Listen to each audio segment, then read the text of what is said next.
games will be tomorrow and the consolation games. Calvary will inbounds it over to Jade Irvin. Irvin in the corner, bounce pass to Van, back to Irvin. Span with it. Charlie Span looking for a screen. Span driving the lane, finger roll in, scores. And we are knotted up at 2 apiece. Here come the Lady Vikings. Ranked 4th in the latest poll according to Max Preps. That shot by Hosley is off the mark. Irvin with the rebound.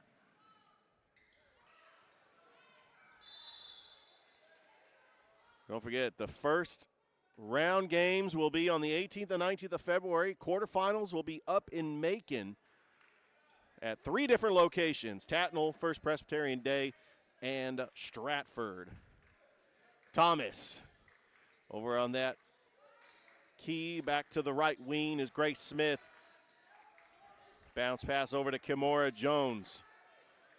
Swings it over to Hosley. Hosley, spin move. Hosley puts a shot up, and she has got 4 points. Talented player on the post is Michaela Hosley.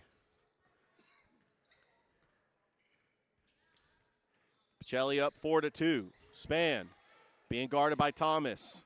Kicks it into Van. Norton, corner 3 off the mark, and Hosley comes up with the board. Little lob pass to Kimora Jones. She's got an open lane and scores. And that's a 4-0 run for the Lady Vikings. Winner will play the winner of Brookstone and Westfield School. That is coming up approximately 6:30. The nightcap, the Brookstone boys and the Calvary boys.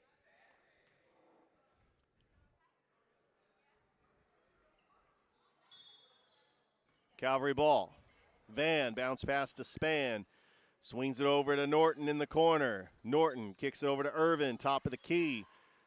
Charlie Span thought about the 3. A little crossover driving the baseline. What a pass to Brooklyn Van, but misses. And Grace Smith comes up with the rebound. Thomas over to Jackson. Hosley. And Hosley's got 6 points. It is now 8-2 Pachelli. Coming out strong, the Pachelli Vikings early in this game. But Calvary Christian, they had the first upset of the tournament. They were the number 5 seed. They went to Locust Grove and knocked off Strong Rock, who was ranked as one of the top teams in 4A in the GIAA. Jade Irvin for 3. No good. That's rebounded by Jackson. Over to Hosley. Michaela Hosley. She will not be denied. 8 points for Michaela Hosley as she is on fire. It is 10-2. That goes back to the Lady Vikings.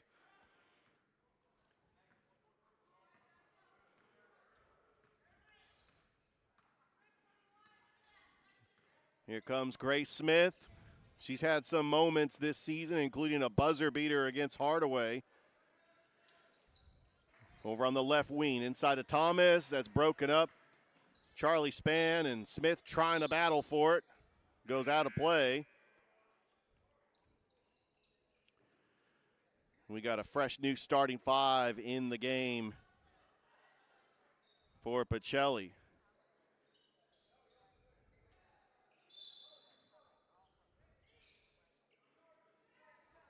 Tamaya Ransom. Baker. And there's Jayla Kendrick, the freshman, which she was the leading scorer for Aaron Cohn last year in the semifinal game against Fort. And Aaron Cohn is playing Fort in the middle school championship at Columbus State later tonight. So Jayla Kendrick going to the line. And she misses.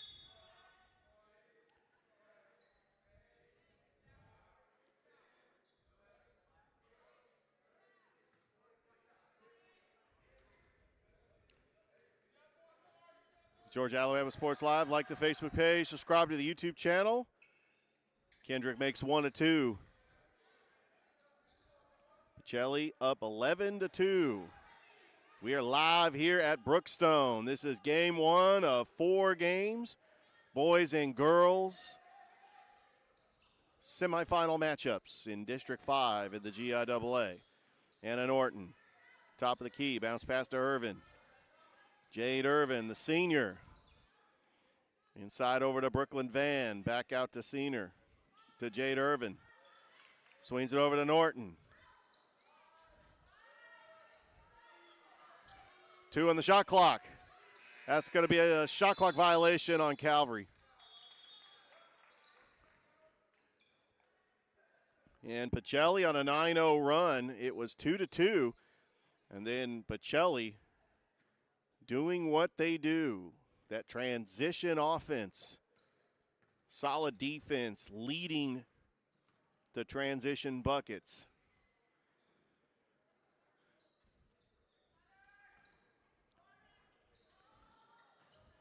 In the corner. Pass out to Kendrick. Crouch with it. Inside to Ransom. Tamaya Ransom got doubled. 5 on the shot clock.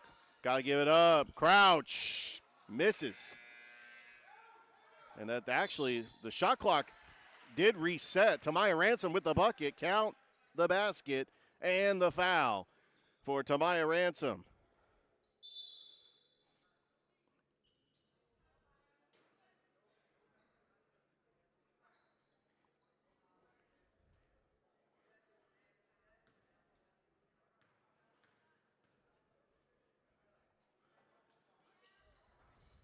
And she makes it. It's now 14-2, Pachelli.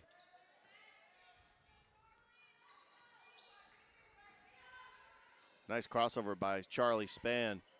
That was intended for Anna Norton. It's going to go out of bounds. As we got the team from Westfield School in the building, coming from Perry, Georgia. They will be playing the Pachelli boys next. Westfield's actually a 3A school in the same district with all the 4A teams.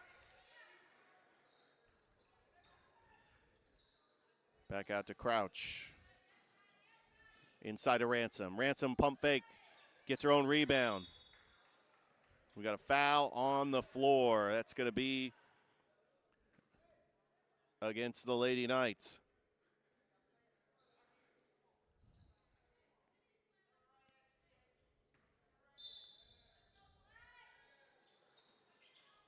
Back out to Baker. Baker, 3-ball, off the mark. Moore comes up with the board. And that's going to be stolen by Charlie Spann, all alone for the bucket. A good turnover and good anticipation on that steal. It is 14-4. We got some more players coming in, including Belle Graham. She's going to relieve Jade Irvin. We also have Alexis Smith coming into the game for Calvary Christian. Calvary with the basketball after the turnover. Over to Smith. Back out to Spann. Kicks it over to Maddie Davis, another 8th grader. Davis. Oh, and got it blocked by Jada Moore. And Baker comes up with it, and Spann almost changing possessions there for a second. Pachelli basketball, up by 10. Baker with another three-point attempt, and hits the bucket. Baker, corner 3.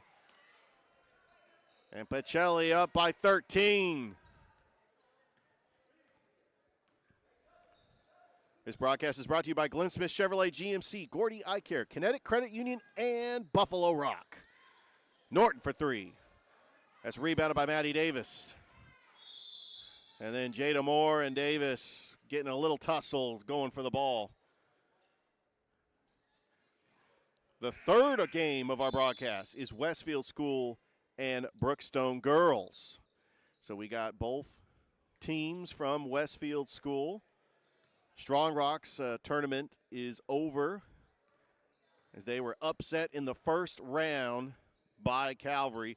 Westfield School boys ended up beating Strong Rock in the first round. Inside to Kendrick. Kendrick, a little bounce pass stolen by Span, and Span ended up losing it. But it's going to go back to Calvary. Up, Pachelli up 17-4 with 18.7 seconds left to go, and Calvary can just hold for the final shot. Span looking for the screen, 12 seconds. And stolen by Zanaya Crouch. Crouch all the way to the basket and scores. 2 seconds. Don't think they're going to get a shot off. That's how the first quarter ends. It is all Pachelli here in the first as they lead Calvary Christian 19-4. We'll be back here as you are watching the District 5 semifinals live from Brookstone on Georgia Alabama Sports Live. Hi, my name is Griff Gordy, and here at Gordy Eye Care, we have been serving the Bi-City community for 17 years. As a former state championship quarterback, I love the fact that I can watch local high school athletics from the comfort of my own home. So it was a no-brainer to support Georgia Alabama Sports Live and what they do for young athletes in our area. And without business like yourself, Gordy Eye Care, none of our coverage would be possible. To be able to cover the 16 different high schools, the local colleges, and professional teams. So we'd like to say thank you to you, Dr. Griff Gordy and Gordy Eye Care, for your support of Georgia Alabama Sports Live. And then you can make an appointment today at Gordy Eye Care with the number 334-291-5125. Keep supporting Gordy Eye Care and keep watching Georgia Alabama Sports Live.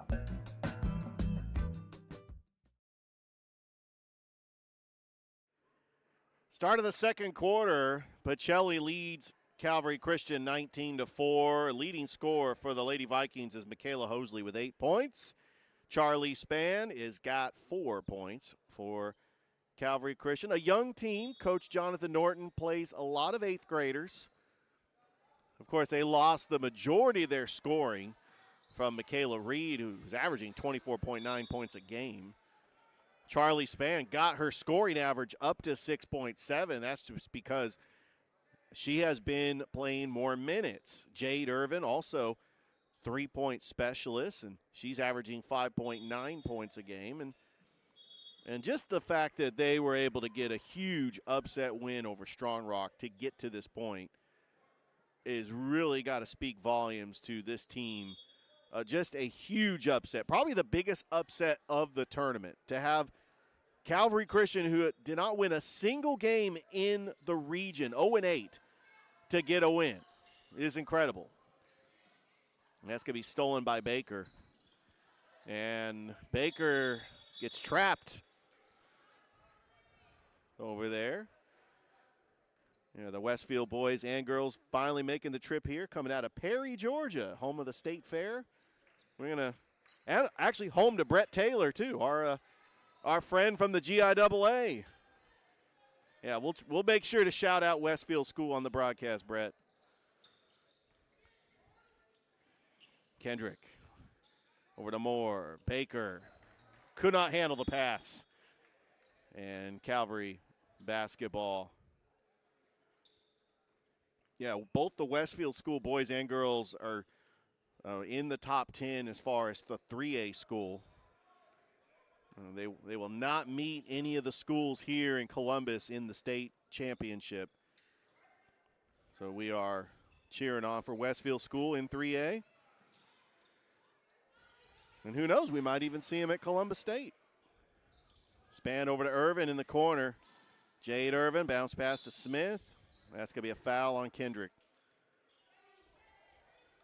Coming up next, we got the Pachelli boys and the Westfield School boys, followed by the Westfield School girls and the Brookstone girls. And then the nightcap will be the Calvary boys and the Brookstone boys. 4 games here at Brookstone. The semifinals of District 5 here on Georgia Alabama Sports Live. That's another turnover by Calvary. And here comes Kimora Jones. Swings it over to Baker. Some of these players getting some playing time in there. Kendrick over to Moore. Jones at the top of the key. Back out to Moore. Baker fires a three, rattles in and out. Rebounded by Kendrick. What a rebound by Giaa Kendrick. And coming up with it, trying to get the jump ball, was Victoria Griffin, otherwise known as Tori Griffin. And it will be Calvary basketball.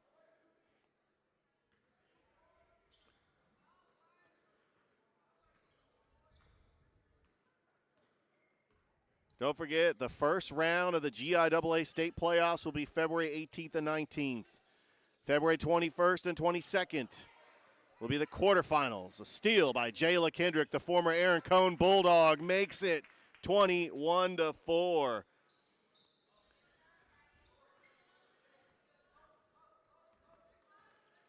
Span with it. As her Aaron Cone Bulldogs are in the middle school championship. 6 o'clock, taking on Fort. That's going to be at Columbus State. Followed by the Aaron Cone boys taking on Richards. Part 3. Thrift Behringer will be on the call for both. And Coach Corey Black. Here comes the Lady Vikings. Up 21-4. Over to Grace Smith. Smith back into the game. That was intended for more, and it's going to be stolen by Charlie Span. Jackson tried to pick her pocket. Now she's got the trap.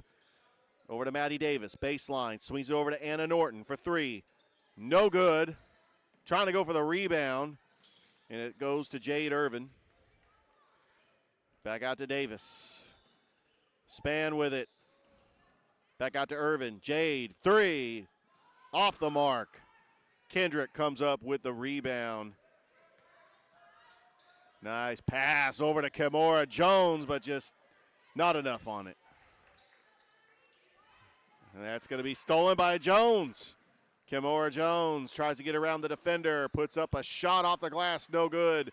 And there's Jackson with the hustle, getting the rebound. Kendrick thought about the 3, passes it to Grace Smith for 3, and hits the bucket. Grace Smith, 3 ball, but what decision-making by Giaa Kendrick, finding the open Grace Smith.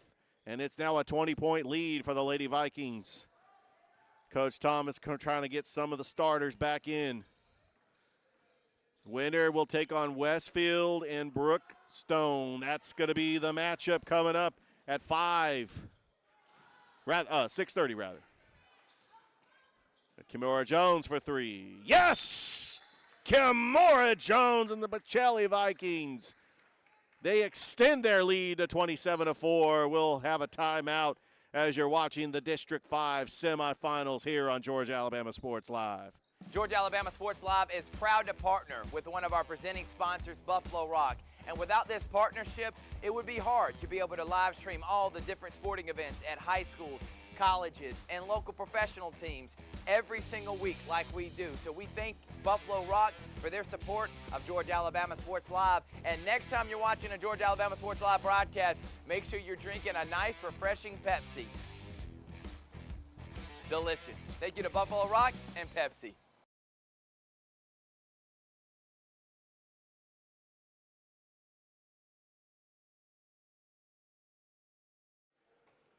We are back here at the campus of Brookstone. It's Pachelli and Calvary here in the semifinals of District 5. Taking a look at the girls' rankings, Pachelli is ranked 4th. Athens Christian, George Walton, and Stratford 1, 2, and 3. Calvary is ranked 13th. They're going to need some help. Right behind them is Brookstone. Norton trying to get around the defender. Yeah, Calvary Christian comes in with a 7-12 record. Brookstone later today is going to take on Westfield School, which is ranked 5th in 3A. Norton with it. Over to Davis. Davis got it tipped by Hosley, stolen by Jones. Here comes Grace Smith. Nice pass to Michaela Hosley. And Michaela Hosley in double digits with 10 points. It's 29-4. Irvin back over to Norton. Jade Irvin will have the championships and the consolation round tomorrow here at Brookstone. As Irvin, back of the iron, no good, and Ransom comes up with a board. Out to Hosley. And that's stolen by Brooklyn Van. Just good court vision by Brooklyn Van to get that one. Bounce pass to Irvin, inside to Van. Swings it over.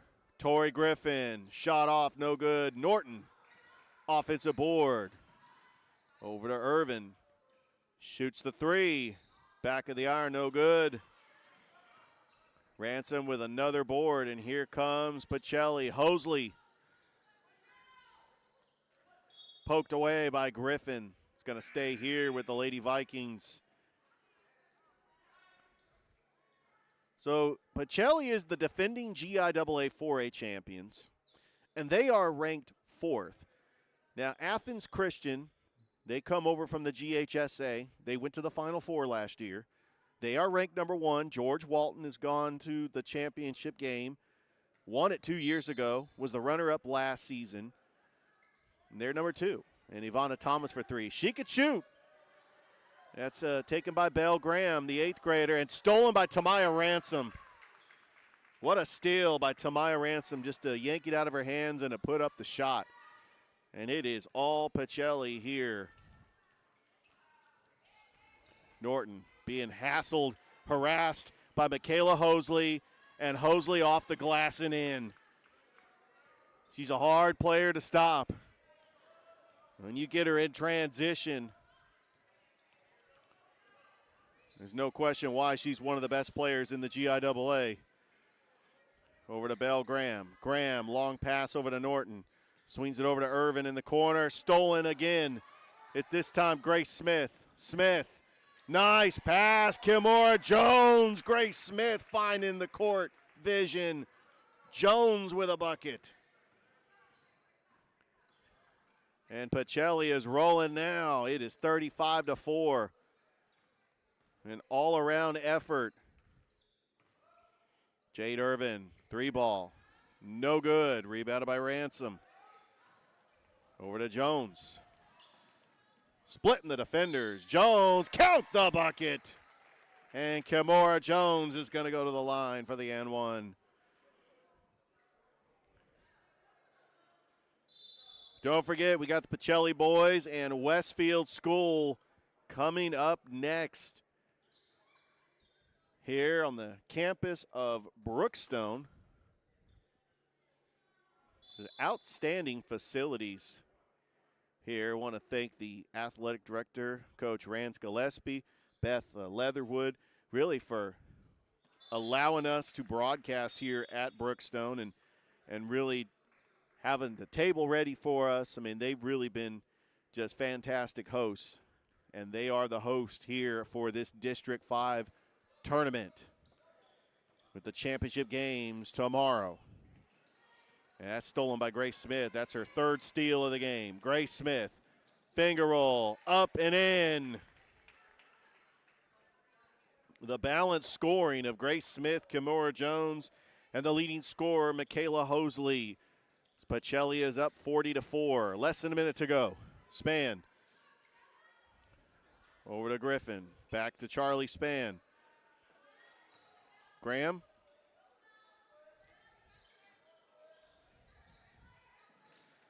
"16 seconds difference on the shot clock. Van, no good.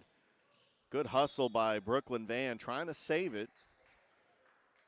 It'll go back. That's going to stay right here with Calvary with 23 seconds left to go. There's only 6 on the shot clock. They're going to have to draw up a play. Span. Over to Griffin, top of the key. Torrey, Griffin, Graham. Got to shoot it. Shot clock violation, Calvary.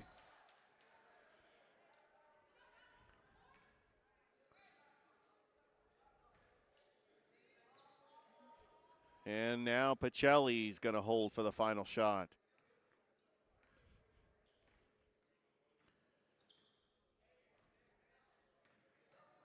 6 seconds. Grace Smith lets one fly. No good, and that is the halftime score as Pachelli completely shut out Calvary in that second quarter. They now lead 40-4, and the leading scorer, Michaela Hosley, with 12 points. Charlie Spann has got 4. We'll be back with the second half here on Georgia-Alabama Sports Live as you are watching the District 5 semifinal games live from Brookstone. And we'll be back. Even though I'm away at college, Kinetic Credit Union is still the best way for me to stay connected here and at home. With the Kinetic mobile app, I have control of my accounts wherever I go. I can easily transfer money between internal and external accounts, get money faster by setting up recurring transfers, and I can find the nearest ATM or branch right from my phone. Plus, I can add my Kinetic cards to my phone's digital wallet and enjoy quick, secure, contactless payments. By the way, Mom, I need some more money. Kinetic Credit Union, the energy for your dreams. Georgia-Alabama Sports Live is proud to partner with one of our presenting sponsors, Buffalo Rock. And without this partnership, it would be hard to be able to live stream all the different sporting events at high schools, colleges, and local professional teams every single week like we do. So we thank Buffalo Rock for their support of Georgia-Alabama Sports Live. And next time you're watching a Georgia-Alabama Sports Live broadcast, make sure you're drinking a nice, refreshing Pepsi. Delicious. Thank you to Buffalo Rock and Pepsi. Here we go again. Hammering down high prices at Glenn Smith Chevrolet in Opelika. New Chevy Silverado 4x4 LTZ crew cabs discounted up to $13,750 off. Brand new 2025 Chevy Equinox, the compact SUV with high-tech features, discounted up to $5,000 off. Enjoy the new year with no payments until summertime. Choose from over 500 new and used vehicles on the lot or on the way. GlennSmith.com. Get ready to smile.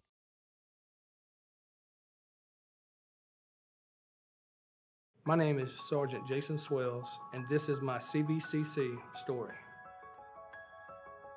Class sizes were not too large. The professors in each class had time to talk. It was almost like a one-on-one experience. One of my daughters is a student at CVCC right now. She's going through the arts program. I've got another son who's right behind her who's about to graduate school, and he's already talking about going to CV, and he's ready for it. CVCC did prepare me for my career. They made sure you knew the subject before you walked out of the class, before you took the test. They dedicated 100% of themselves to it. It was a great experience, and I could say for anybody who's deciding or thinking about going into criminal justice, CVCC got my vote all day long because they're on top of their game.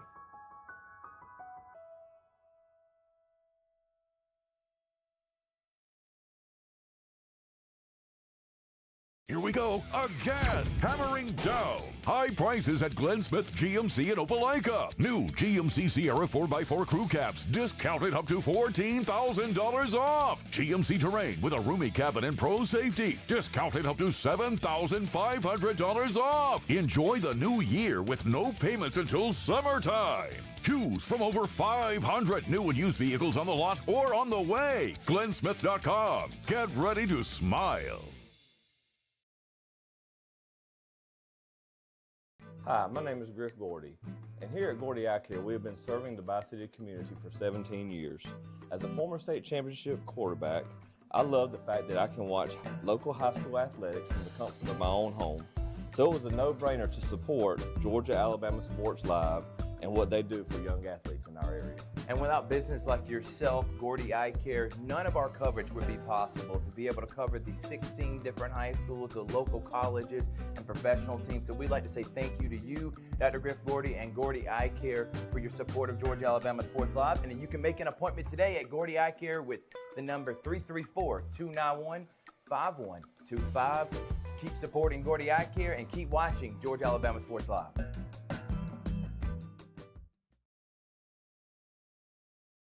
Here we go again. Hammering down. High prices at Glenn Smith GMC in Opelika. New GMC Sierra 4x4 crew cabs discounted up to $14,000 off. GMC Terrain with a roomy cabin and pro safety discounted up to $7,500 off. Enjoy the new year with no payments until summertime. Choose from over 500 new and used vehicles on the lot or on the way. GlennSmith.com. Get ready to smile.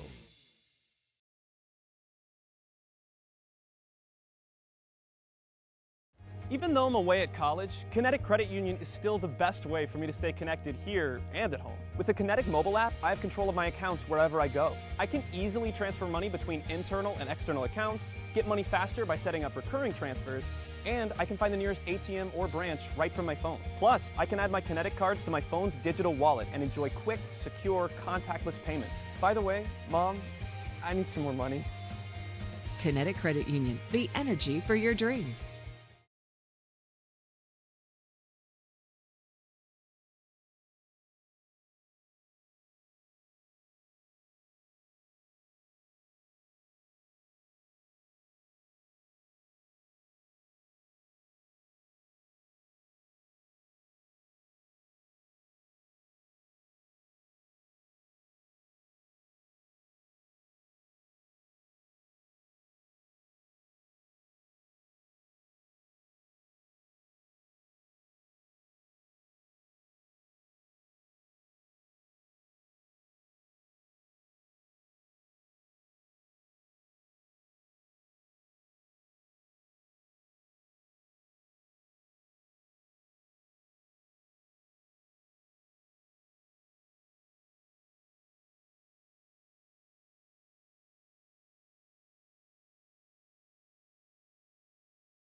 Welcome back to Brookstone. We're getting ready for the start of the second half. Pachelli leading Calvary 40-4.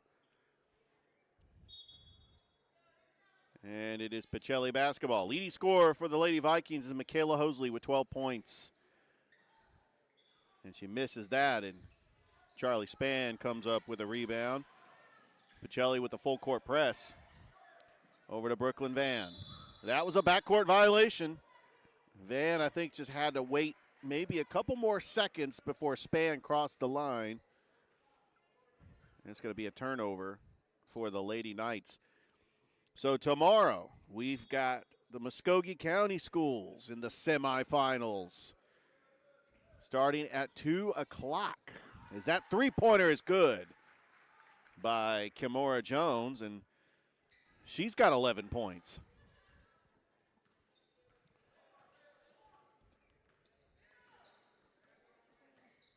Pachelli outscored Calvary 21-0 in that second quarter. Maddie Davis. And that's the first bucket since the first quarter.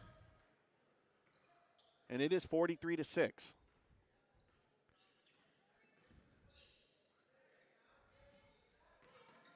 But Hosley misses. It's her second miss here in the second half. Spann ends up getting fouled by Jones. So tomorrow on the campus of Hardaway at 2 o'clock, Sumter County girls, Carver girls. Sumter County, the number 2 seed, taking on Carver, the number 3 seed. 3:30, the Spencer boys, the number 2 seed, taking on Sumter County, the number 3 seed. 5 o'clock, the number 1 seed, Hardaway girls, taking on the number 4 seed, Spencer girls. And then at 6:30, it's the number 4 seed, Shaw, taking on the number 1 seed, Carver. And you can catch all those games on Georgia Alabama Sports Live. There's Maddie Davis. Shot clock down to 10. 3 ball, and that is good by Maddie Davis, as she is a leading scorer for Calvary with 5. It's now 44-9. Hosley splitting the defenders. Hosley, she got by 4 defenders, but she misses another shot.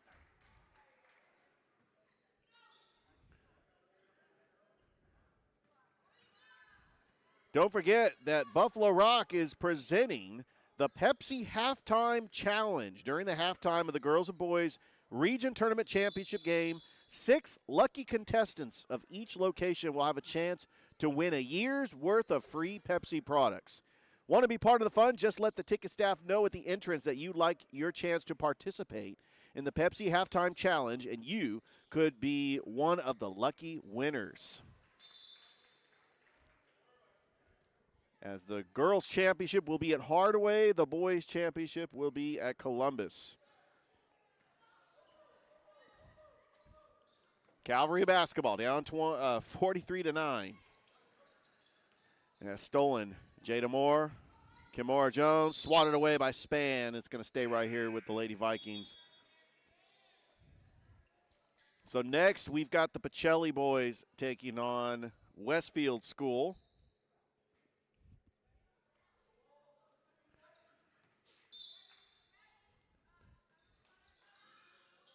Crouch over to Baker in the corner.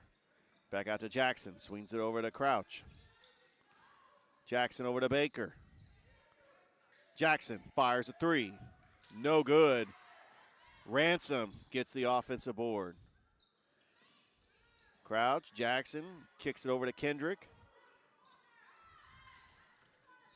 15 on the shot clock. Foul, and that shot almost went in. But Jackson going to go to the line for 2. Here with 3:10 left to go here in the third.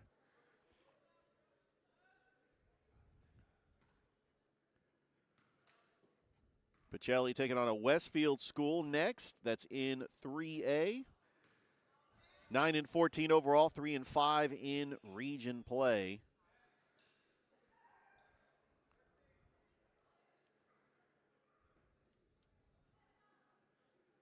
As they're trying to get a playoff berth in the 3A.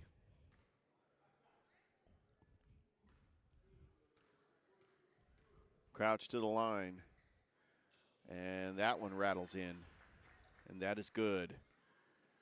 Yeah, Westfield School would be going on the road in the first round of the 3A playoffs. Got a big win over Strong Rock, which on Tuesday, Strong Rock had a very tough season as they did not win a single district game, but came into district play with a winning record. Span will inbounds it. Norton, top of the key, being guarded by Baker. Got Maddie Davis. Corner three by Span, rattles in and out. Coming up with it is Kendrick. Kendrick's got one-on-one with Norton. Jayla Kendrick, and too strong. Jackson cleans up the board, and we got a foul. Coach Bryant Thomas playing some of his young players, getting them a fresh rotation. As right now, Pachelli is the 4th ranked team in 4A. They want to try to improve that ranking, maybe get a 3 seed, a jump up to a 2 seed. As Jackson misses the first.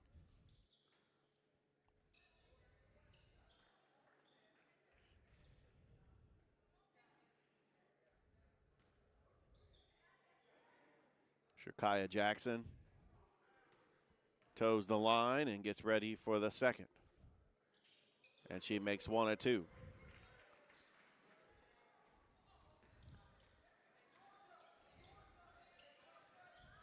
Charlie Span, leading scorer, the 8th grader.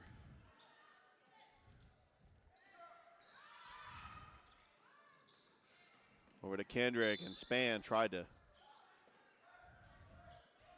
steal it. Ellie Stokes coming into the game too. So Coach Jonathan Norton, the longtime Columbus State head coach, and he's got a young team.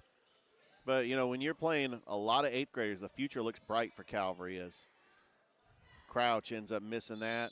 It's going to stay right here.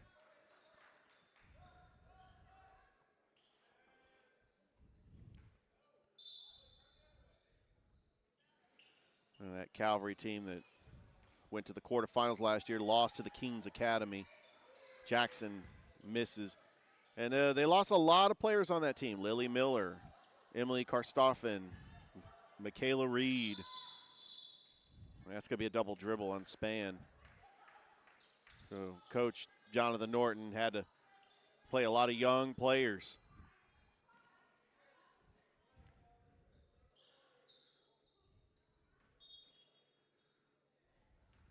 Pachelli basketball. Crouch with it. Shakura Jackson, bounce pass to Baker.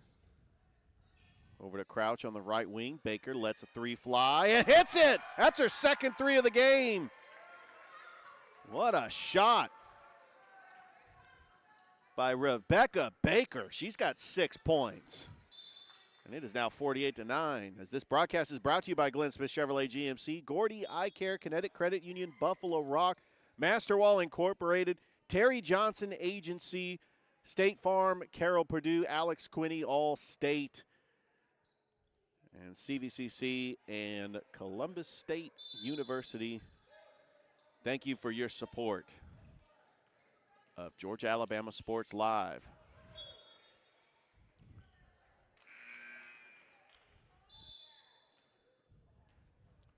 This is game 1 of a fantastic quadruple header of games here at Brookstone, as they are the host school for the District 5 semifinals and for the entire tournament, from the semifinals and the finals.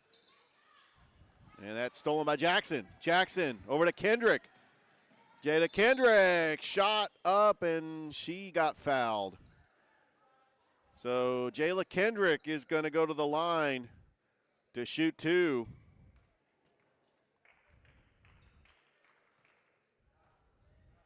With 1:16 left to go in the third. Jayla Kendrick, her Aaron Cohn Bulldogs in the middle school championship tonight, taking on Fort. And Kendrick makes the first one.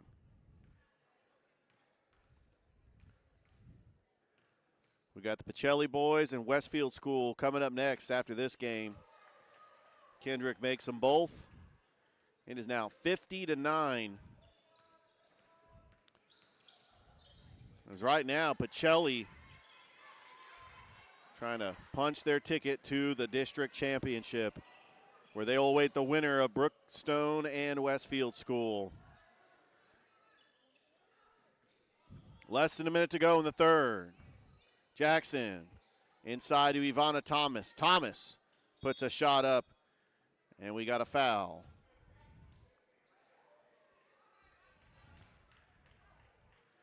And Thomas will go to the line. But the real story here at Calvary Christian, they're excited that they're here. They got a huge upset win over Strong Rock on Tuesday. And so just for the simple fact they were able to get an upset win to get to this point, it really speaks volumes of the team that Coach Jonathan Norton is building for the future. But this Pachelli team is playing on another level, and a lot of people think that they are not ranked where they need to be. They're the defending Giaa champions, and they are ranked 4th. And I know that Athens Christian is a good team, went to the Final Four last year. And Stratford Academy is in a very tough region with Lakeview. But Pachelli is the defending Giaa champions. Rebecca Baker back over to Crouch. 20 seconds. Inside to Thomas. Ivana Thomas off the glass and in. And it is all Pachelli here in the third. They lead 53-9. Here comes Norton. 10 seconds. Norton. Span in the corner. Back out to Jade Irvin. Swings it over to Norton. A long two by Anna Norton, and she hits it off the back of the iron. And we got one more quarter to go. The Pachelli Lady Vikings one more quarter away from clinching a berth in the District 5 championship game. They lead Calvary Christian 53-11. And we'll be back on Georgia Alabama Sports Live. Here we go again. Hammering down high prices at Glenn Smith Chevrolet in Opelika. New Chevy Silverado 4x4 LTZ crew cabs discounted up to $13,750 off. Brand new 2025 Chevy Equinox, the compact SUV with high-tech features, discounted up to $5,000 off. Enjoy the new year with no payments until summertime. Choose from over 500 new and used vehicles on the lot or on the way. GlennSmith.com. Get ready to smile. Georgia Alabama Sports Live is proud to partner with one of our presenting sponsors, Buffalo Rock. And without this partnership, it would be hard to be able to. One more quarter to go live here at Brookstone. The Pachelli Lady Vikings leading scorer is Michaela Hosley with 12 points, but she hasn't played a whole lot in this second half. As Pachelli has played a lot of their young players. Charlie Spann and Rebecca Baker get tied up for the jump ball. To see a player like Rebecca Baker get a lot of minutes. It's got those 2 threes. That's really good to see. And the future is bright for Pachelli. They're gonna lose some seniors like Michaela Hosley, Tamaya Ransom, Ivana Thomas. I mean, they do have some seniors that are going to leave, but the future is bright, especially when you have a player like Grace Smith, who's only a freshman. Had an impact as an 8th grader last year. Speaking of 8th graders, Charlie Spann, leading scorer for Calvary. The leading scorer in this game is actually an 8th grader, Maddie Davis. Anna Norton's got 2 points. Shot clock at 13. Norton, long three, no good, and that's going to be rebounded by Griffith. And Ivana Thomas comes up with a board with 5 minutes left to go. Kendrick. Jada Moore with a nice pass to Jayla Kendrick for the bucket. Jayla Kendrick's got 7 points, and it is now 55-11. I remember I had to go back and watch the replay of the Aaron Cohn Fort game where they lost in overtime. Jayla Kendrick was the leading scorer in that game.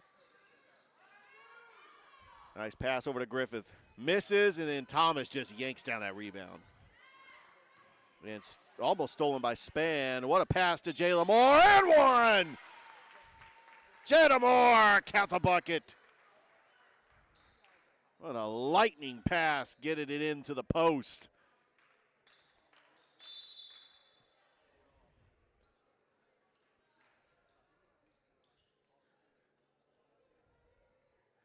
And we really want to thank the AD, Coach Gillespie, Beth Leatherwood. There's just the Brookstone staff and facility, Coach Carl Ivey Jr., Coach Kim Ellison, for opening up their gymnasium and allowing us to live stream these semifinals for District 5, as we always appreciate Brookstone, and allowing us to live stream games in the past. Tori Griffin over to Spann, swings over to Davis. Davis driving the baseline. Davis puts up a shot, trying to get her own rebound. It goes out of play, and Lady Vikings basketball with 3:52 left to go. Don't forget, we got the Muskogee County Schools in Region 1, Class 2A in the GHSA tomorrow, starting at 2. That's going to be stolen by Spann and a foul. Sumter County Carver girls, Spencer, Sumter County boys, Hardaway Spencer girls, and Shaw Carver boys. Those are the 4 teams, 4 games that we're going to be live streaming on Georgia Alabama Sports Live. Spann makes the first. She's got 5 points for Calvary.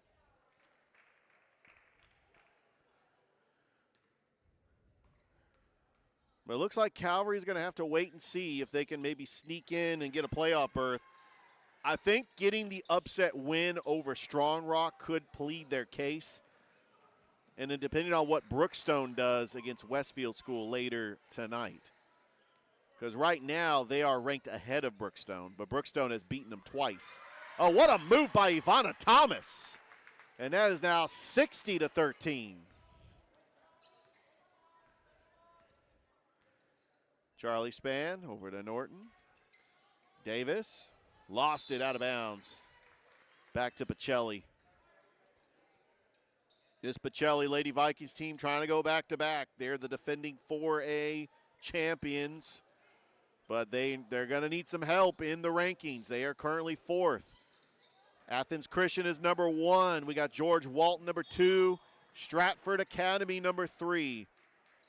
And despite the Pachelli record, they're 17-4, but they lost to Central, which is a 7A school in Alabama. They lost to Jackson, a GHSA school, Harris County, and Midtown. Oh, what a move by Grace Smith. And the former Rothschild player gets the easy bucket. It is 62-13. Don't forget, we got the middle school championships at Columbus State later tonight. That is off the glass and good by Brooklyn Van.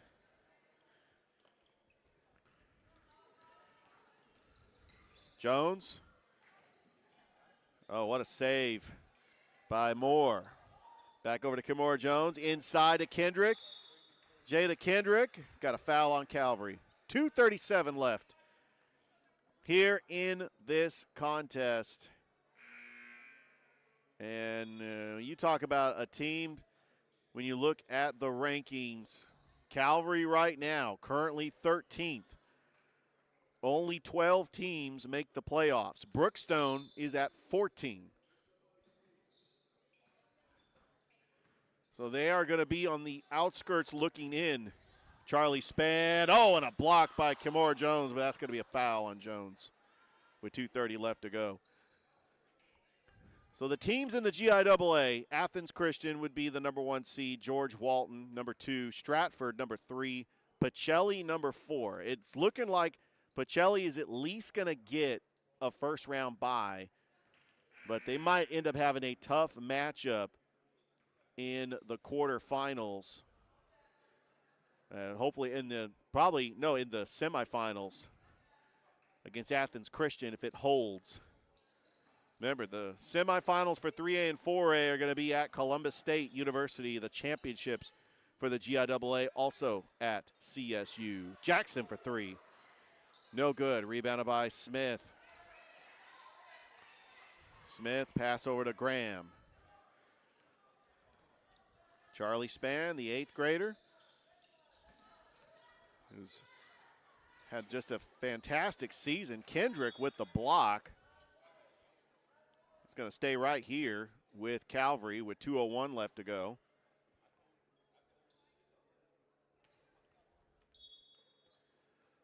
Spann inbounds over to Jade Irvin. Back to Irvin. Swings over Spann. Charlie Spann, little pump fake. Shot up and good. Charlie Spann with 8 points. It is 62-17. Moore.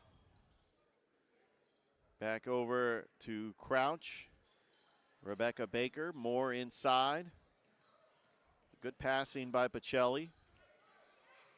Calvary in their zone defense. We got the Pachelli boys in Westfield coming up after this. Jackson gets fouled. And then we've got the Westfield girls and the Brookstone girls, followed by the nightcap. I guess you could call it the prime time game. Calvary boys, Brookstone boys. You can catch it all here on Georgia Alabama Sports Live. Excellent, Richard. What a day for some tournament basketball, man. I mean, great job, and we got a big one tonight. I know you're excited to be on the call and watching tonight for the big time of that. Absolutely. When you have Calvary and Brookstone who split the season series, both games went down to the wire. And honestly, Rich, it could decide if one of the teams wins, if they're going to be hosting a first-round playoff, which is big. You don't want to be on the road for that first round because it's not a neutral site game. Absolutely. A minute left to go. Jayla Kendrick for three. Wow. No good. Rebounded by Graham. All right, we got 50 seconds. 50 seconds left to go.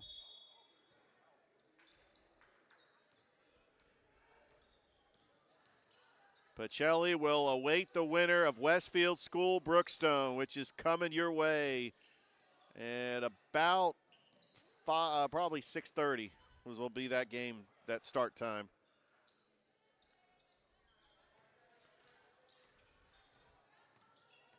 Shot clock at 11. Back over to Crouch. And stolen by Spann.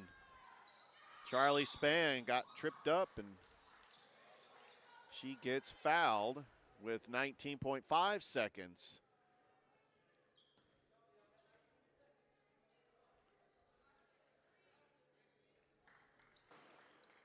Also, we got CVCC basketball happening.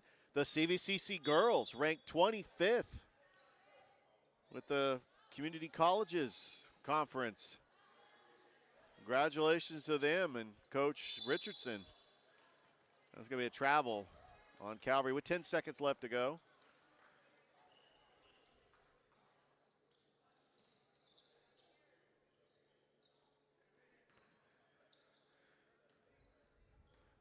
And the Pachelli Lady Vikings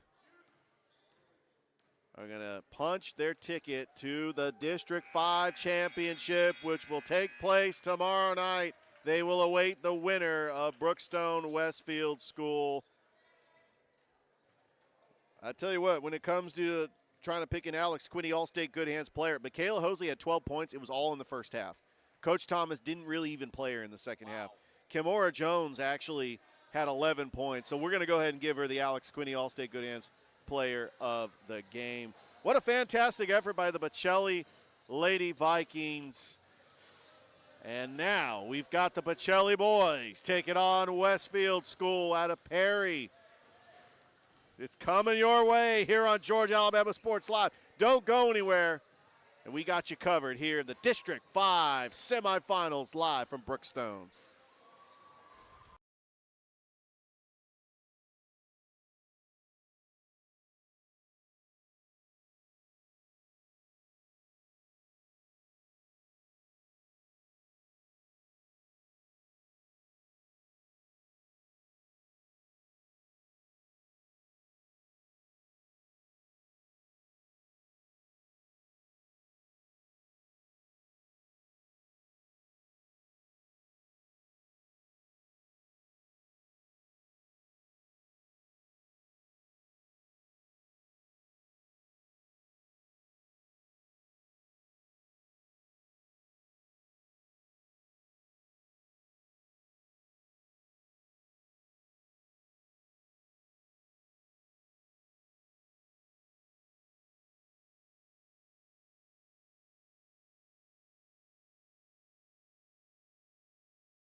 And welcome back to Brookstone. We have got a fantastic matchup. The number 1 seed, Pachelli Vikings, undefeated.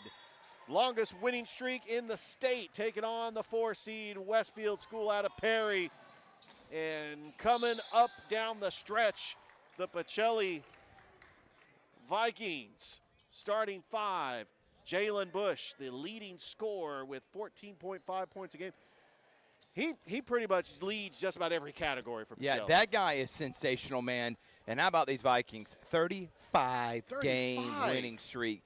They have been unbelievable this year, and I have been so impressed with these Vikings.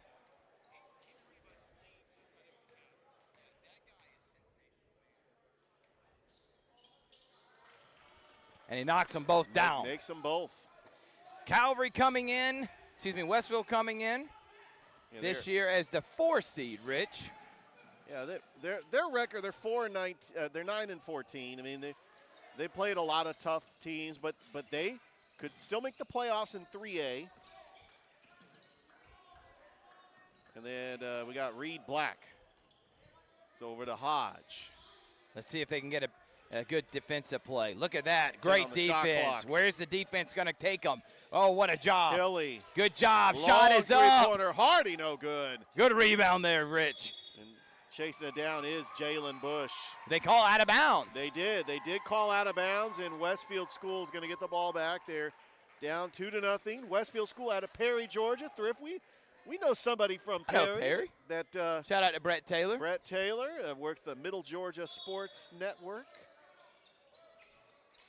It's a friend of Georgia Alabama Sports Live.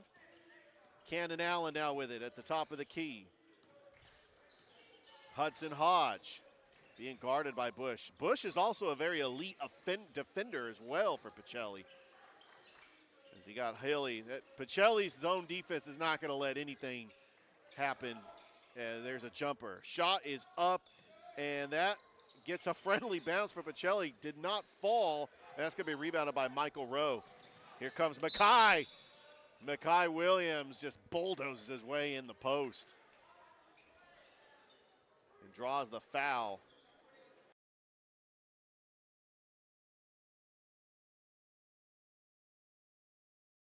Okay. And Mackay Williams makes it. And it's now Pachelli leading 4-0.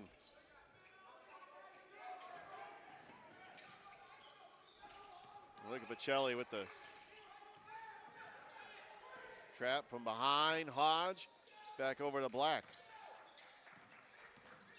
Allen. Hodge inside Hilly, and he makes it. It is now 4-2.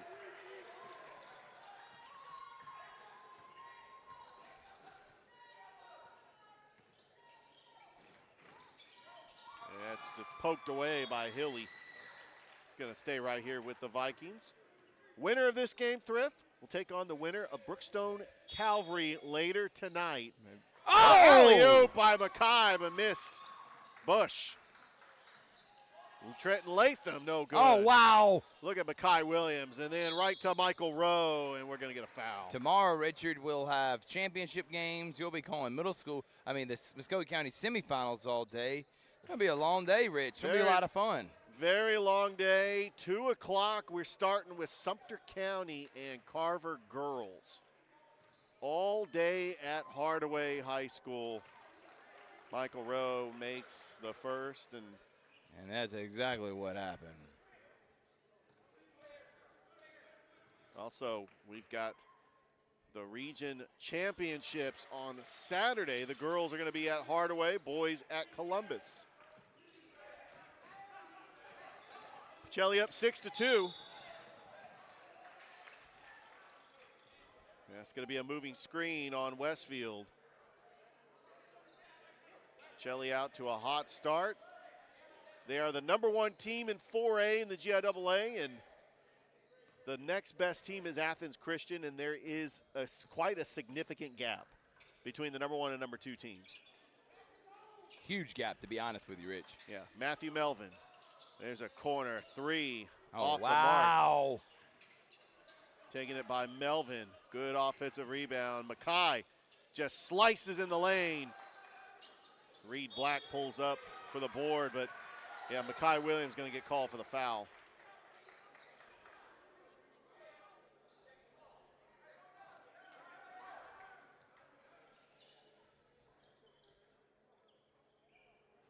And Westfield School, the only team that's in 3A in District 5. All the other teams are 4A teams.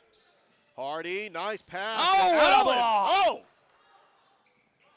Back out to Williams. Mekhi is going to go to the line.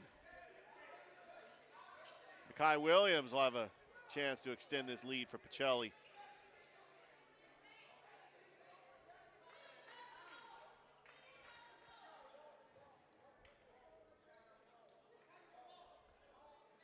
So they're having a discussion here. They think that might have been an intentional foul. Remember, when you foul, you have to make a play on the ball, Richard. If you don't make a play on the ball, that's intentional. That means free throws, and they get the ball back. And they get the ball. And Westfield School, the number 4 seed, defeated Strong Rock on Tuesday in the 4-5 matchup. So they are going to give it an intentional, Rich. Yeah. Yeah, especially you're going for the ball. And Caleb Jackson is going to check into this game, and this is great to see. I know, Thrift, you were there for that game against Calvary. And we got a tech, Richard. Yeah, the Westfield coach gets a technical. I'm really excited to see Caleb Jackson checking into the game. I know he's played since then, but here on the broadcast, we've just got. He is fired up. He says Mekhi just rolled his ankle. I thought he got a little bit of a push there, to be honest with you, Rich. It looked like he rolled his ankle. You don't want something like that to happen. No. So we hope Mekhi will be fine. He looks like he's going to tough it out. Yes. But he will have 2 shots, and then Pachelli will get the ball. Can he make them? Yes, on the first one. The Pachelli girls, well, they move on to the championship. They dominated Calvary. It was a game where they just closed it out in all phases of the game. And congratulations to Calvary, a great season. They got the upset over Strong Rock in the first round. And they got a young team. Coach Jonathan Norton's got a leading scorer, Charlie And they still got a chance. If they win in that consolation games, Rich, it could move them up. They are the 13. They are ranked 13th. So they will play the loser of Westfield School Brookstone. So they'll be in that consolation game tomorrow. So there is a chance. Matthew Melvin. Over to Bush. Back to Melvin. Foot was on the line. It's going to go back to Westfield. Westfield School out of Perry, Georgia. We know some people from there. Shout out to Brett Taylor. Brett Taylor. And the State Fair is over there. You ever been to the fair? I have never been to the State Fair. Oh, that's something The Perry Panthers won the 4A football championship a couple years ago. Yeah, they did back in 2023. Yeah.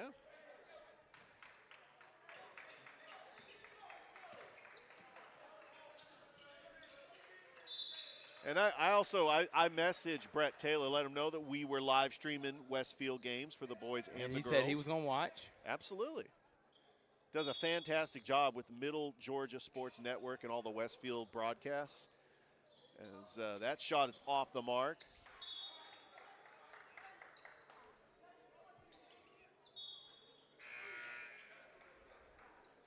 We got a fresh set of subs coming in for Westfield School. And that's exactly what happened.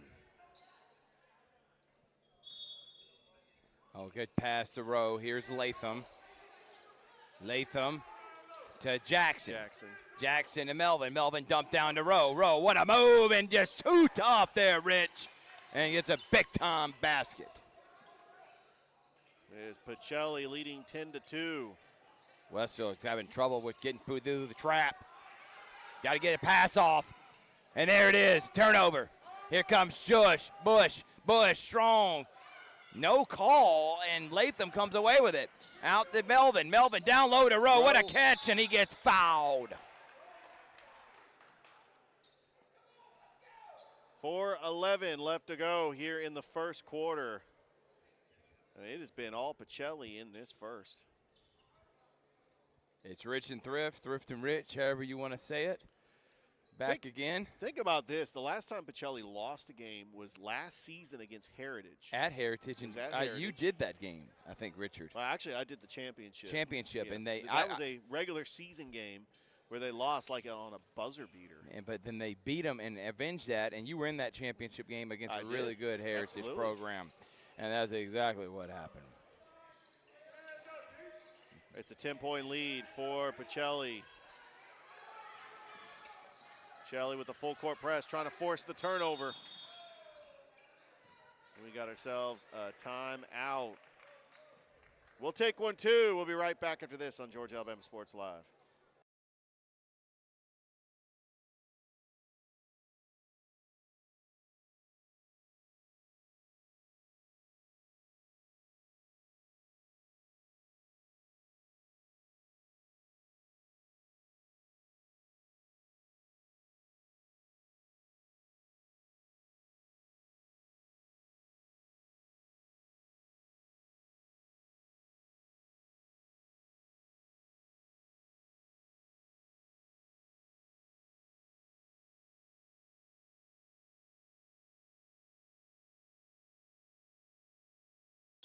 We're back here now, and it's Richard, it's Thrift, Yes, and it Rich, is. however you want to say it. Rich, how you been?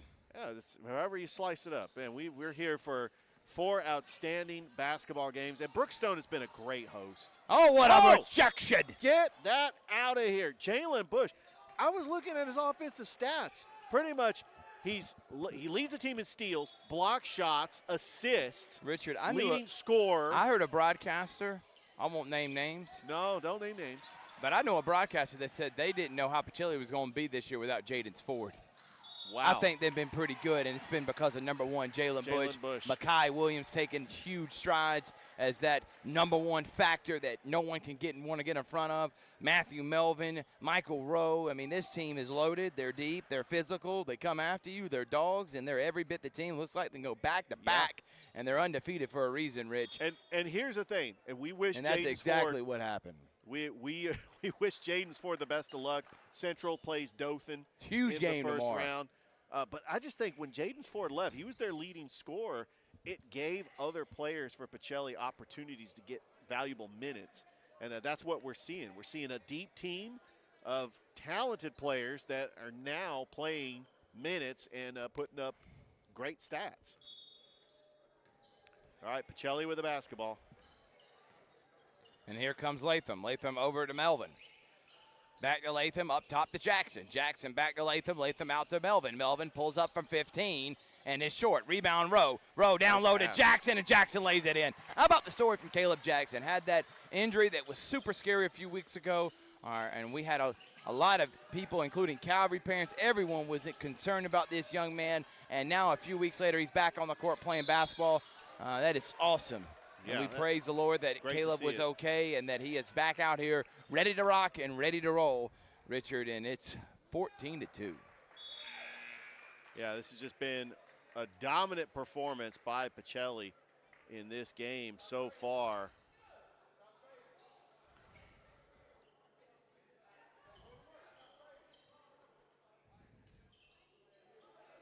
Don't forget, we got the middle school championships coming up later tonight. We've got Aaron Cone and Fort for the girls, and Aaron Cone and Richards for the boys.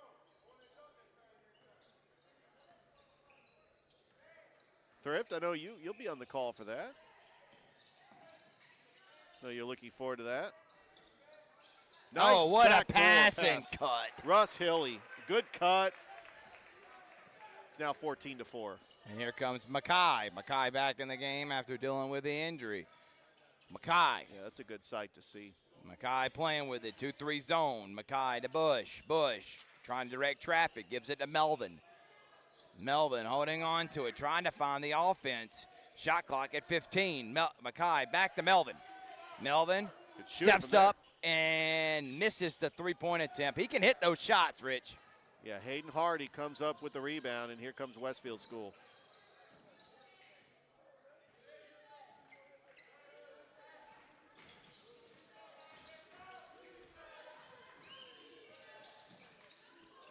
Almost a steal there, Rich. Yeah.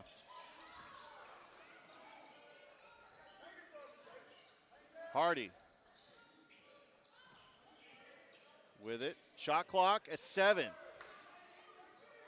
Hardy being guarded by Bush. Got to get a shot off, Rich. Look at that defense. Stolen Wow. by Jackson.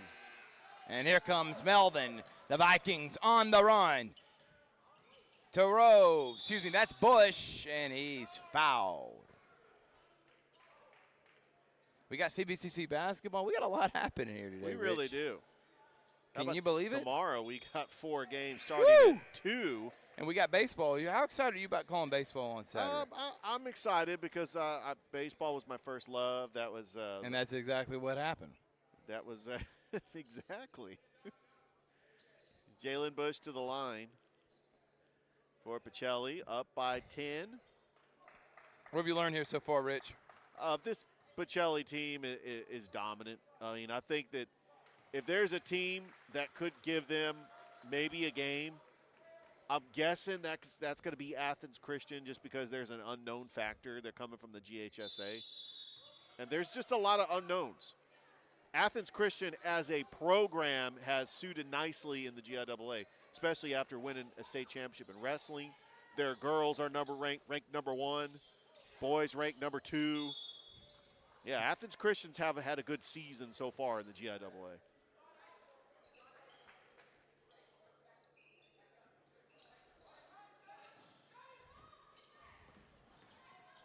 Allen, 3 ball. And Wow. that is good. Big time shot Big time from the outside. three-pointer. Here comes Bush. Bush is now getting to Mackay to Rowe. Where's the offense going to come? How about the spin from Michael Rowe? That's a grown man move, Rich. He's great. Just a great player. It is 17-7. Oh, man, what a pump fake. Shot is off. Mackay with a rebound. And here, Rowe. that's a push by Hardy. Hardy. Can't do that. Don't. You cannot. Hardy. And now we're having some talking. Yeah. Braden Churches, by the way, hit that 3.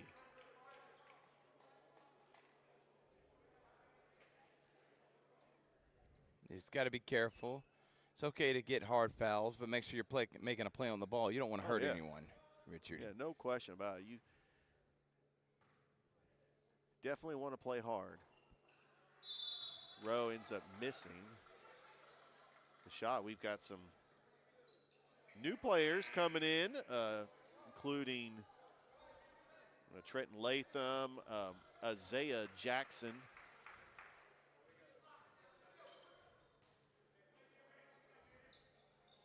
And Rowe misses them both. Rebounded by Allen. Back over to Allen with the trap. Hodge. Oh, what a pass. Nice backdoor pass to Hilly. Got it swatted away. Now they're fighting for it on the floor.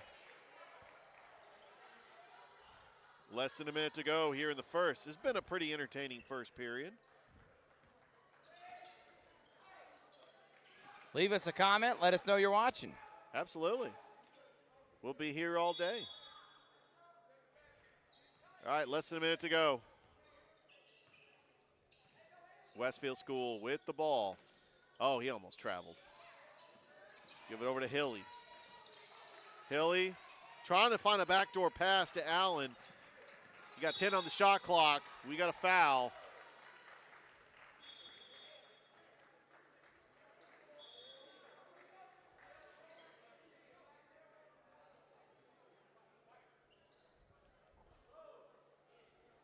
It'll be a Pachelli basketball. There's a 3-second difference between the shot clock and the game clock, but Pachelli's going to try to maybe hold for the final shot here in the first. Latham over to Mackay. Mackay Williams, pump fake. Back out to Trenton Latham. 3 ball. Yes! And it is 20-7. Pachelli with a 13-point lead. Hudson Hodge over to Allen. Allen. 3 ball by Hardy is good. Wow, that's a big shot, Rich, Yes, as the it buzzer's is. going to sound. Oh, they got time. They do have time. They give it a Rowe. Rowe. Oh, missed. And but they a call foul. a foul. By the way, anytime I see a ref that we know, that's calling a game. James Brown over there. Big shout out to him, reffing this game. You know JB. I know JB. I know a lot of James Brown. You got the singer, you got James Brown the announcer, and then you got James Brown the referee. Yes, we do. Yes. Michael Rowe ends up making the first. If you're Westfield, I feel like you got to be kind of pleased here. Pachelli's, again, especially against District 5 opponents, they're up by 20 points, except for the Brookstone game. And every competition, other than the Brookstone game here at Brookstone, they're up big. Heave-ho, and that's not going to count. All right, we played one here. Pachelli leaves Westfield School 22-10 in the District 5 semifinals, live from Brookstone on Georgia Alabama Sports Live.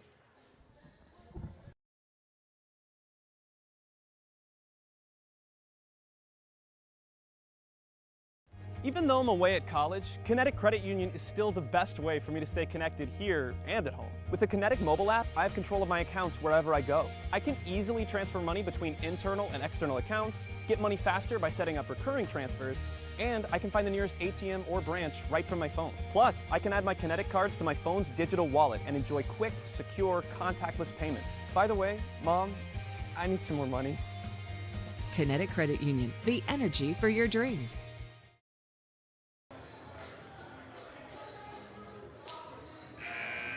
Thrift, I need money too. Thrift, I need money. You got something for me? Hey, Mom, need money. Big shout out to Kinetic Credit Rich, Union. are you still doing that at 45 years old? Hey, Mom, I need money. No, I'm not. You got more money than all of us, Rich. More money, more problems. Your bank account is about as big as that person I know, man. Big. That's why they call him Richie Rich for a reason. You know that cash rules everything around me. Yeah, that's why we call him Richie Rich. That's right. Westfield, start of the second. Down 22-10. Westfield School out of Perry, Georgia, the only 3A school in District 5. Could still make the playoffs as a 3A school. They're right there. They just want to have a good showing. And they really shouldn't be penalized. Being a 4 seed and getting an upset here in the region tournament, they can beat either Pachelli or Calvary Brookstone tomorrow. They should not be penalized for playing in such a tough region. Yeah. Oh, what a block from McCaw. Slapping the backboard. And it's up ahead to Melvin. Melvin out the Bush. You cannot leave him alone. Yeah, He'll you cannot. knock it down. He will make you pay. Jalen Bush. It's all day long, Rich. All day long. All day, every day. Yeah, Brandon Church is in the game, who has the only 3 for Westfield. Hardy gives it over to Hodge. Churches in the corner. Look at that swarming defense by Pachelli. Churches. You got to get a shot off. Shot clock at 10. Hardy with it.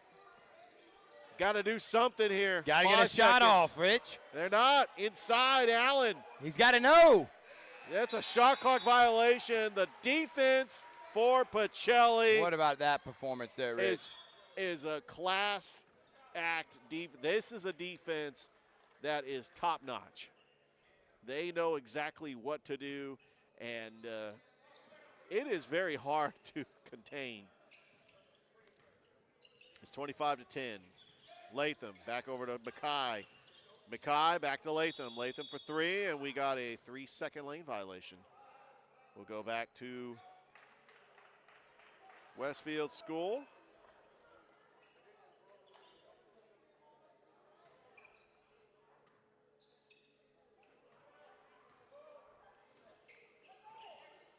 Westfield School, the Hornets. So, 3A school out of Perry. Hardy for 3, and that is no good. Here comes Mackay Williams. Williams just with tremendous speed gets Good it all pass the way. to Bush. What a move from Bush. Jalen Bush. There you go. Going baseline. It is 27-10. It's a lockdown defense. That's the key to this Pachelli team. Yes. Defensively, they just take you out. They make you make turnovers. They take Just away like your that. biggest strength, and then they can Bush finish. with the jam. How about Bush, who's taking over this game? And that's exactly what I said would happen. He's got 9 points. Hodge. Look at the Pachelli defense swarm. Oh, what a behind the back. Behind the back, yes. And then a bad pass. Up ahead to Melvin. Melvin, he says, I'll just take it all the way. And they're up by 21 now, Rich. It's danger zone time. And now you're down 21, Westwood. You could go to 30 in about 2.9 seconds, Rich, with this Pachelli team. No question about it.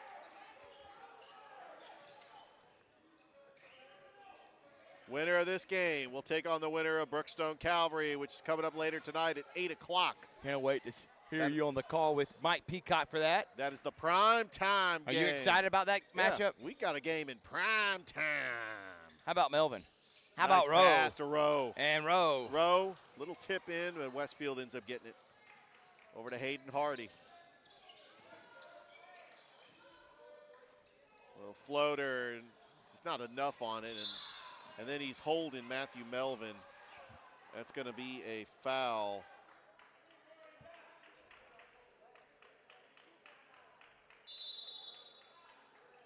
And we're going to get a 30. We'll take 1-2. It's Rich and Thrift, Thrift and Rich. It's all Pachelli here on the District 5 Tournament Semifinal.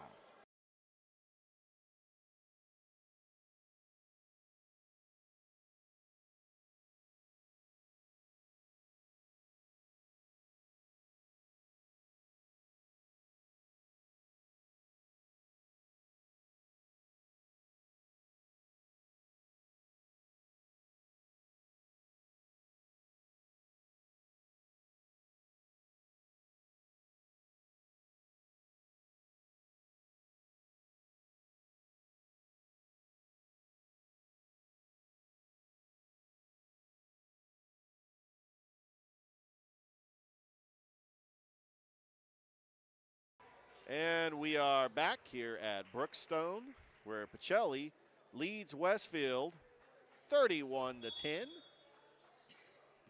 in the semifinals. Pachelli basketball.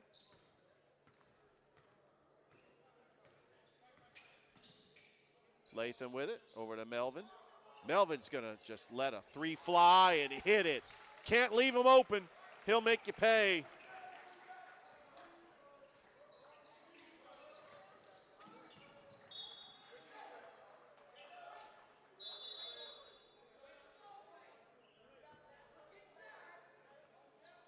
.412 left to go here in the second. Pachelli, the #1 team in 4A, followed by Athens Christian.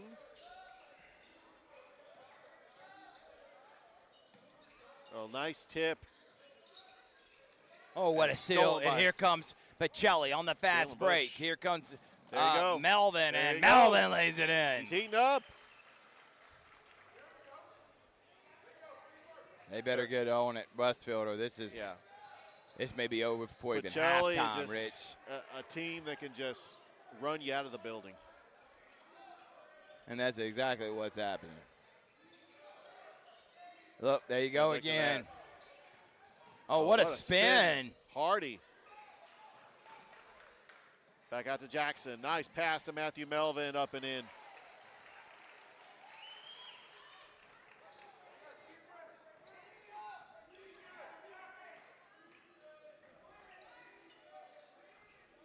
Churches, top of the key.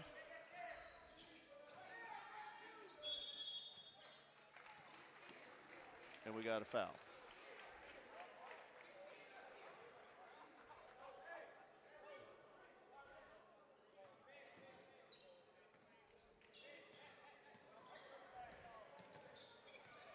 Pachelli basketball up 38-10 over Westfield School. Matthew Melvin, that's going to be a 3-second lane violation on Pachelli.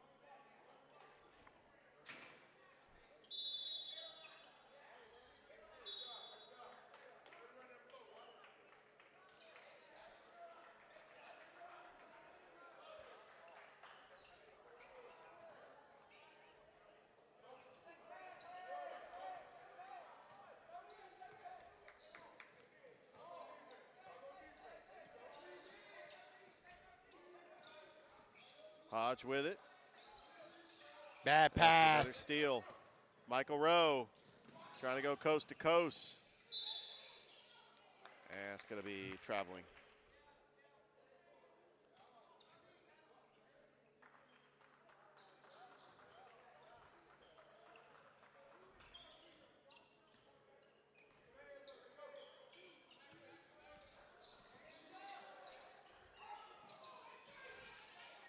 Oh, what a no-look pass. And a little kickball.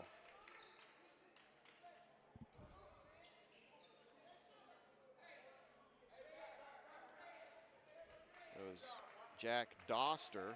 Want to say shout out and to Chattahoochee Valley Sports Hall of Famer Dave Plata in the building. Look at Absolutely. Dave. Yeah. Shout out to Big Dave Plata. In fact, he's going to be on the call for the debut of Pachelli baseball. Excited about that. Excited about their new baseball coach, too. We're going to have Coach Case Rasmus. And that's a very familiar last name. That is You know Tony, right? the brother of Colby and Corey Rasmus, both Major League players, and the son of Tony Rasmus. You know Tony, right? Absolutely.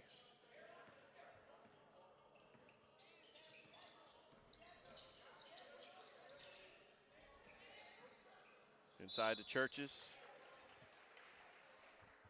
Legendary Mike Peacock in here. Been In the waiting, building. waiting on him to join us because I'm about to have to hightail it over to Columbus State University for those middle school championship. And Mike will be on the call with you, Richard, Absolutely. all game long. Mike Peacock play-by-play. Richard holds his color. It's 1:51 left to go. Well, you know, like we've been doing, Thrift, we've been taking turns, so. We have been, haven't we? Yeah. Going to the line, Hayden Hardy.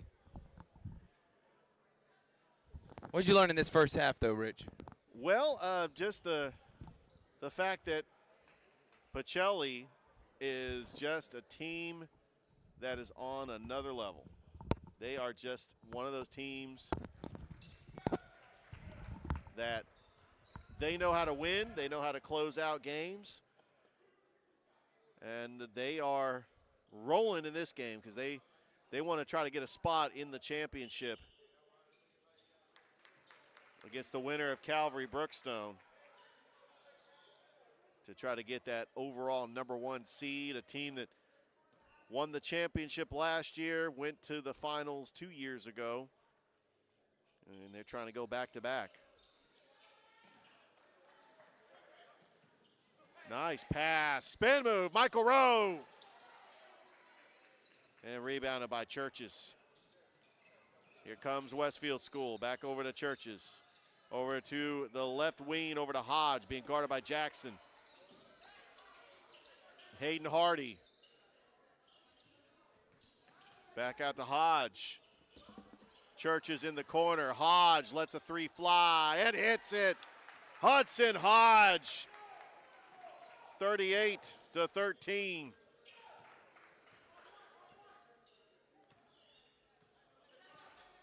Good screen. Jalen Bush with it. Over to Rowe. And 3-second lane violation on Pachelli.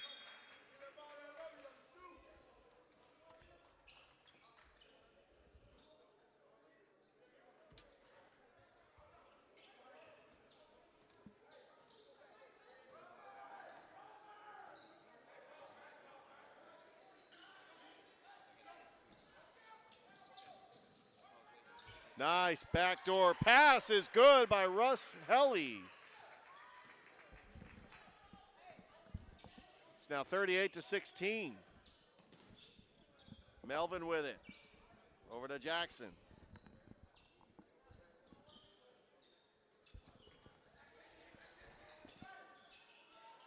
Shot is up and in. J.D. Davis.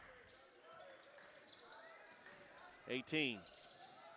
Driving the lane, and we're going to get a foul. with 13 seconds left to go until the half. He'll be in on shooting foul. Westfield School trying to get something. There's a corner three, and that is off the mark by Hudson Hodge. Shot is up and in by Russ Hilly. And Matthew Melvin, 2-1 shot. It's good! Wow! From the half court. Unbelievable. You know, he might have to do that Pepsi challenge. Yeah, look at that, man. I'm glad you made mention of that. Before we go and I get out of here, on Saturday, we got a Pepsi halftime challenge at the Muskogee County Championship Games. Girls and boys, 6 contestants are going to get an awesome opportunity. We're going to have 2 winners to get free Pepsi for a year. How about that, man? Unbelievable. No, all right, we'll be back. We're at the half. Pachelli leads Westfield 41-18.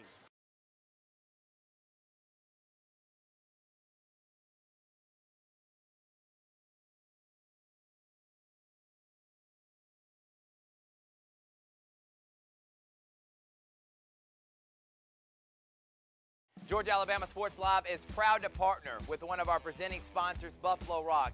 And without this partnership, it would be hard to be able to live stream all the different sporting events at high schools, colleges, and local professional teams every single week like we do. So we thank Buffalo Rock for their support of Georgia Alabama Sports Live. And next time you're watching a Georgia Alabama Sports Live broadcast, make sure you're drinking a nice, refreshing Pepsi. Delicious. Thank you to Buffalo Rock and Pepsi. Hi, my name is Griff Gordy, and here at Gordy Eye Care, we have been serving the Bi-City community for 17 years.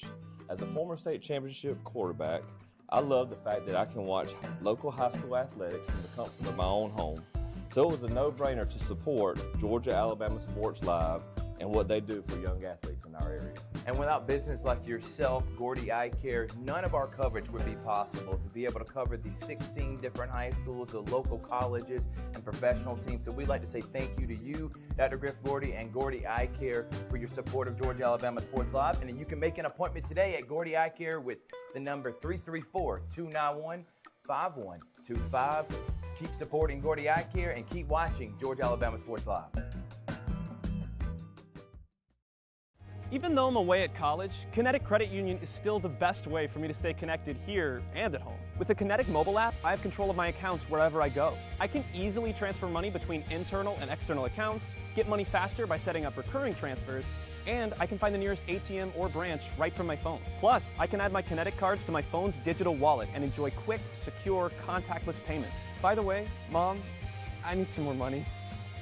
Kinetic Credit Union, the energy for your dreams.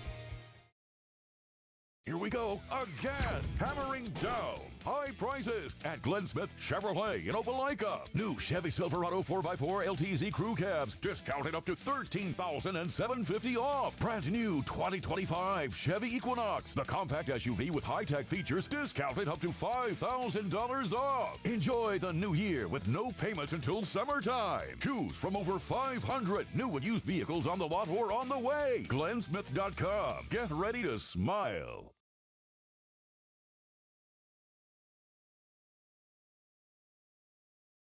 My name is Sergeant Jason Swells, and this is my CVCC story. Class sizes were not too large. The professors in each class had time to talk. It was almost like a one-on-one experience. One of my daughters is a student at CVCC right now.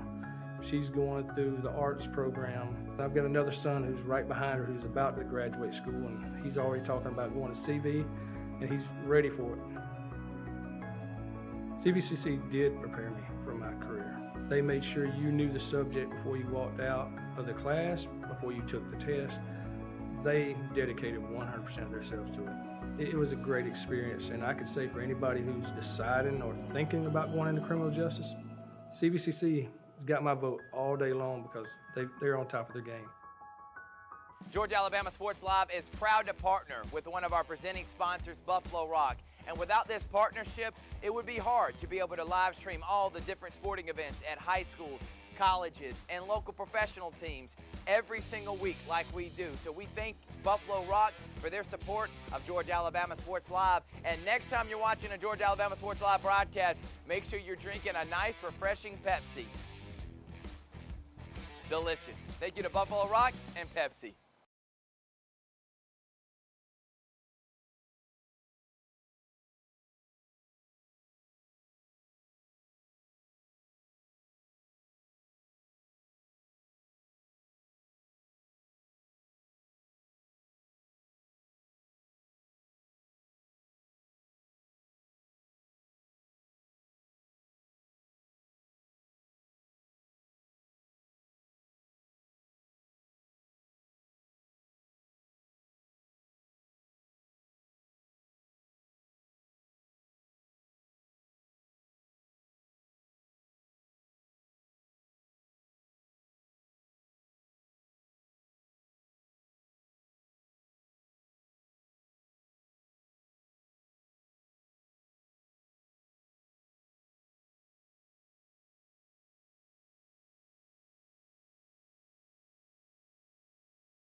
And we are back at Brookstone for the second half of action. Pleased to join you here, and got a little early start there as the ref is going to re-inbounds the ball. Joining Richard Holders here and taking over for Thrift for this second half. Pachelli with a healthy 43-18 lead. Westfield starts with possession in the second half. Hudson Hodge with it out high. He gives it off to Hiley. He passes inside. Got to get it back out. Now Reed Black has it. Tries to get it inside. That ball's knocked away and stolen. That was Michael Rowe knocking it away. And now driving baseline into the lane. Got to get it outside. Back over in the corner to Mackay, and he's up off the glass. Good. Mackay Williams scores, and it's 45-18. And here comes Westfield. Hodge with it. Gets it to Hiley. His shot is no good. Long rebound, Pachelli. That's Trenton Latham with the rebound. He gets it off to Jalen Bush, who goes in for the shot. And let's see, are they going to count it?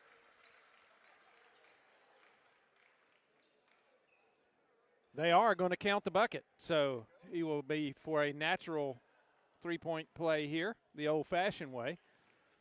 47-18, Pachelli. Free throw is up. It is short, no good. Rebound, Westfield. Hayden Hardy will bring it across. He gets it over to Hodge. Hodge will work it around, throws it inside. That's off the hands of Cannon Allen in there, but the last touch was the carom off Cannon Allen, caught the arm of a Pachelli player, and it'll belong to Westfield on the baseline. 6:59 to go in this third period.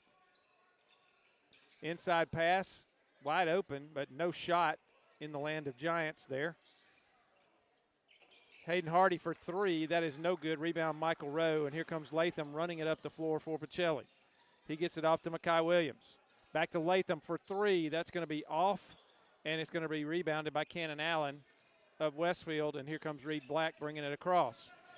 Gets it to Hardy. Around the perimeter, back over to Hardy, down in the corner. Starts a drive, cut off, inside. That is Hudson Hodge with the layup. Split the defense there and found an opening and got it off and scored. And it's 47-20.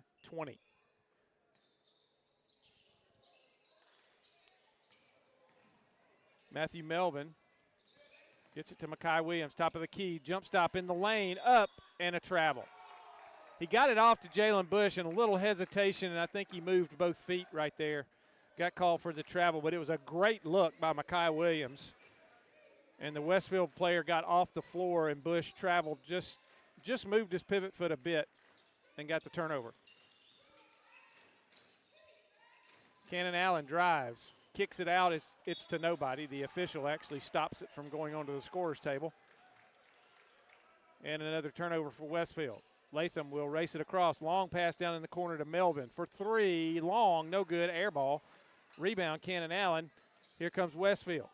That pass, big collision, no call, nothing, but it's a turnover to Westfield. Latham and Hudson Hodge kind of ran into each other, and there's another travel called on the Vikings.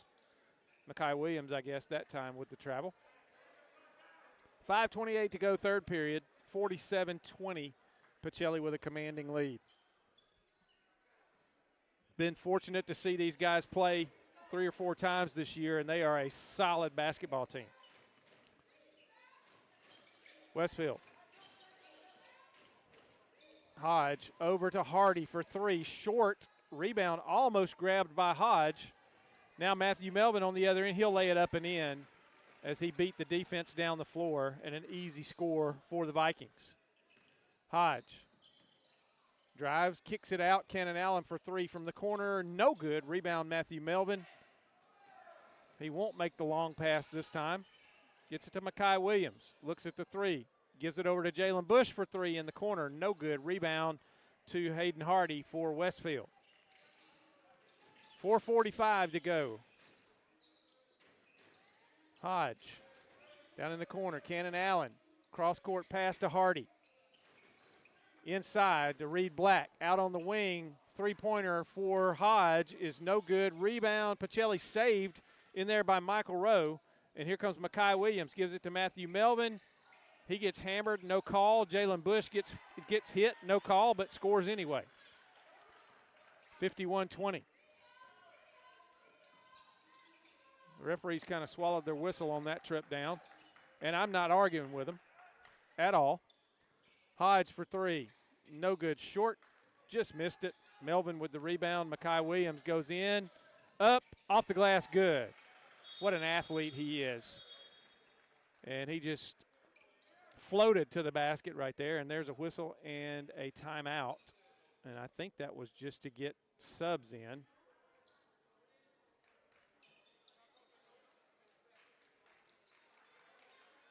And now the Westfield coach is going, hey, what was the call there? Was it a timeout? What's going on here?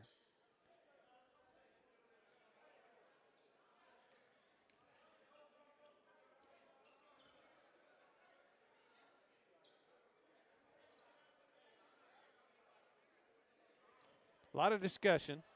Now they're explaining to the Westfield coach. So I'm not sure what happened there, Richard. But we're back into action now. Ben Hulbert in for Westfield, and here's a whistle. And now do we have a clock issue?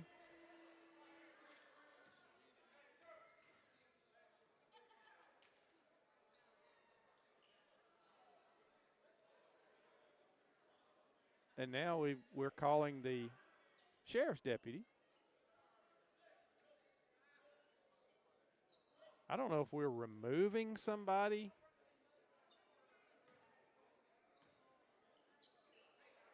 Looks as though we're having somebody removed from the gym. Evidently they were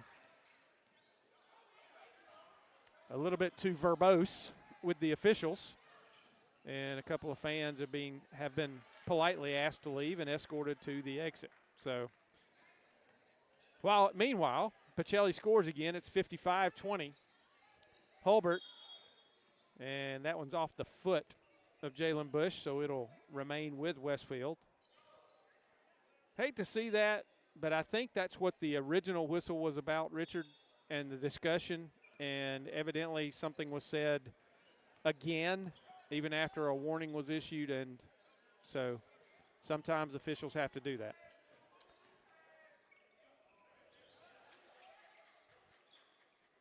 So over in the corner, down low now to Maddox Davies. That shot's an air ball, no good. And cross-court pass is stolen. Makai Williams on the way to the basket, but it's going to be on the floor before the shot. He made the layup, but it's not going to count.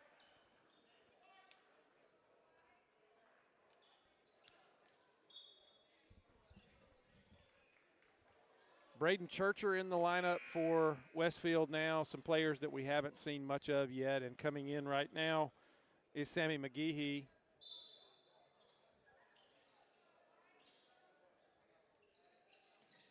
Inbounds Pachelli with it now. Caleb Jackson gets it around the perimeter. Latham now with it on the right wing. Back to Jackson. Looks at the three, doesn't do it. Gives it back to Latham.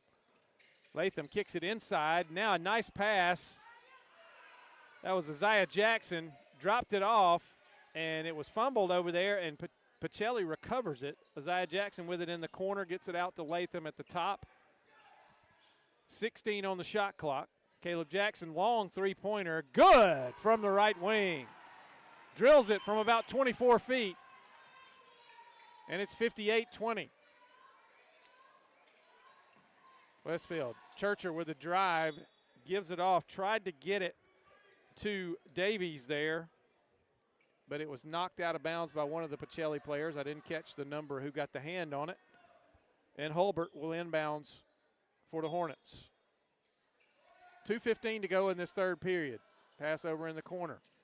Churcher out top to Hodge. Hodge back over to McGehee for three, short. Rebound Caleb Jackson. He gets it up to Latham. Latham's going to go all the way to the bucket. No foul called. McGehee with the rebound for the Hornets, and here comes Westfield. Drops it off to Hulbert. Hulbert's going to start a drive, gets it off to Hodge for three, long, no good, rebound Pachelli. And Caleb Jackson scores on the other end for Pachelli. 60-20 now. It's a 40-point advantage.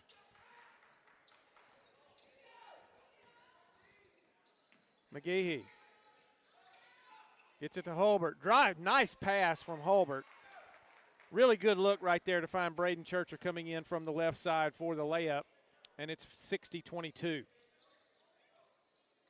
Jackson, long three-pointer from the right side again is good. Caleb Jackson, 2 straight possessions, drills a 3, and it's 63-22.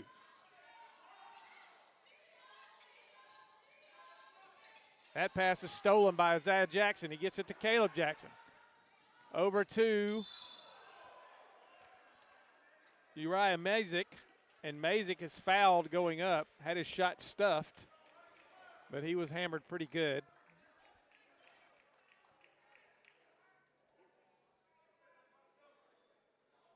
And going to the line will be Uriah Mazik for a pair of shots. 63-22, Pachelli with the lead. 58 seconds left in this third period. And banks it in. The shot is good. 64-22.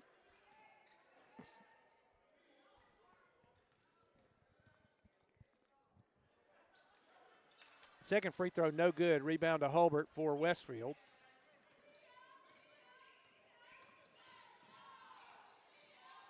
Holbert gets it to Churcher. Churcher to McGehee. Cross court to Holbert.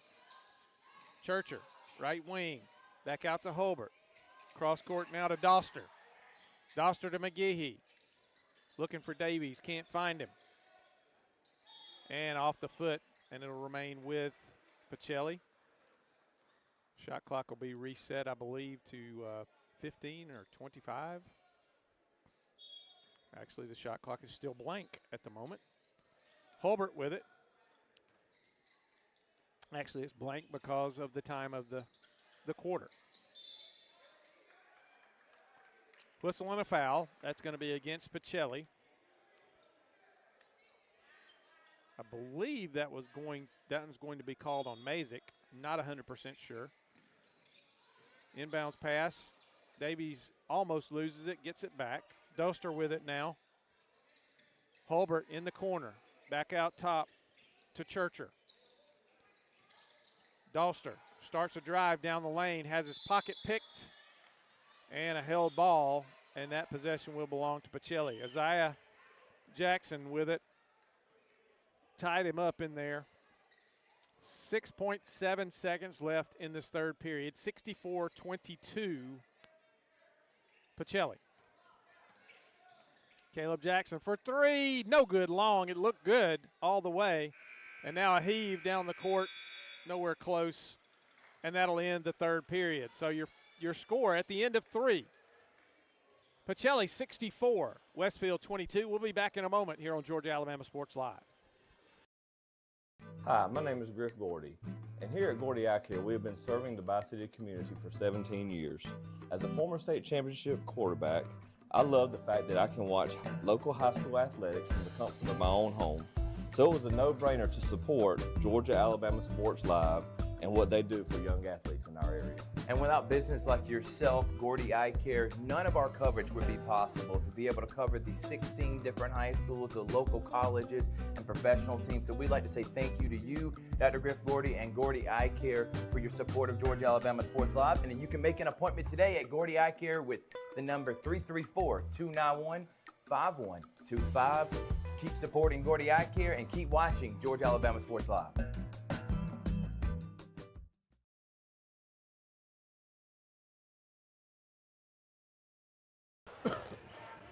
And we are back at Brookstone.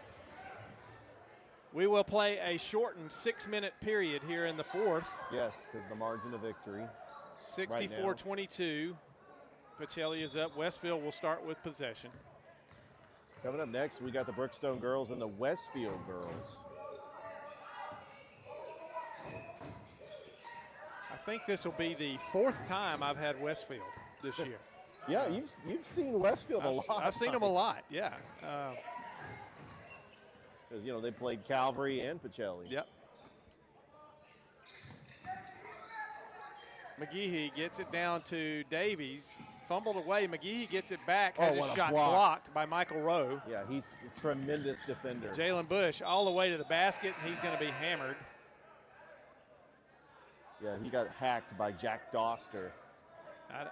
Well, a buzzer went off, and I couldn't figure out why, but I noticed that one shot clock was on 0, so the shot clock didn't reset.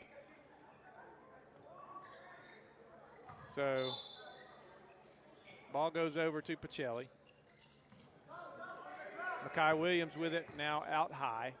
I would imagine this unit for the Vikings will not be in this fourth quarter very long before the subs are made. And then McGehee with a pushing foul on Michael Melvin. Mike, it's just a matter of getting through this game and getting ready for the championship. Yes, no doubt. Which they'll await the winner of Brookstone Calvary. That's going to be the nightcap in prime time. Prime time. Jalen Bush with it. Over to Rowe. Around the perimeter to Latham. Back around the perimeter to Rowe. Melvin in the corner. He's going to dribble out top now. Gets it cross court to Jalen Bush. Bush to Melvin. For 3. Good. Wow. Left wing, Michael Melvin.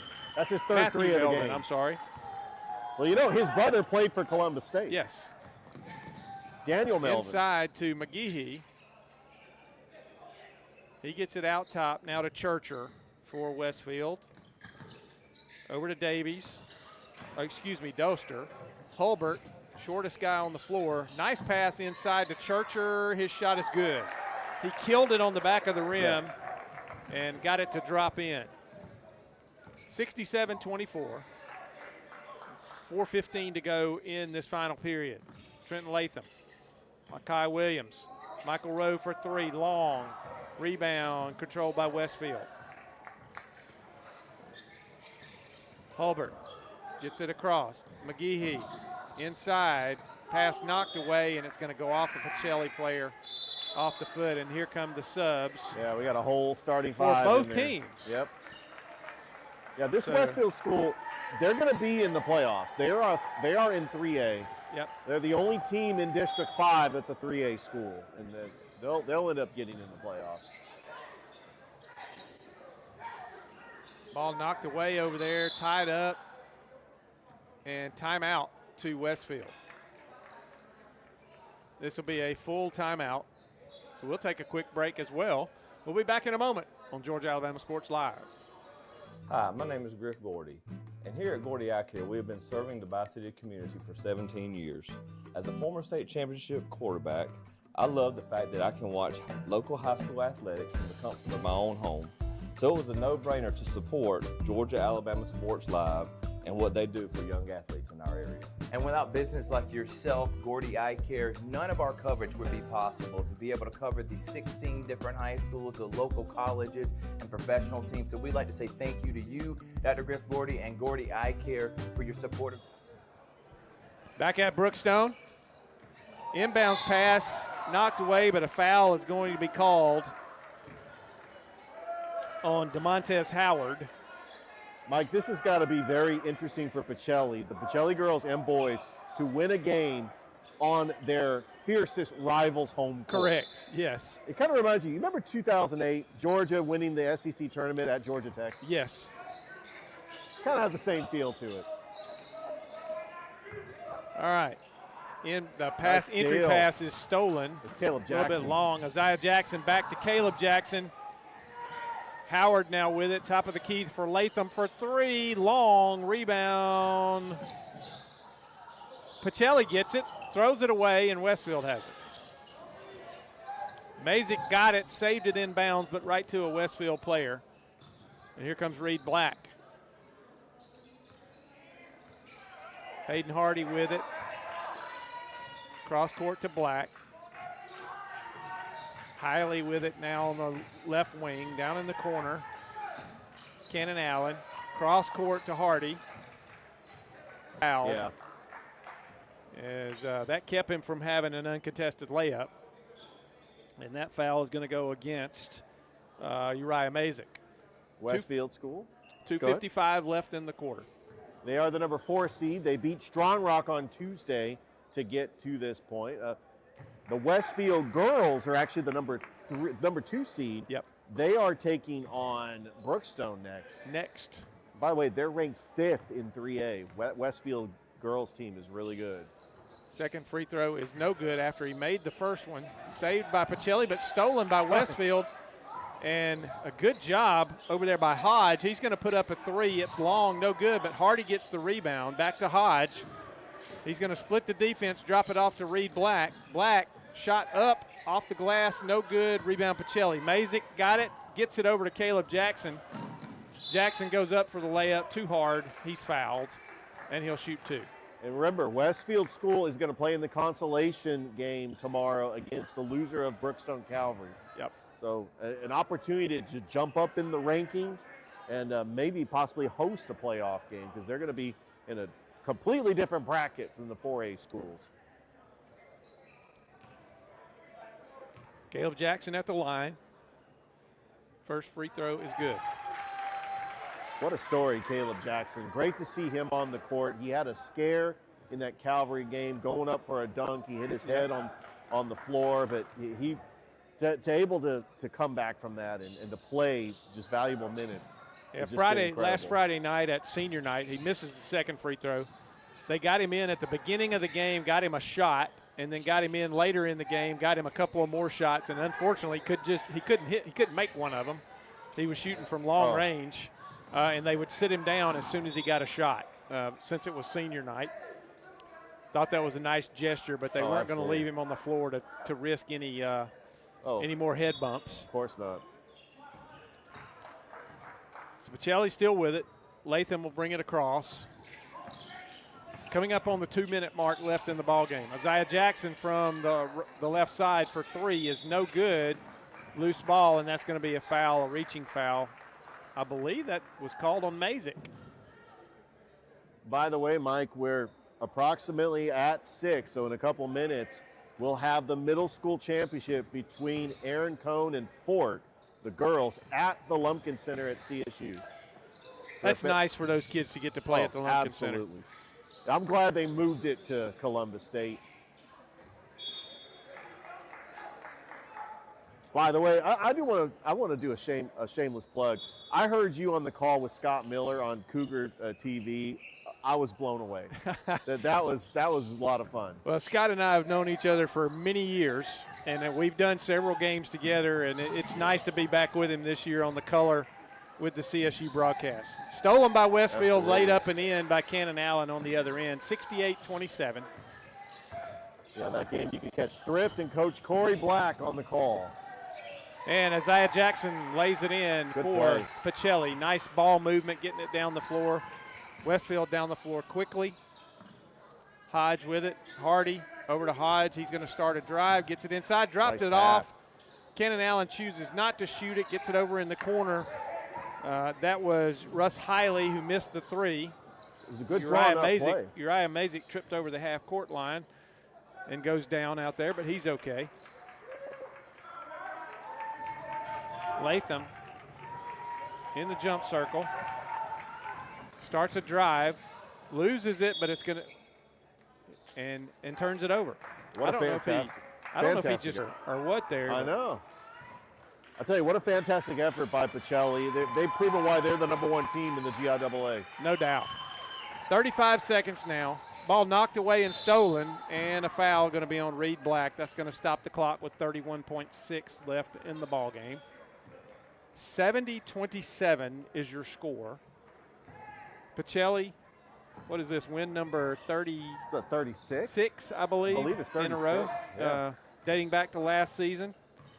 Is it what, 23-0, 24-0? This will move them to 24-0, I believe. 24-0. Wow.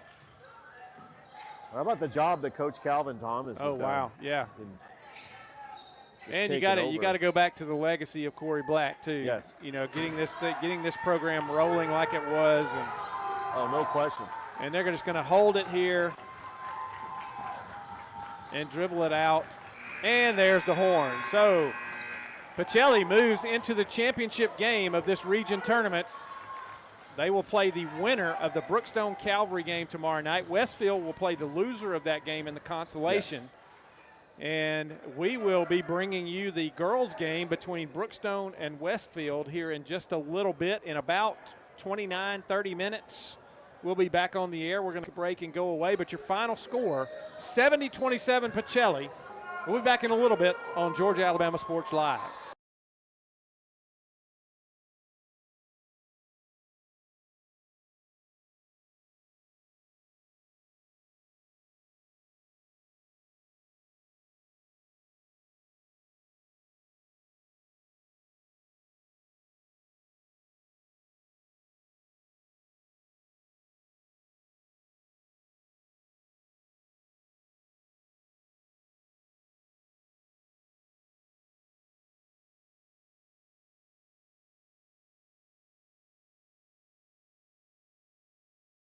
Here we go again. Hammering down. High prices at Glenn Smith GMC in Opelika. New GMC Sierra 4x4 crew cabs discounted up to $14,000 off. GMC Terrain with a roomy cabin and pro safety discounted up to $7,500 off. Enjoy the new year with no payments until summertime.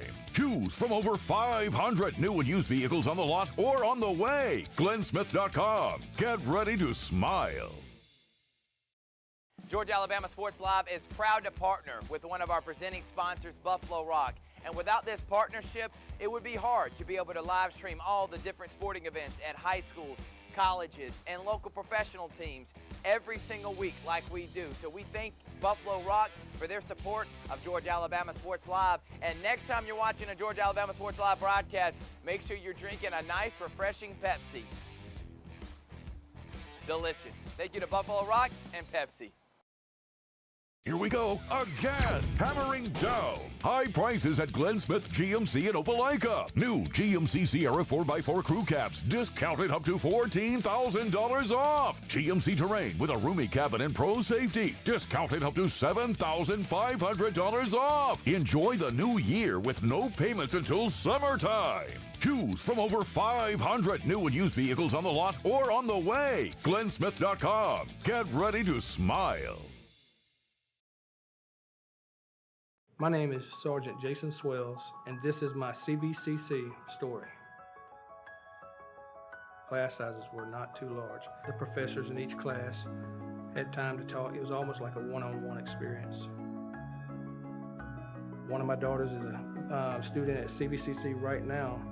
She's going through the arts program. I've got another son who's right behind her who's about to graduate school, and he's already talking about going to CV, and he's ready for it. CVCC did prepare me for my career. They made sure you knew the subject before you walked out of the class, before you took the test. They dedicated 100% of themselves to it. It was a great experience, and I could say for anybody who's deciding or thinking about going into criminal justice, CVCC got my vote all day long because they're on top of their game.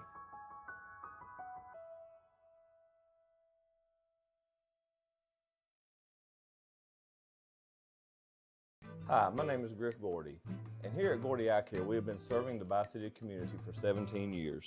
As a former state championship quarterback, I love the fact that I can watch local high school athletics from the comfort of my own home.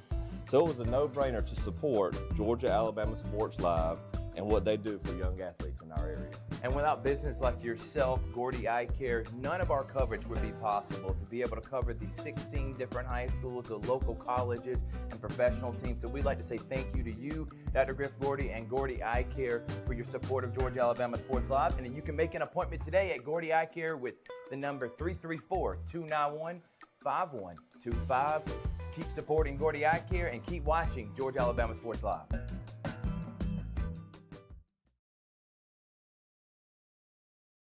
Even though I'm away at college, Kinetic Credit Union is still the best way for me to stay connected here and at home. With the Kinetic mobile app, I have control of my accounts wherever I go. I can easily transfer money between internal and external accounts, get money faster by setting up recurring transfers, and I can find the nearest ATM or branch right from my phone. Plus, I can add my Kinetic cards to my phone's digital wallet and enjoy quick, secure, contactless payments. By the way, Mom, I need some more money. Kinetic Credit Union, the energy for your dreams.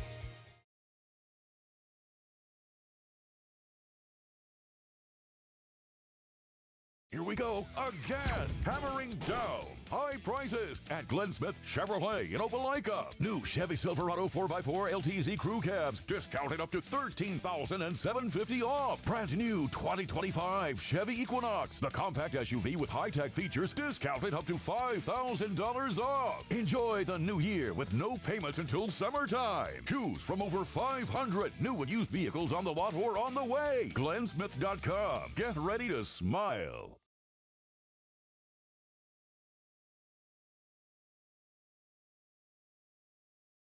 Here we go again. Hammering down high prices at Glenn Smith GMC in Opelika. New GMC Sierra 4x4 crew cabs discounted up to $14,000 off. GMC Terrain with a roomy cabin and pro safety discounted up to $7,500 off. Enjoy the new year with no payments until summertime. Choose from over 500 new and used vehicles on the lot or on the way. GlennSmith.com. Get ready to smile.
And to Brookstone School for regional action tonight. Girls game about to get underway as host Brookstone will take on Westfield School. And the clock has just run down from the pregame, and the starting lineup's about to be introduced. Mike Peacock here with you, Richard Holdridge. Yes, sir. And we will bring you the action from this girls' game. Just a little bit ago, the Pachelli boys defeated Westfield in that semifinal game. And after this game, we have a grudge match between the Brookstone boys and the Calvary boys for the final spot in the championship round tomorrow. Brookstone, the number 3 seed, taking on Westfield School, the number 2 seed, which, by the way, ranked 5th in 3A, one of the top teams in 3A. The Hornets out of Westfield School, out of Perry, Georgia, home of the State Fair. Yep. I know, Mike, you've probably been there a couple of times, maybe. You know what? I have lived in Columbus for almost 30 years, Richard, and I have never been to the fair in Perry. Wow. I went to one of the fairs up in North Georgia back in the late 90s when I was at CSU. We went up there to do an exploratory, but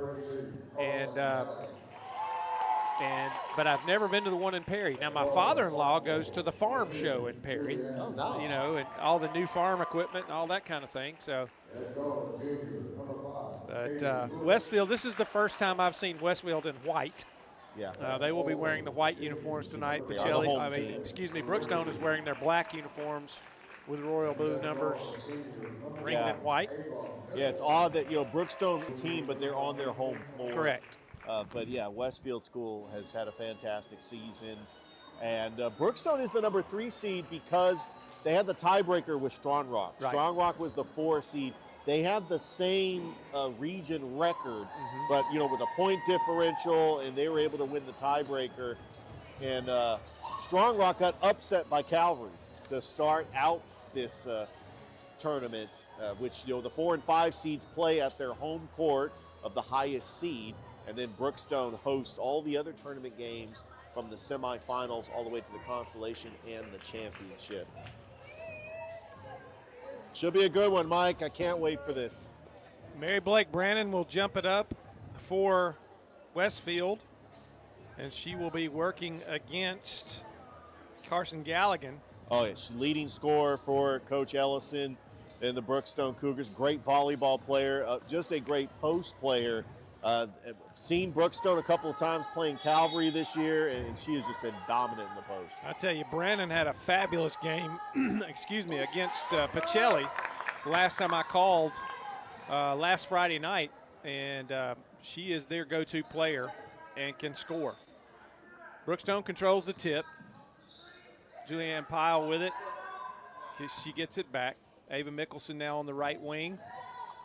Inside to Galligan. She turns, can't get a shot off. Back out to Pyle. Galligan with it now inside the free throw circle. Back to Mickelson. Inside to Galligan. She's going to turn around. She's triple teamed there. Now wide open at the top of the key. Good! Nice! Katie Brooks. She found herself wide open at the top of the key when the defense collapsed on Galligan, and she beats the shot clock with a three-pointer. Found the sweet spot, just a nice catch and shoot.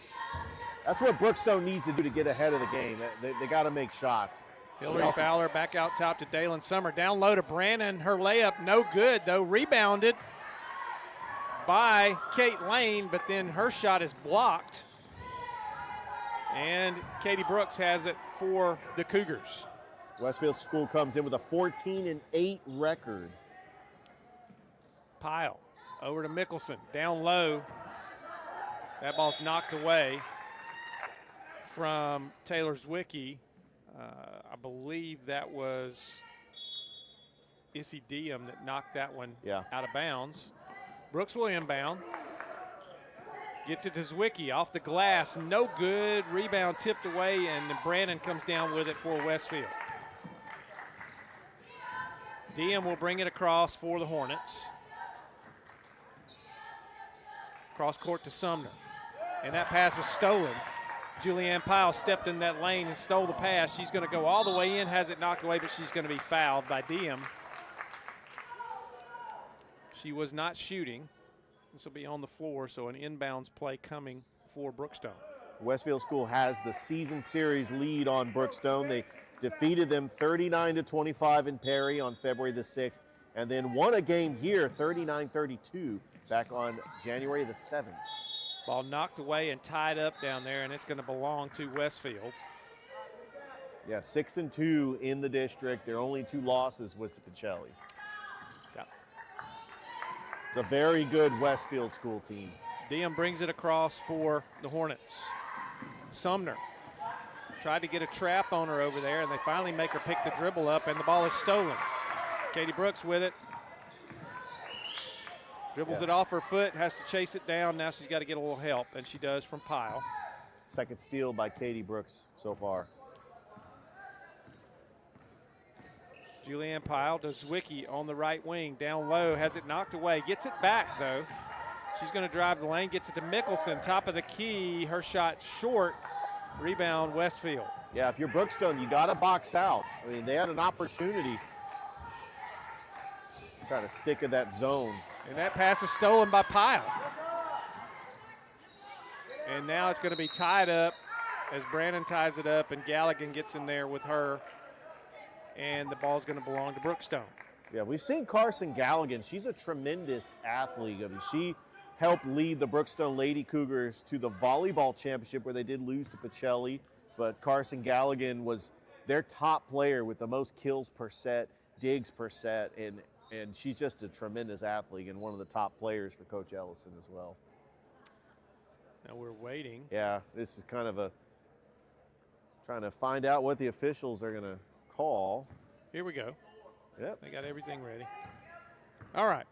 Julianne Pyle will bring it across.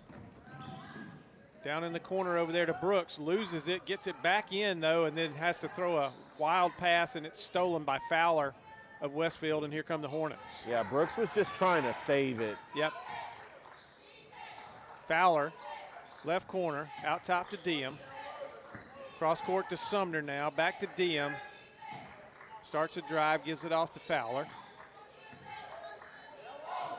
And that was intended for Mary Blake Brandon, but that was a little too high and out of bounds. Another turnover. And Richard, the times I've had Westfield, I've had them twice. I had them at Calvary, right, and at Pachelli. And their Achilles heel in games has been turnovers. Yeah. They forced some early on in this quarter. That one was knocked away, and Brookstone will retain possession. Still 3-0. We're at 4:38. Zwicky with the shot. Long, no good. Rebound Sumner for the Lady Hornets, and here they come across. Izzy Diem will bring it across for them. Fowler at the free throw line. Down low to Brannon. She gets it, but then has it knocked away and stolen by Pyle. And now a jump ball is going to be called as she's tied up by Kate Lane. And it'll belong to Westfield. Yeah, Brookstone comes in with a 6-14 record, 3-5 in the district, including a sweep over Calvary and a win over Strong Rock. Inbounds pass, tried to force it to Brandon. It's going to be tied up again. Galligan ties that one up. It's going to go to Brookstone. But I'll tell you what, Mike, I'm looking down their schedule. 6-14 does not reflect the type of team this Brookstone team is. No, not at all. Which is improved, and they've had a lot of close games. 2 very close Inside games. to Galligan, nice pass. Katie Brooks with a nice feed right there. Kind of a back shoulder throw to take a football term away. Yeah. And an easy layup for Galligan. It's 5-0 Brookstone. Katie Brooks has been doing it all. Steals, good passing, has got a 3 so far in this game. Almost stolen again. Kate Lane going to drive. Shot is blocked by Galligan. And the rebound is going to be out of bounds, and it's going to belong to Westfield. I think the Brookstone player had their foot on the baseline. Yeah, they did. It was unfortunate, but let's see if Brookstone Lane, can try top to of the get key. Stop here. Fowler now inside to Brannon, has it knocked away from behind. She recovers it, gets it down the lane. Back to Brannon, shot good. About a 16-footer for Mary Blake Brannon, the 6-footer. And she nails it. 5-2 now. 3:25 to play in the period. Brooks looks down low, and a travel. Now the defense for Westfield is really zoning in on Galligan, trying to deny her the ball and crowding her every time she does get it. That is going to leave some people open. If they can get their outside game going, they could really make some noise here. Oh, what that a shot is blocked by Galligan. Galligan. Yep. Oh, man. Rebound gotten by Kate Lane. She goes up and she's fouled. Well, that's the player to watch out for, Carson Galligan. You know, Coach Kim Ellison had a player like that 2 years ago by the name of Taylor Williams, averaged 27 points a game. That magical run that Brookstone had to the GIAA championship back in 2023. First free throw from Kate Lane is no good long. That was a pretty special year because her sister Kelly Ellison led Hardaway to the Final Four. So, and by the way, Hardaway is taking on Spencer tomorrow. Second free throw's good. 5-3 now. We'll have those games for you on Georgia Alabama Sports Live starting at 2 with Sumter County Carver Girls. Katie Brooks inside to Galligan. They collapse on her. She has to throw it back out. Mickelson. And then Julianne Powell has her pass knocked away, but she gets it back. Free throw line, Galligan to Zwicky, and she travels. Yeah, should have just committed to shooting there. She thought about doing a pump fake and drive the lane, but when you're doing a pump fake, sometimes you palm the ball, and the ref is going to call that every time. Diem brings it across for Westfield. Brannon inside to Fowler. Fowler's up and good, and she's fouled by Galligan. That's the second foul on Galligan. Yeah, she's got to be very careful. Is Coach Ellison going to sit her with 2 fouls? Yep, she is. Sub is to the table now. Caroline Peak will come in for Galligan. I tell you, the plus minus when Carson Galligan is actually on the floor, I mean, she has really been a difference maker for Brookstone. And no doubt. If she is not in the game, let's see if Brookstone can just maintain. Fowler completes the three-point play, and for the first time in the game, Westfield has the lead, 6-5. 6-0 run for the Lady Hornets. Mickelson. Down low to Zwicky. Zwicky cross court now to Julianne Powell for 3. Off the glass, no good. Rebound, Fowler. And here comes Westfield. Brookstone has sort of hit an offensive wall here the last little bit. They have. 2:10 to go in the period. Diem inside to Brannon. Kicks it back out to nobody. Are they calling a backcourt violation on Westfield? That is a backcourt violation. All right, well, if you're Brookstone, you've got to capitalize. I know that Carson Galligan's not on the floor. You got to find ways. You got Taylor Zudwicki, also a very good post player that had a lot of valuable minutes when Carson Galligan was injured this season. Three-pointer from Zwicky short. Rebound Fowler. And here comes Westfield. Kate Lane drives the lane, free throw line, and she traveled. Nope. Well. No, she did travel. She did travel, but I think we have a foul call. Yes, no, it's the travel. Yeah. Thought we had a foul call. I thought the official was stopping the travel violation to call a foul, but it was traveling. And Julianne Powell will bring it across for Brookstone. 1:40 to go in this opening period. Down to Katie Brooks. Starts a drive. She gets trapped in the corner. Mickelson gets it out of there, though. And now she has it taken away by Diem. And here comes Westfield. Kate Lane into the lane. She's 1-on-3, gets it a nice pass, but the air ball is no good. And Lane goes down. I think she took an unintentional arm to the head there. Yeah, Brookstone's hit a wall here in this first quarter. Pyle gets it over to Mickelson. Mickelson starts a drive, gets a pick. Gives it back to Pyle now. Ball knocked away, but Brookstone controls it. Caroline Peak got it. That pass is going to be knocked away and not stolen. Mickelson recovers it. Shot clock winding down. Zwicky's shot no good. Rebound. Yeah, they're going to call a foul. To Sumner, and she's going to be fouled by Caroline Peak. Yeah, it was a tough call. Peak was just trying to go for the rebound. Yeah. It was a bad angle. Sumner had position, and kind of tough to get to the basketball with positioning. Kate Lane takes a seat over there. She's going to get a little treatment. Inside to Fowler, up and good. Hillary Fowler with a strong move. Gets it up off the glass and good. 5 points for Hillary Fowler. She is taking advantage of Carson Galligan sitting on the bench with 2 fouls. Mickelson, that pass too high from Pyle, and a turnover for Brookstone. And Brookstone's got to find a way to turn the tide here. Got to get some success on the offensive end. Yeah, they got to calm the nerves. They're on an 8-0 run. Brannon inside, down low to Fowler. She's not fouled somehow. And now Brookstone finally gets this rebound. Got to get a transition bucket here. Pyle all the way to the bucket, and that's a blocking foul going to be called against Dalen Sumner. And Julianne Pyle will go to the free throw line for Brookstone. If Brookstone can cut it to 1 going into the second quarter, that's a win for them because they could regroup, maybe put Carson Galligan back in the game. I know it's a little risky with her with 2 fouls, but you know they're still in this. They cannot get to a point where they're going to let this game slip away. But Westfield School 8-0 run, firing on all cylinders. First free throw is good. Pyle with her first point of the game.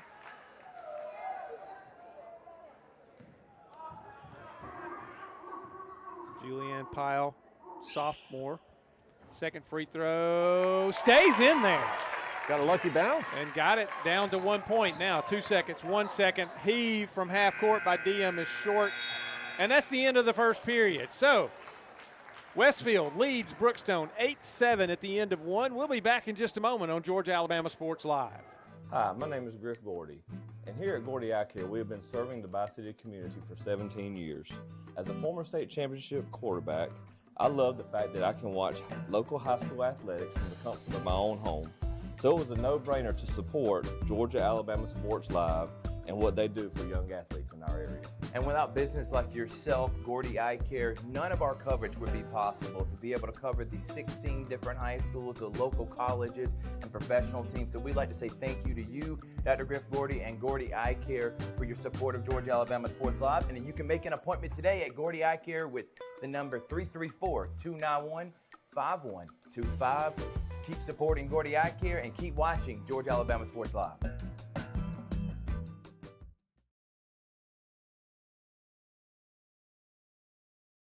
Even though I'm away at college, Kinetic Credit Union is still the best way for me to stay connected here and at home. With the Kinetic mobile app, I have control of my accounts wherever I go. I can easily transfer money between internal and external accounts, get money faster by setting up recurring transfers, and I can find the nearest ATM or branch right from my phone. Plus, I can add my Kinetic cards to my phone's digital wallet and enjoy quick.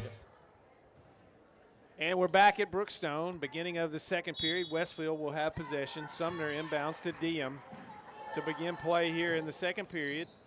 Westfield leads 8-7, low scoring first quarter. Brannon misses that shot, got open down there, and here's a jump ball going to be called, and that's going to belong to Brookstone. By the way, Mike, a big shout out to the Chaco Panthers and Coach Glenn as they are going to the playoffs. They upset Macon County in their region tournament. That is an upset, too. Macon County is always very athletic in every sport. Oh, yeah. They will be hosting a playoff game in Casita. Ava Mickelson trips over the feet of Diem, and she's going to be called for a foul there. That's an unfortunate little foul. Well, Brookstone has a chance to get back in this game. They're only down by 1, but you know they lost a little bit of that momentum. But I think those 2 free throws by Julianne Pyle were huge. Katie Brooks now. Cross court to Mickelson. She's going to try a 3. In and out, no good. Rebound. Peak got a hand on it. She finally controls it. Julianne Pyle for 3. Air ball. And last touch by Westfield. Yeah, Westfield got a hand on it. And Brookstone's got to find something from the outside, Richard, because Westfield is really closing off the lane, not giving him anything on the inside. Zwicky has to go up over Fowler to get that. She gets loose and makes a nice layup. Great job by Taylor Zwicky of just going around the defender and laying it up and in, and it's 9-8 Brookstone. Yeah, she found a hole in the crease. Brannon to Scarisbrick. Has it knocked away. Peak knocks it away again, and she knocks it away again. somehow Scarisbrick keeps getting it back, and now a nice pass from Kate Lane into Brannon, and she scores. Yeah, that was like one of those passes where you lob it into a place where you go like a quarterback with a receiver. Yep. Inside the peak, and she double dribbles. The question is, how long is Coach Ellison going to keep Carson Galligan on the bench with 2 fouls? But so far, Brookstone is hanging in there with Westfield School. 10-9 the score. Westfield with the basketball. Scarisbrick to Sumner. Starts a drive, free throw line, kicks it out. It's knocked away, and whose ball is it? It's going to stay here with Westfield School. Nope, they're going to give it to Brookstone. They're giving it to Brookstone. The official on the baseline said it was last touched by Kate Lane, so it'll be Brookstone basketball. By the way, I want to give a special shout out to Brett Taylor from GIAA.TV as he does Westfield School's games for the Middle Georgia Sports Network. So we appreciate him. I made sure to text him, hey, we're doing Westfield games if you want to check them out. Ball stolen. Sumner has it. She picks up her dribble, but she gets it across. Now to Brannon. Down low to Fowler. Fowler off the glass. No good. Rebound, Zwicky. And here comes Brookstone. 5:45 to go in the second period. Julianne Pyle with it between the jump circles. Pyle out near the logo. Trying to get her teammates to move for her. Katie Brooks, right wing. Starts a drive, in, up, and no good. Rebound, last touched by Taylor Zwicky, and it'll belong to Westfield. Sub into the game for Brookstone. Kate Deal comes in. Ava Mickelson will take a seat for the first time in the game. Scarisbrick brings it across for Westfield. Kate Lane, nice pass, and Brannon can't make the shot. She was on the run and just couldn't get her momentum slowed down and shot a little too hard. Yeah, it was too strong. Good job by Brookstone, right there for the rebound. Has a chance to take the lead here in the second. Julianne Pyle now to Zwicky over on the right side of the key. Pyle starts a drive. She's cut off nicely by Sumner. Katie Brooks. Deal now with it, gets it to Zwicky at the free throw line. Cross court. Zwicky up with the shot off the glass, no good.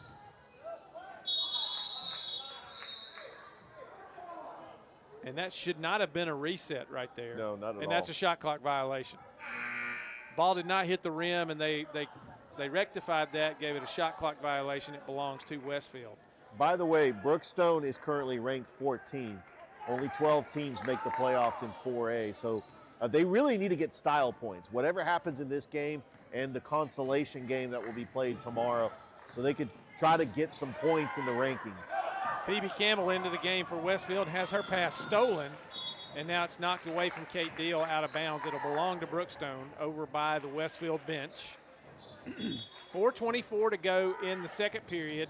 10-9, Westfield with the lead. Three-pointer on the way from Pyle, long, no good. Rebound to Westfield.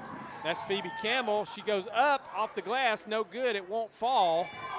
Now Zwicky's going to control the rebound for Brookstone, and we're going to go the other direction. Julianne Pyle and a whistle and a timeout. Kim Ellison wants a timeout. It's going to be a 30-second timeout, so we'll keep it right here. Brookstone leads, Brookstone leads 10-9. No, Westfield leads 10-9. I'm sorry. Got to look at the scoreboard the right way. They are the visitor in this game, but they're keeping the score. They're keeping the score, so it says Cougars. Yes. So I tell you what, Mike, what a fantastic evening of basketball, not just high school, but also middle school. Yep. Columbus State, Thrift Behringer, Coach Corey Black over for the middle school championship. We got Fort and Aaron Cone. Last time I checked the score, Fort was leading Aaron Cone. And we got Aaron Cone Richards part 3. Should be interesting. And a big shout out, Richard, to the Calvary Christian boys middle school team who won the Gap State Championship there you last go. week. Absolutely. they had a fantastic year in middle school football, and they followed that up with a state championship in middle schoal basketball. Oh, there's some miscommunication there. Yep. Gets out of bounds. Kate Deal. Zigged when she should have zagged. Yeah, she really did. Winner of this game takes on Pachelli in the championship tomorrow. And a whistle. And we have a clock issue. As we'll be back here at Brookstone for the championship games.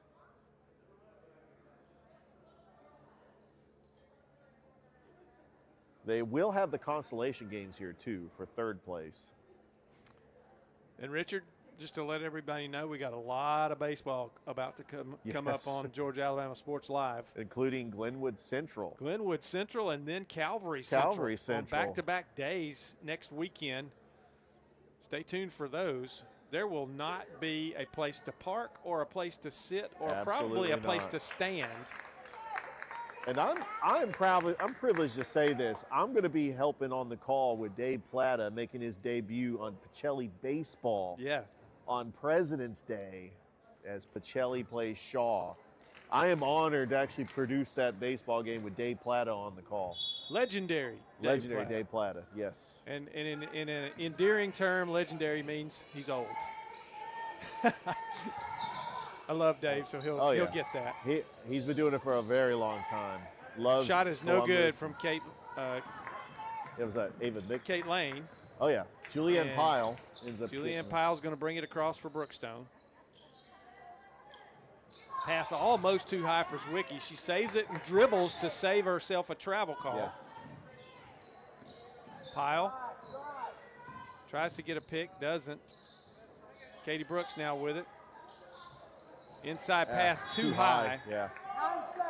Trying Sally Beck had the basketball, but it was knocked out of bounds by Westfield. Skarisbrick comes back in for the Lady Hornets, and Ava Mickelson is back in for Brookstone.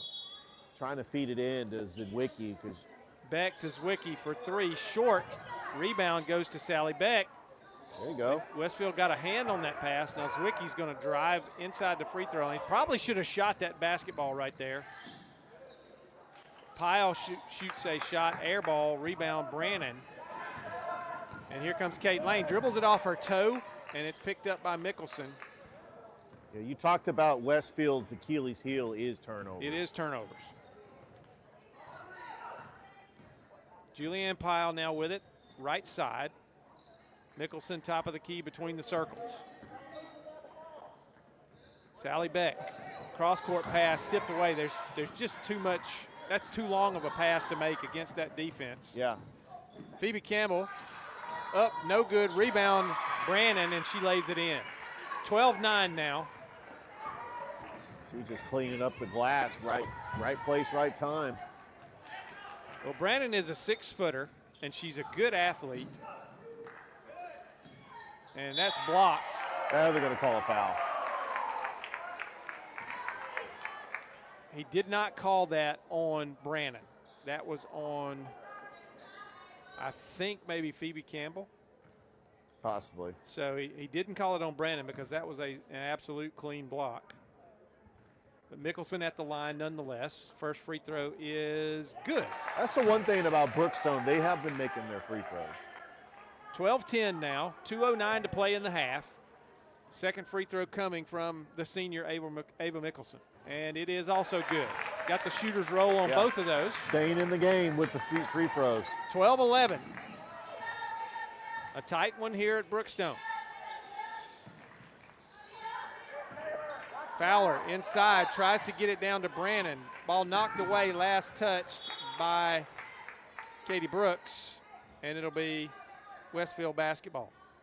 By the way, I just want to say something about Westfield School. Not only they're the only team in the district that's a 3A school. Mm-hmm. They won the softball championship as a 3A school, so congratulations to them. I know we know a lot about Westfield School, but basically with our ties with Brett Taylor and the GIAA. But yeah, they got a great program there. Brannon gets it, dumps it off to Fowler, off the glass, good. She's fouled, and she'll have another opportunity for a three-point play. Fowler has just been dominant in the post, just taking advantage of Carson Galligan on the bench. Well, one thing I've noticed about Hillary Fowler in the games I've done, she's strong and she asserts herself.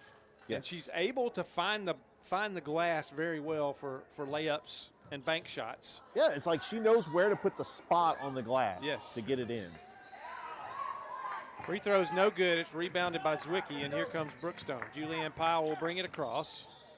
1:39 to go in the period. Got open Drives lane. the lane, has her pass, and here's a late whistle. It's late after the shot. And that's going to be called against Brannon. I thought she was fouled, Richard, but the whistle was about 4 seconds late. 4 seconds late. And so Powell will go to the line to shoot a pair. And the first one is no good. Did the refs want to just play it out to see how the play?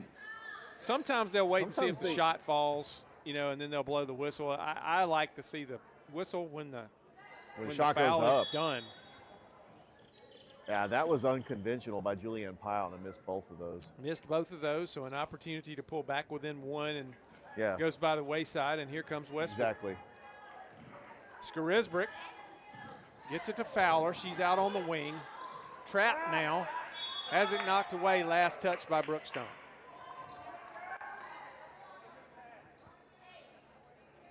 Kate Lane will inbound right in front of Brookstone's bench. Brannon, top of the key now to Campbell. Back to Lane. Lane, bounce pass inside. Yeah, they call a foul on Westfield. Offensive foul on Westfield. That's also going to be on Brannon. That's her second foul. She tried to clear herself a spot right there and called for the offensive foul. And she's going to have a seat on the bench with 2 fouls. I'm wondering if Coach Ellison is going to keep Carson Galligan on the bench for the entire first half. I think she is. And you got to give Brookstone credit. They've done a really nice job of staying in this game without Carson Galligan. Exactly. Winner plays Pachelli in the championship tomorrow. Loser will play Calvary in the consolation game. Julianne Powell between the circles. Gets it to Mickelson now. Mickelson starts a drive. She's got it between the circles. Now to free throw line to Zwicky. Zwicky, one dribble off the glass, no good. Rebound Sally Beck, back to Zwicky. Over to Katie Brooks. And now Powell with it. She's going to start a drive. Goes in, off the glass, no good. Rebound. That is Zwicky with the rebound. She goes back up. No good, has it knocked away. And finally a foul is going to be called on Brookstone. It'll belong to Westfield. And here's the thing, if you're underneath the basket, you've got to finish. I mean, there's been some golden opportunities here for Brookstone to cut into this lead. Let's see if Westfield can capitalize.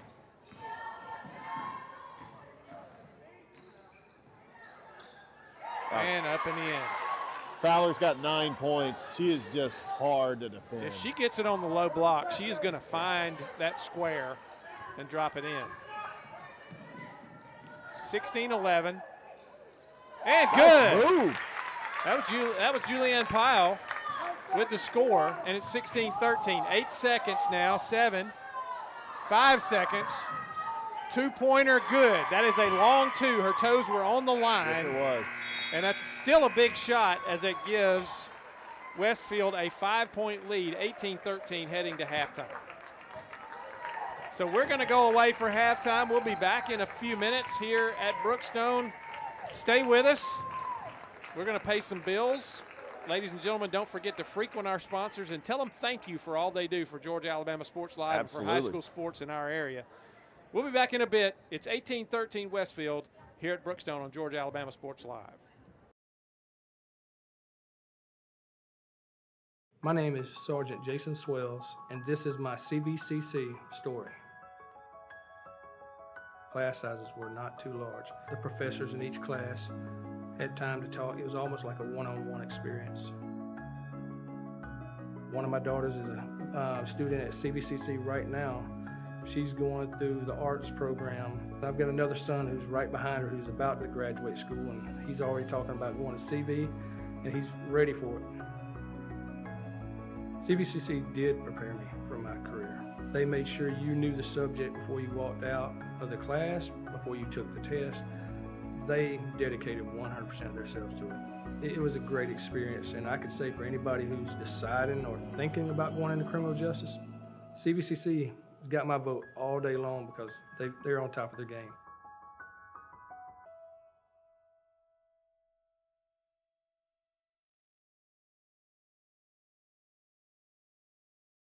Even though I'm away at college, Kinetic Credit Union is still the best way for me to stay connected here and at home. With the Kinetic mobile app, I have control of my accounts wherever I go. I can easily transfer money between internal and external accounts, get money faster by setting up recurring transfers, and I can find the nearest ATM or branch right from my phone. Plus, I can add my Kinetic cards to my phone's digital wallet and enjoy quick, secure, contactless payments. By the way, Mom, I need some more money. Kinetic Credit Union, the energy for your dreams. Georgia Alabama Sports Live is proud to partner with one of our presenting sponsors, Buffalo Rock. And without this partnership, it would be hard to be able to live stream all the different sporting events at high schools, colleges, and local professional teams every single week like we do. So we thank Buffalo Rock for their support of Georgia Alabama Sports Live. And next time you're watching a Georgia Alabama Sports Live broadcast, make sure you're drinking a nice, refreshing Pepsi. Delicious. Thank you to Buffalo Rock and Pepsi.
And we're back at Brookstone, start of the second half. Westfield will have the basketball.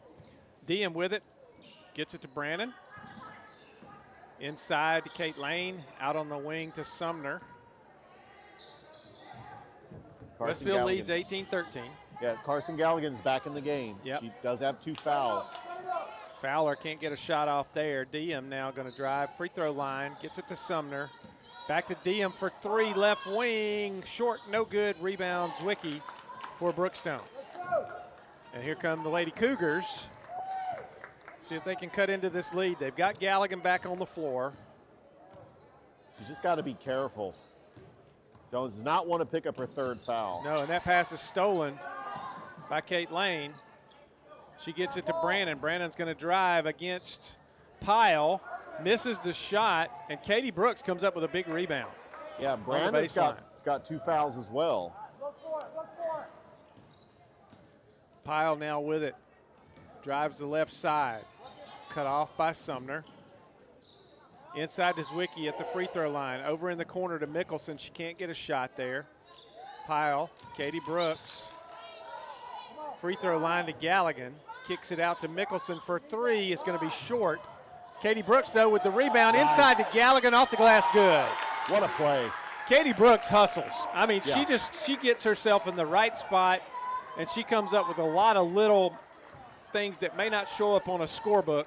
No, not at all. But that was really nice. And there's a nice pass. Diem finds Kate Lane going to the bucket. Makes a perfect pass up and in, and it's 20-15. Pyle off the glass, no good. Rebound, Kate Lane. Well, good job by Galligan not trying to go for that rebound and try to pick up her 3rd foul. Right. Brandon, blocked by Galligan. Wow. What a defensive play by Carson Galligan. Pyle working against Sumner. Gets it over to Katie Brooks for 3. Good! Katie Brooks drills her 2nd three-pointer of the game, and it's 20-18. Yeah, you leave her open, she's going to make you pay. Sumner back to Diem. Down low to Fowler. Trying to find Brandon inside. Nice pass. Blocked again, but they're going to call a foul on Galligan, and that's number 3. Yeah, that's going to be her 3rd foul. Thought she had a clean block there, but they called the foul. I thought it was clean too, Mike. Does Coach Ellison keep Carson Galligan out there with 3 fouls? That's going to be the question. Brandon's free throws, first one is good. And no, subs are coming in. She's going to sit for a little while. She's going to sit. Pyle is off with Galligan into the game for Brookstone. Meg McPherson is in, and Kate Deal is in. Second free throw is also good from Brandon. 22-18 now. Well, they could use Katie Brooks getting hot. Oh, absolutely. But she's actually off the floor now. No, there she has the basketball. I'm sorry. Yeah, but what am I looking at? Look at the Westfield defense just swarming Katie Brooks. Zwicky off the glass, no good. Rebound Sumner. Zwicky ties it up, though. How about that? That's going to be a jump ball, and it's going to belong to Brookstone. If you're Brookstone, you got to get Katie Brooks just to move around, try to get open. Inbound pass knocked away. Deal. Too high for Zwicky inside. Picked off by Westfield. Kate Lane with it into Fowler off the glass. Good, and she's fouled. The 3rd time in the basketball game she has made a shot and is going for a 3-point play. Every time Fowler touches the ball, she throws it up anywhere near the glass. She just finds that square. She has the sweet spot on the glass. As Zwicky is going to sit in foul trouble. And Brookstone has lost their 2 post players in foul trouble. Caroline Peak in now.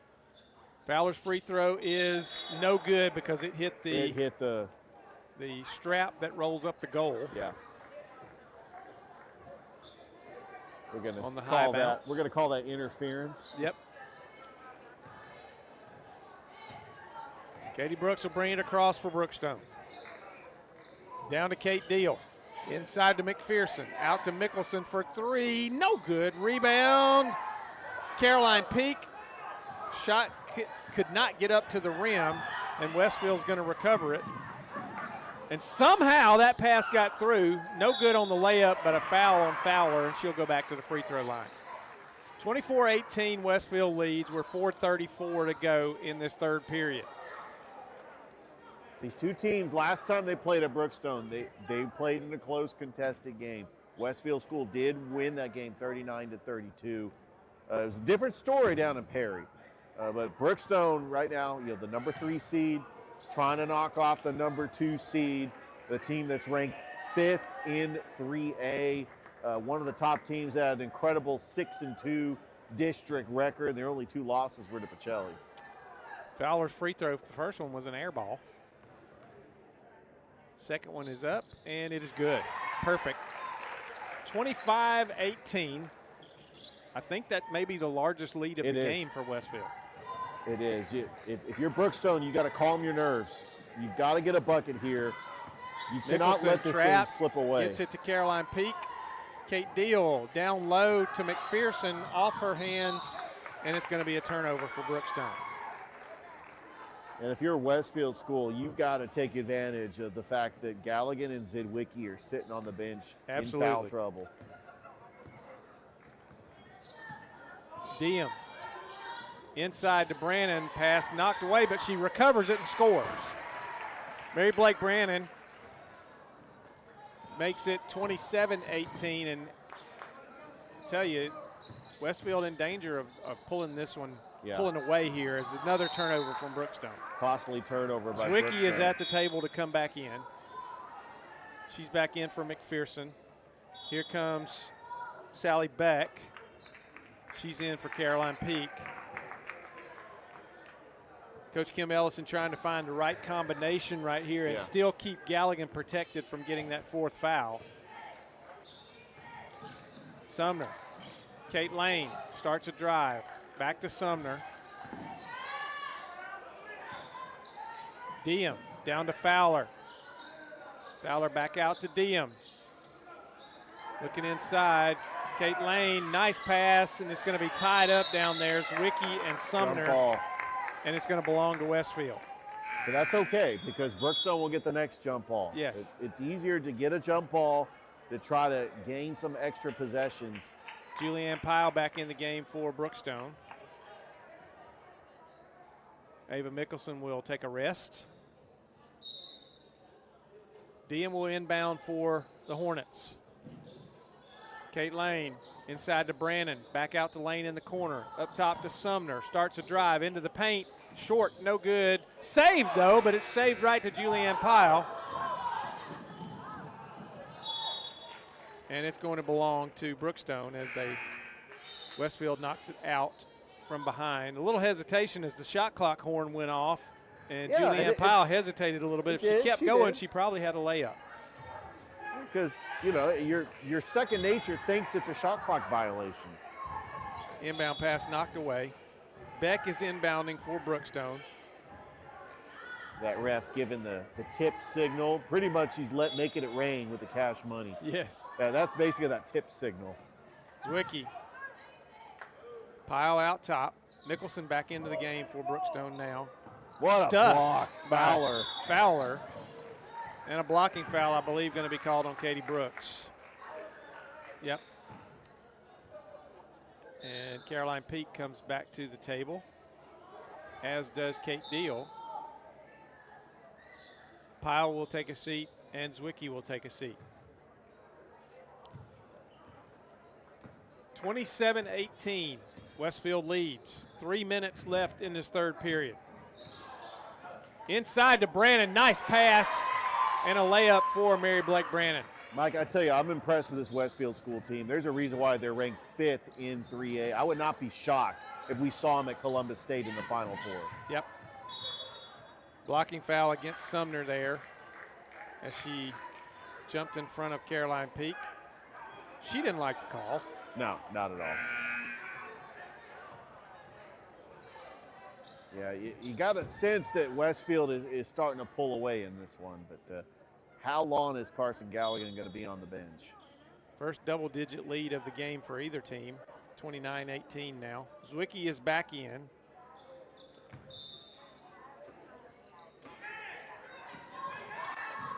Inbounds to Zwicky.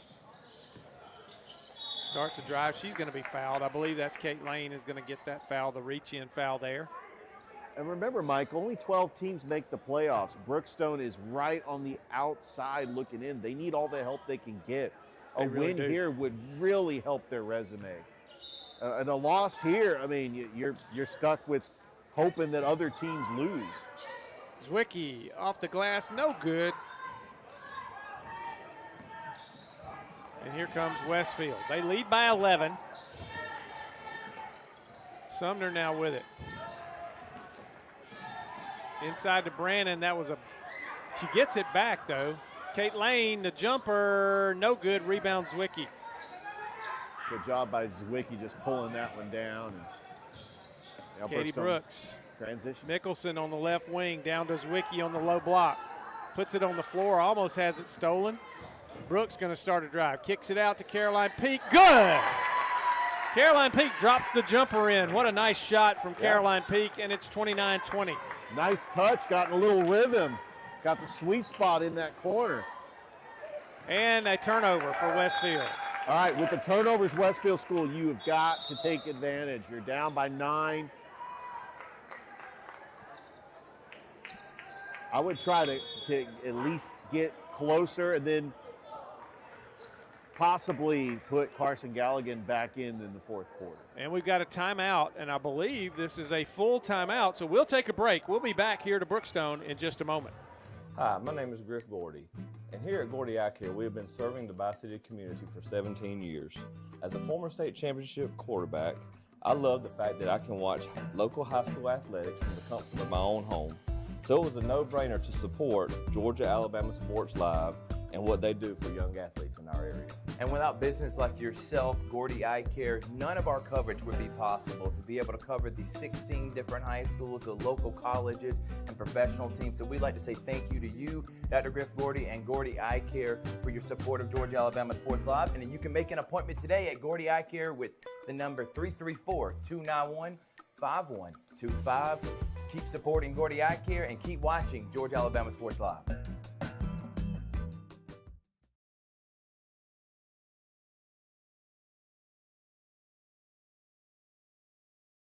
Yep. And we're back at Brookstone. 29-20, Westfield with the lead. Brookstone will have the basketball out of the timeout. Mike, we got a new middle school champion for the girls, the Fort Lady Patriots. Talk about a dynasty. 7 out of the last 8 years. Wow. Fort, congratulations to Fort champions for the middle school championship here in Muskogee County. And we got a foul on Westfield. Sally Beck will inbound. Gets it to Ava Mickelson way out high. Julianne Pyle now with it. Down in the corner to Sally Beck. Has that knocked away as she tried to get it to Zwicky. And Diem has the basketball. Fowler blocked by Zwicky. Nice block shot by Taylor Zwicky. And she gets the rebound off that block. And here comes Brookstone. Julianne Pyle over to Mickelson for 3. Good! Ava Mickelson from the right wing. 29-23. That's how you get back in this game. Making big-time shots like that. Skarisbrick. Fowler, free throw line shot. Good. Hillary Fowler with a nice jumper from the free throw line. That is scary. Caroline Peak drives the baseline, steps out of bounds. Yeah, that's unfortunate. And now Brookstone going to have to get back on defense. Katie Brooks coming back in for Brookstone. Got to get the shooters out on the floor. I mean, you're down by 8. 25 seconds left in this period. Carson Galligan will play as long as she can in the fourth period. Yeah. I think that is the move for Coach Ellison, to just let her play with 3 fouls. Unfortunately, with your leading scorer being on the bench for the better part of the game, and that would just loose ball just gets back to Westfield. Skarisbrick can't score, though. Peak with the rebound, and she gets it to Zwicky. Zwicky now to Mickelson. 3 seconds. Gets it off short. It was on line, but it was short. Could have maybe taken a couple more steps and then might have got it in closer. So at the end of 3 periods, it is Westfield 31, Brookstone 23. We'll take a break and we'll be back in a few moments here at Brookstone on Georgia Alabama Sports Live. Even though I'm away at college, Kinetic Credit Union is still the best way for me to stay connected here and at home. With the Kinetic mobile app, I have control of my accounts wherever I go. I can easily transfer money between internal and external accounts, get money faster by setting up recurring transfers, and I can find the nearest ATM or branch right from my phone. Plus, I can add my Kinetic cards to my phone's digital wallet and enjoy quick, secure, contactless payments. By the way, Mom, I need some more money. Kinetic Credit Union, the energy for your dreams. Here we go again. Hammering down high prices at Glenn Smith Chevrolet in Opelika. New Chevy Silverado 4x4 LTZ crew cabs discounted up to $13,750 off. Brand new 2025 Chevy Equinox, the compact SUV with high-tech features discounted up to $5,000 off. Enjoy the new year with no payments until summertime. Choose from over 500 new and used vehicles on the lot or on the way. GlennSmith.com. Get ready to smile.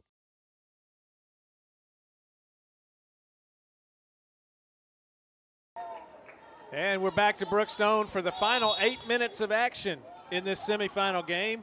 Westfield leads 31-23. Brookstone will have it to begin the 4th period. Ava Mickelson double teamed out high.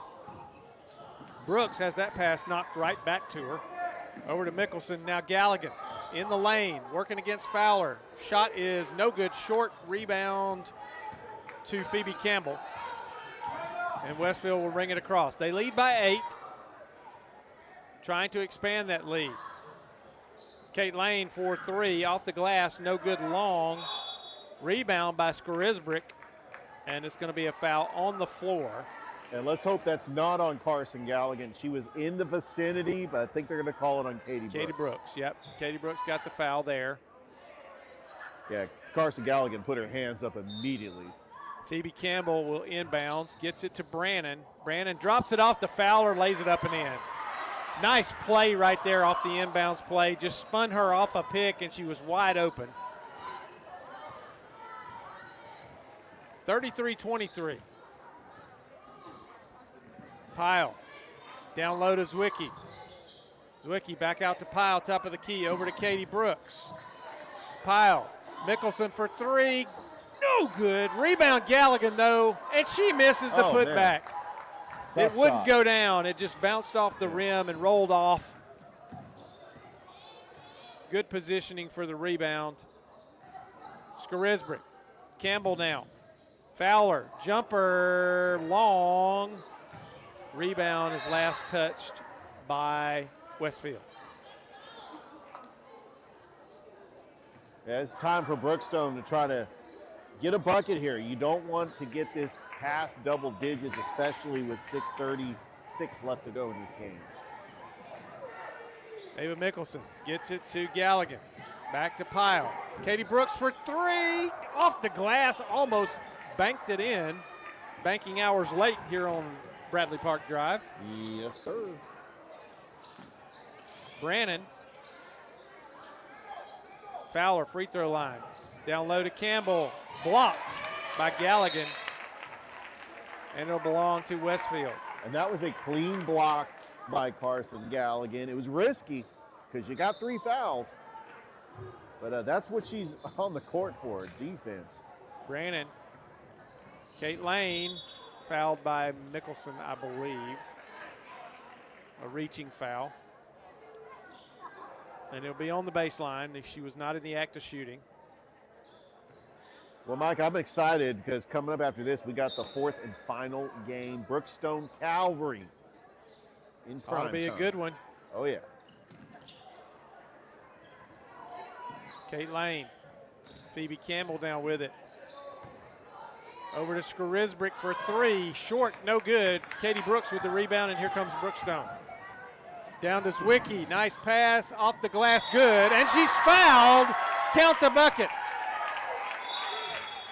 And there's a technical foul on Ava Mickelson as Phoebe Campbell did something, and Mickelson got caught retaliating. I'm not sure what those two had going on. Taunting or what? Not sure what it was, but Yeah, they're starting to issue technicals for stare downs. I mean, sometimes I know that there's a lot of emotion in this sport, but it looked like it was a technical. Richard, I coached Ava Mickelson in softball at St. Luke in middle school, and she's a tenacious player. She gets after it, and she fends for herself well. And whatever that was, she wasn't having it. I'll put it that way. Not at all. But Brookstone's going to shoot this technical. But I tell you what, I mean, you talk about just the tenacity of Brookstone, kind of hanging around. Westfield School has not blown this game open. No, and you know that Brookstone has kept this game close without Galligan for the majority of the game. Exactly. It's been pretty impressive. I mean, obviously we're all rooting for Brookstone to try to pull this game out so we can get a Brookstone Pachelli championship tomorrow. I mean, that's the whole city of Columbus wants to see.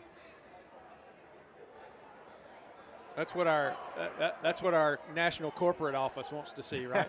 Yeah. Got to get those ratings. And I really, for Brookstone, for a team that's on the outside, I want to see them get some quality wins so they can maybe sneak a playoff berth. First free throw from Zwicky is no good. But actually, to complete the three-point play is no good. And now we're going to have Mary Blake Brannon shoot the technical shots on the other end for Westfield. Mickelson stays in the game. I believe that technical will give her 3 personal fouls. So she's got to be careful as well. Yeah. 33-25. First free throw is no good from Brannon.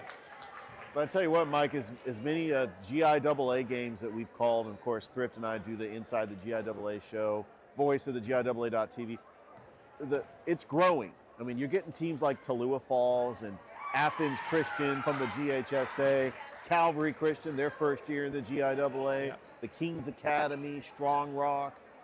When you have these more teams coming into the GIAA, the path to get it to a championship becomes harder for some of these schools. Brandon's second free throw was good. It's 34-25, and Westfield has the basketball.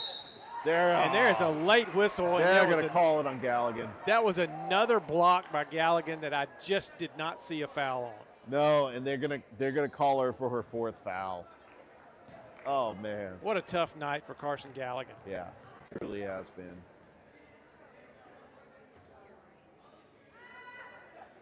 Kate Lane's first free throw is no good. Still 34-25. 5:37 to go.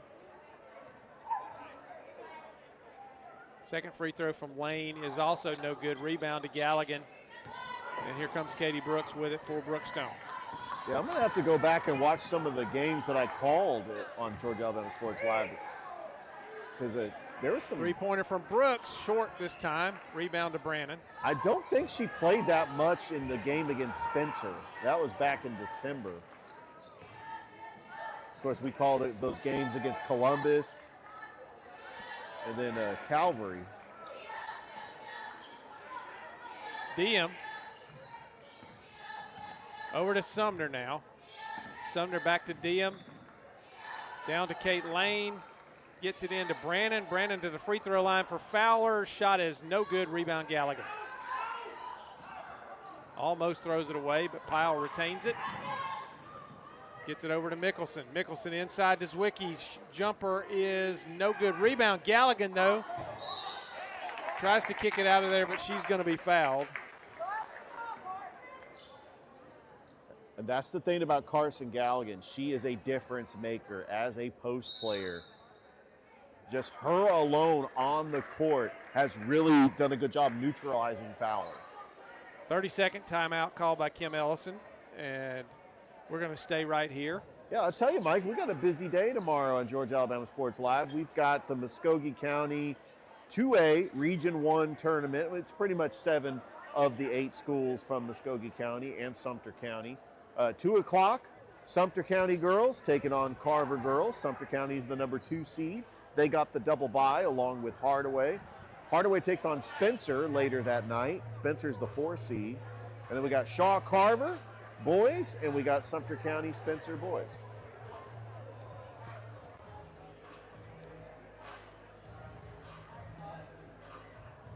I didn't recognize you. How are you?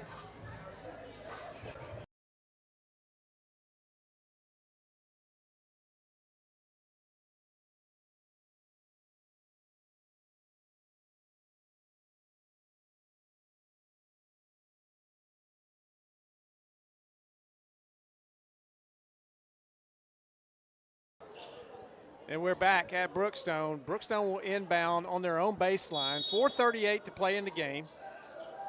Katie Brooks will trigger it in. She has that tipped, and it's stolen by Westfield. Almost stolen back right there. Galligan got a hand on that. Yeah. But here comes Westfield now with it. 4:25 to play in the ball game. Kate Lane, free throw line jumper, Brandon good. Brandon's starting to emerge a little bit as a player, as the player I've seen the last couple of times I've called Westfield. Yeah. Brookstone's doing a real nice job of containing her tonight. Mike, you've seen Westfield take on Pachelli. How does the Westfield match up with Pachelli? Not well. Of course, nobody does, really. I don't think anybody does. And that shot was good, but it's not going to count. The foul's going to be on the floor. Well, if this score holds up, we're going to have a consolation matchup between Brookstone and Calvary. Yep. And both very similar teams, both on the outside looking in, trying to get help to maybe sneak a playoff berth. Right. But yeah, this Westfield school, don't have to face them in the playoffs. They're a 3A school. Zwicky gets the inbounds pass, spins around Fowler, gets it up off the glass, gets her own What a rebound, rebound. scores. Nice rebound. Nice job by Taylor Zwicky staying after it, and it is 36-27 now. Brookstone trying to come back here, and a foul. That's going to be on Mickelson against Kate Lane, and she's going to go to the line. Yeah, Brookstone is going to need some stops. They're also going to need Westfield School to miss these foul shots. 3:39 left to go. Lane at the free throw line. She made one of two a few minutes ago. First one is good. Skarisbrick is in. Diem will take a seat for Westfield.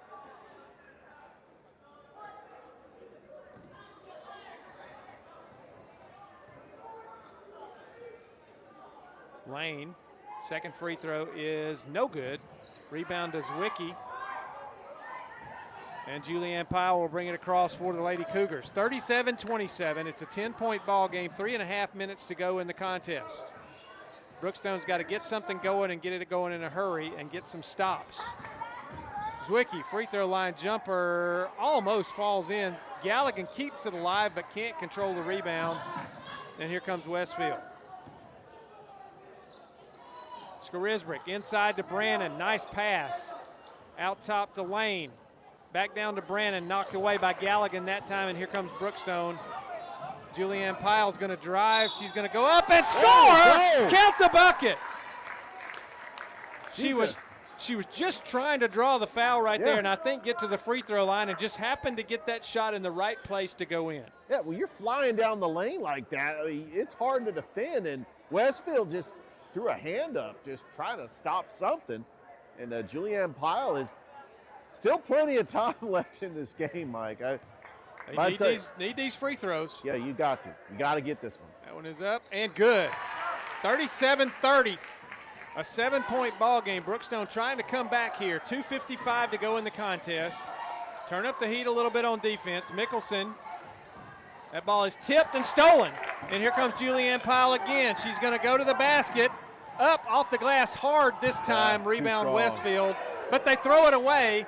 Zwicky has it. And she turns her ankle, I believe. Looked like, and timeout is going to be called as Taylor Zwicky, somehow her foot got stuck and she rolled her ankle, but I think she's okay. Yeah, that's a good sign. She's going to come out for just a minute. They're going to get a check on that over there. Hopefully she's okay. And timeout is called, I believe, by Westfield, and that's going to be a full timeout. So we'll take a break. We'll be back in a moment. Brookstone trails by 7 on Georgia Alabama Sports Live. Here we go again. Hammering down. High prices at Glenn Smith GMC in Opelika. New GMC Sierra 4x4 crew cabs discounted up to $14,000 off. GMC Terrain with a roomy cabin and pro safety discounted up to $7,500 off. Enjoy the new year with no payments until summertime. Choose from over 500 new and used vehicles on the lot or on the way. GlennSmith.com. Get ready to smile.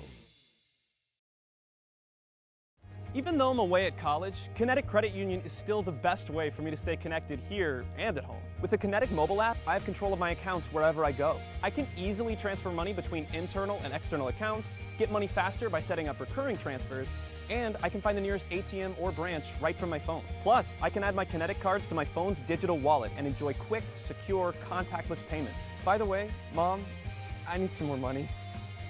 Kinetic Credit Union, the energy for your dreams.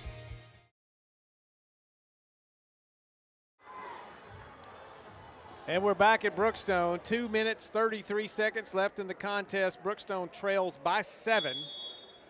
Katie Brooks will inbound on the far side. Got ourselves a ball game, Mike. Yes, we do. Julianne Pyle over to Brooks. Back to Pyle, top of the key. Galligan, free throw line, guarded closely by Brannon there. Down low, Caroline Peak has it knocked away, but Galligan recovers it and gets it to Ava Mickelson. 7 on the shot clock. She'll take a 3, and it's good! Ava Mickelson gets the roll. 37-33. Wow, that one took it seemed like it took forever to fall in. And we've got a 4-point ball game. We're under 2 minutes. I was just hoping Brookstone would be underneath the basket to try to grab the rebound. Brannon up and in. Yeah. Left her open. She got great position and a nice pass. And it's 39-33. They got to get some urgency about them now. Mickelson.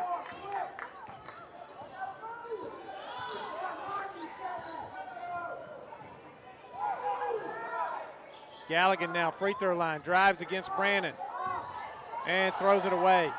But it's tied up down there by Caroline Peak, but I believe it's going to belong to Westfield. I think it's going to go back to Westfield. Brookstone didn't get the last jump ball. Sumner will inbound for Westfield. 6-point lead for the Hornets. Galligan got to be careful and not foul out. Diem, cross court to Sumner, gets it up off the glass. No good, rebound Brookstone. 1 minute left in this contest. And a timeout called by Brookstone's Kim Ellison. This will be a full timeout, so we'll take another break. 58.5 seconds left. Brookstone trails 39-33. We'll be back on Georgia Alabama Sports Live. Georgia Alabama Sports Live is proud to partner with one of our presenting sponsors, Buffalo Rock. And without this partnership, it would be hard to be able to live stream all the different sporting events at high schools, colleges, and local professional teams every single week like we do. So we thank Buffalo Rock for their support of Georgia Alabama Sports Live. And next time you're watching a Georgia Alabama Sports Live broadcast, make sure you're drinking a nice, refreshing Pepsi. Delicious. Thank you to Buffalo Rock and Pepsi. Here we go again. Hammering down. High prices at Glenn Smith Chevrolet in Opelika. New Chevy Silverado 4x4 LTZ crew cabs discounted up to $13,750 off. Brand new 2025 Chevy Equinox, the compact SUV with high-tech features, discounted up to $5,000 off. Enjoy the new year with no payments until summertime. Choose from over 500 new and used vehicles on the lot or on the way. GlennSmith.com. Get ready to smile.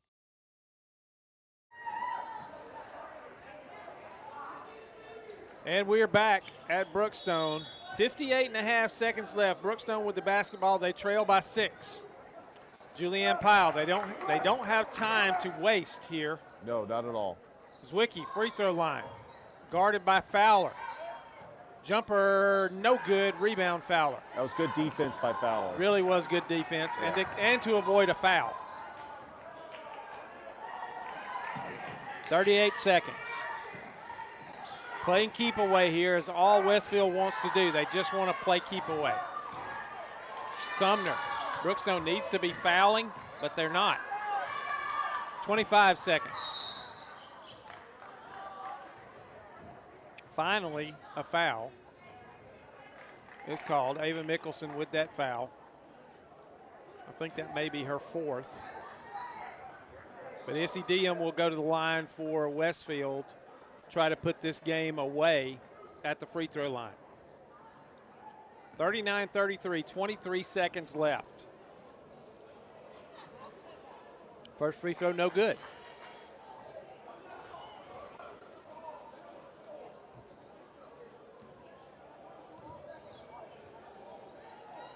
Second free throw up and no good as well. She missed them both, and here comes Brookstone. They've still got a chance. Gotta hurry here. Pyle scores. Julianne Pyle drives coast to coast and scores. 11 foul. seconds, 10 seconds, 9. Finally, Zwicky gets the foul with 8.1 seconds left. You have to foul immediately after that made bucket, and they did not. 39-35. Again, Westfield with a chance to pretty much put this thing out of reach here if they can make some free throws. Yeah, they could pretty much put this game on ice.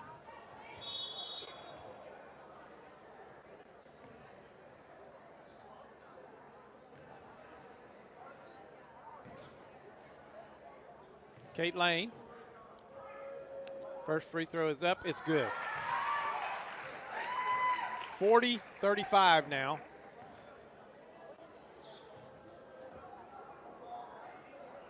Second free throw is good. 41-35. Back to a 6-point lead. Pyle now going to bring it across. 7 seconds, 6 seconds, 5 seconds. Drives and can't score. And rebound Brannon, and that's going to do it. So your final score in this semifinal game, valiant effort by Brookstone. Absolutely. In this contest. They stayed in it even though they had to play most of the game without Carson Galligan. But a really strong effort from Brookstone. And they go down 41-35 in this semifinal game. And that sets up tomorrow's championship between Westfield and Pachelli. And it'll be right here on Georgia Alabama Sports Live. So, we're almost ready for the finale of the night. Yes, we are. Knights of Calvary and the Cougars of Brookstone and the boys' action will go at it. We'll be back in just a little while here at Brookstone for that final game of the evening. Don't go anywhere, folks. Make sure you're here to join us for the night's finale live on Georgia Alabama Sports Live. My name is Sergeant Jason Swells, and this is my CVCC story. Class sizes were not too large. The professors in each class had time to talk. It was almost like a one-on-one experience. One of my daughters is a student at CVCC right now. She's going through the arts program. I've got another son who's right behind her who's about to graduate school, and he's already talking about going to CV, and he's ready for it. CVCC did prepare me for my career. They made sure you knew the subject before you walked out of the class, before you took the test. They dedicated 100% of themselves to it. It was a great experience, and I could say for anybody who's deciding or thinking about going into criminal justice, CVCC got my vote all day long because they're on top of their game.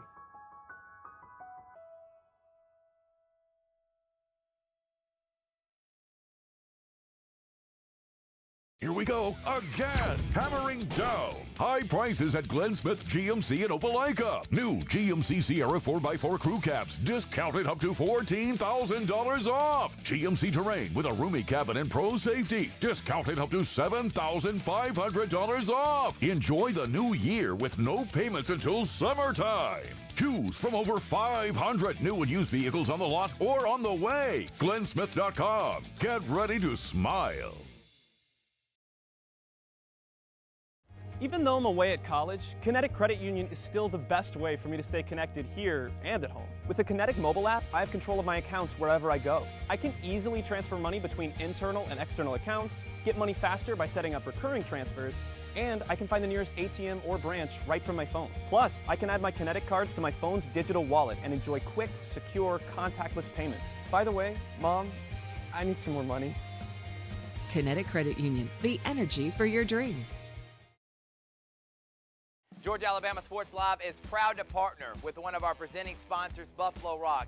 And without this partnership, it would be hard to be able to live stream all the different sporting events at high schools, colleges, and local professional teams every single week like we do. So we thank Buffalo Rock for their support of Georgia Alabama Sports Live. And next time you're watching a Georgia Alabama Sports Live broadcast, make sure you're drinking a nice, refreshing Pepsi.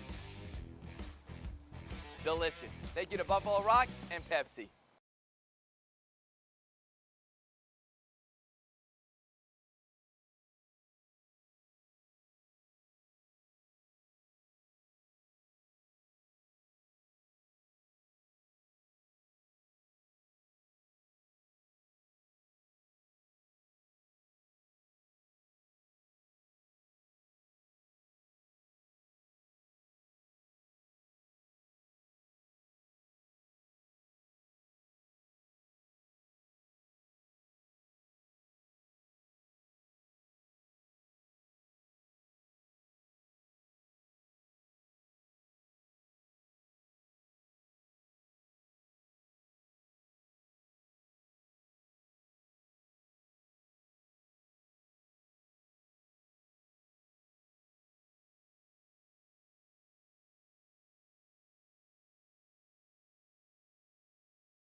Here we go again. Hammering down high prices at Glenn Smith Chevrolet in Opelika. New Chevy Silverado 4x4 LTZ crew cabs discounted up to $13,750 off. Brand new 2025 Chevy Equinox, the compact SUV with high-tech features, discounted up to $5,000 off. Enjoy the new year with no payments until summertime. Choose from over 500 new and used vehicles on the lot or on the way. GlennSmith.com. Get ready to smile. Hi, my name is Griff Gordy, and here at Gordy Eye Care, we have been serving the Bi-City community for 17 years. As a former state championship quarterback, I love the fact that I can watch local high school athletics from the comfort of my own home. So it was a no-brainer to support Georgia-Alabama Sports Live and what they do for young athletes in our area.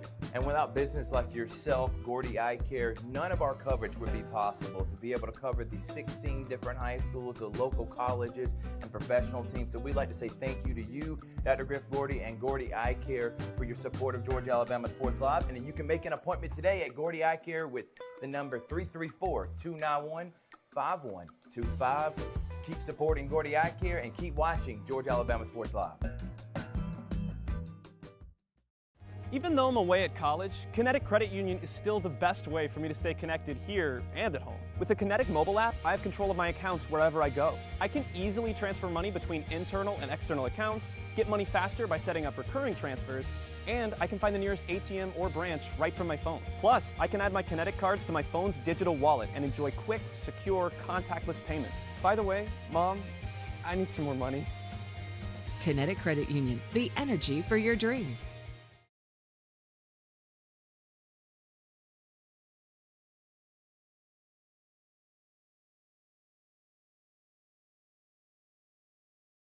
My name is Sergeant Jason Swells, and this is my CVCC story. Class sizes were not too large. The professors in each class had time to talk. It was almost like a one-on-one experience. One of my daughters is a student at CVCC right now. She's going through the arts program. I've got another son who's right behind her who's about to graduate school, and he's already talking about going to CV, and he's ready for it.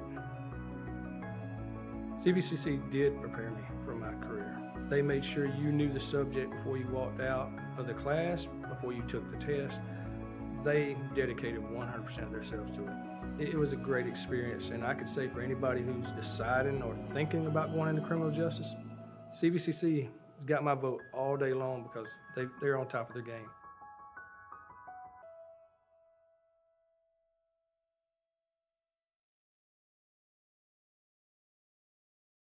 Georgia-Alabama Sports Live is proud to partner with one of our presenting sponsors, Buffalo Rock. And without this partnership, it would be hard to be able to live stream all the different sporting events at high schools, colleges, and local professional teams every single week like we do. So we thank Buffalo Rock for their support of Georgia-Alabama Sports Live. And next time you're watching a Georgia-Alabama Sports Live broadcast, make sure you're drinking a nice, refreshing Pepsi. Delicious. Thank you to Buffalo Rock and Pepsi.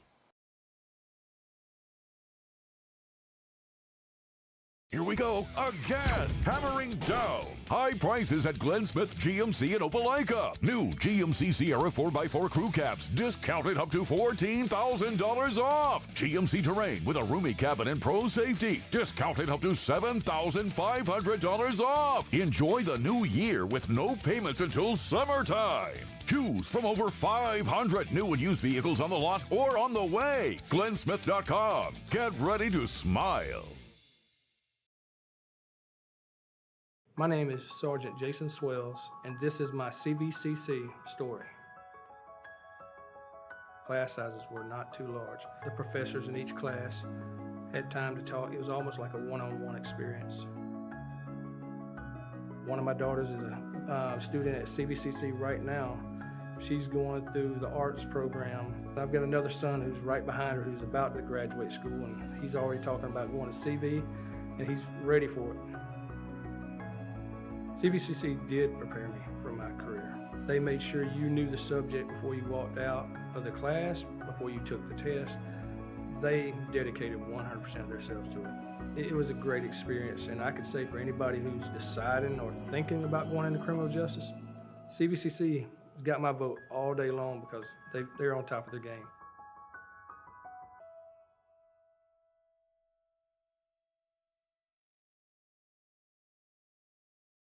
Here we go again. Hammering down high prices at Glenn Smith Chevrolet in Opelika. New Chevy Silverado 4x4 LTZ crew cabs discounted up to $13,750 off. Brand new 2025 Chevy Equinox, the compact SUV with high-tech features, discounted up to $5,000 off. Enjoy the new year with no payments until summertime. Choose from over 500 new and used vehicles on the lot or on the way. GlennSmith.com. Get ready to smile.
And welcome to Brookstone for tonight's semifinal action between the Knights of Calvary wearing their black uniforms and the visitors on the scoreboard, and the homestanding Brookstone Cougars in their white uniforms. The winner of this game will go on to face St. Anne Pachelli tomorrow night in the region championship game. And these two teams have split their games this year. Yes. Calvary winning at Calvary and Brookstone taking, I believe, an overtime win Absolutely. here at Brookstone. So this is an evenly matched game. It will be hard fought, and they're going to go after it. Yeah, Calvary. Dylan Hostin jumping it up for Calvary, and for Brookstone, Reed Adams. Calvary without Liam Holcutt. He is injured. Hank Wiley will bring it across for the Cougars. Almost loses his balance and actually turned his ankle. So we've got a quick injury already, Hank Wiley. And that's a couple of those we've seen tonight. He rolled his ankle right there, and he is limping badly going over to the bench. His shoe just kind of stuck. Yeah. And they're going to get him down over there and take a look at that ankle. And the trainer's coming. Meanwhile, Calvary has the bat. Shot was no good. And it's going to go over to Brookstone as they can't control the rebound. Well, like you mentioned, Mike, both teams evenly matched. Calvary has played a tough schedule with a lot of GHSA opponents. They have. And but Dylan Hostin was injured for a brief period, and that was just a tough stretch. Reed Adams up and in. Tough shot right there, hotly contested. And he went up strong, got it off the glass and in for the first score of the game. Brookstone takes the early lead. By the way, Mike, the last time Brookstone played Pachelli here, that was a close game going into the fourth quarter. It was. TJ Benson off to Liam Anderson, lays it up and in. Nice look from TJ Benson, found Liam Anderson on the low block, and he scores. And it's 2-2. We've almost played a minute.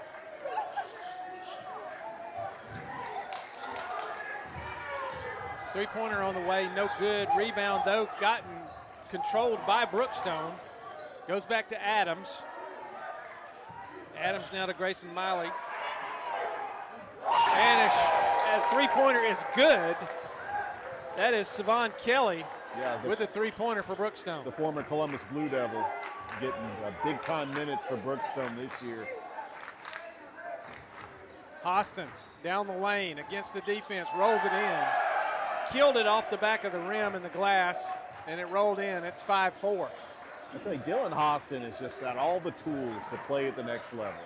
He can pretty much do anything. Reed Adams has it knocked away, but Savon Kelly recovers. Steely Helton with it, gets it now to Kelly. Kelly back to Helton.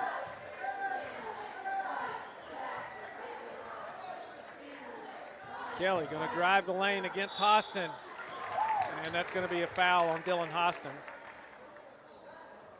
Yeah, blocking foul. You don't want to see Dylan Hostin getting in foul trouble. Absolutely not, especially with Holcutt on the bench. You do have Liam Anderson with height. You've got Dylan Hostin with height, but past that, there's not a lot of height left with Liam Holcutt out. First free throw from Kelly is good. 6-4, 5:54 opening period.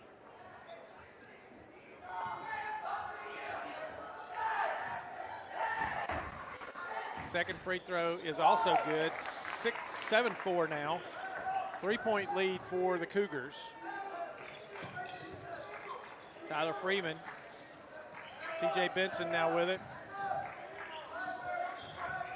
Benson starts a drive. Gets it in the paint. And he double dribbled. Yeah. Well, the latest rankings, Calvary, Brookstone in the 4A. Calvary, the 9 seed, Brookstone, the 10 seed. I mean, they would end up having to go on the road the first round of the playoffs. And I think that this game is crucial for both teams to try to maybe jump up to the 7 seed where you avoid playing Pachelli until maybe the quarterfinals. Right. Reed Adams, Savon Kelly, top of the key. Helton now with it, left wing. Waiting for his teammates to get into the offense. That's off Kelly to Reed Adams. Has it knocked away and stolen. TJ Benson with the steal. He goes all the way in, kicks it out in the corner to Shadell Irvin for three. No good. Rebound, Reed Adams. I tell you, TJ Benson is a very special player that can create his own shot, but the defenses collapse on him. He's such a quick player. He could just kick it out to the shooter. Definitely improved from last year. TJ Benson, the offense revolved around him last year. A lot of times that he was going to the basket just about every time. Steely Helton in the corner. Drives baseline, cut off, double team. Charlie Peak with a shot. Short rebound, Shadell Irwin. Yeah, and Brookstone's without their leading scorer, Chapman Dykes, who averaged 17 points a game. That's a huge loss for Brookstone. Yep. Tyler Freeman travels. Shuffled his feet before he started the drive. Mike, I want to tell you a little about the coaches. Brookstone led by Carl Ivy Jr., who was an assistant at Columbus State. Right. His dad, Carl Ivy Sr., coached the Columbus Blue Devils last year, got them to the playoffs for the first time in 25 years. Yeah. And then Calvary led by their coach, Jonathan Gordon. Bo Christopher into the game for Brookstone. Oh, he's a shooter. They do have shooters that can come off the bench, Mike. Reed Adams now with it out high, gets it back to Helton. If you're just joining us and you're wondering why you're not hearing the name of Hank Wiley, he went down very quickly in the first period with an ankle injury. He's over there getting treatment and tape right now, I believe. We're going to see if he's able to come back. He's getting taped up, so I'm going to assume he's going to try to come back. And that inbounds pass knocked away and stolen by Freeman. And his pass, trying to get it to Shadell Irvin, ill-advised pass is stolen, and here comes Helton. He goes up, lays it in. Steely Helton with the drive all the way and scores for the Cougars. Dylan Hostin.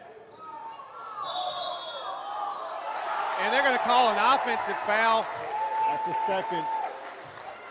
Oh, yeah. And I'm going to tell you, I don't agree with that one because the player that went to the floor, he barely touched, and the player that was in front of him was moving. And I can't agree with that call, but I'm not wearing one of those nifty shirts that the GIAA referees wear, so we're going to let them call it. 9-4, Brookstone leads, and Dylan Hostin has 2 fouls, and he's already taking a seat. Man-to-man now for Calvary. And a travel from Savon Kelly.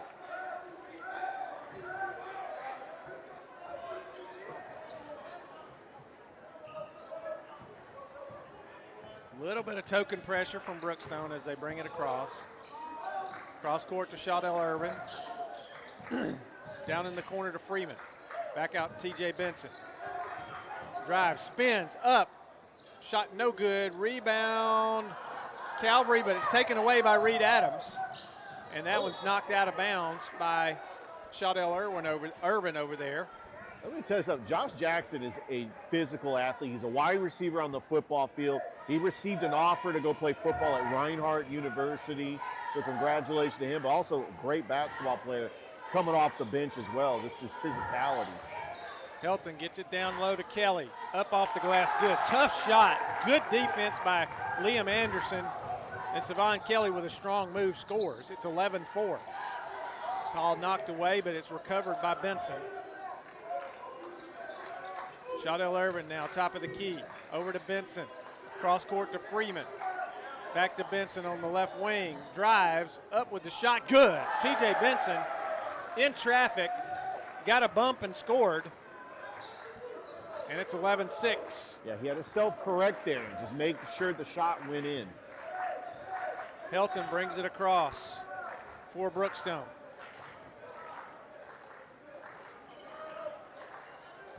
Helton, a junior. Cross-court pass to Bo Christopher. Fakes a shot. Back to Reed Adams for 3. Good! Reed Adams, top of the key, drills it. 14-6 Cougars. He's heating up. Freeman. Back to Benson, over to Shadell Irvin. Down low to Liam Anderson. Inside, nice pass. But Josh Jackson just could not get it above the rim right there and misses, and Brookstone gets the rebound. 14-6 Cougars, a minute 20 to go in this first period. Savon Kelly, Steely Helton, down in the corner to Peak. Back out top to Helton. Reed Adams again at the top of the key. Starts a drive, nice move, scores. Reed Adams all the way to the hoop right there and scores. 16-6 Brookstone. 1 minute left in this period. Freeman double teamed on the sideline and he throws it away. Reed Adams is going to get an easy steal. He's going to go in and he's hammered by Josh Jackson and he'll go to the line to shoot a pair. Yeah, I've been impressed with this Brookstone team playing very hard, and this is a team without Chapman Dykes. They had to make adjustments, and they're trying to get a playoff berth, but they want to host a playoff berth. They got to host one last year. They did lose to Pachelli in the quarterfinals. We were there for that game at Tatnall Square. But the goal here is to try to host a playoff game in that first round. Which, by the way, first round games for the GIAA February 18th and 19th. They will be at the higher seeds. First free throw was good from Reed Adams. 17-6 Cougars lead. Second free throw on the way, good. Reed Adams having a night so far. Oh, yeah. I believe he's up to seven points, Yeah, I think. He's got 7 points.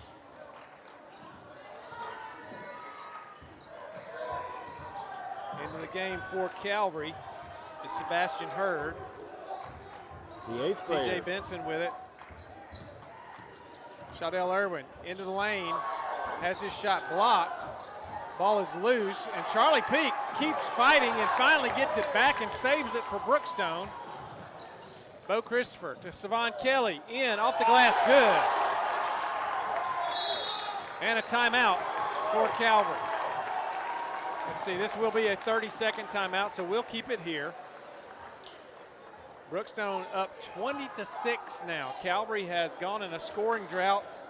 Dylan Hostin on the bench with a couple of fouls early. They're missing that post presence from Dylan Hostin and Liam Hocutt. I mean, that was a huge loss when Liam Hocutt went down with the injury.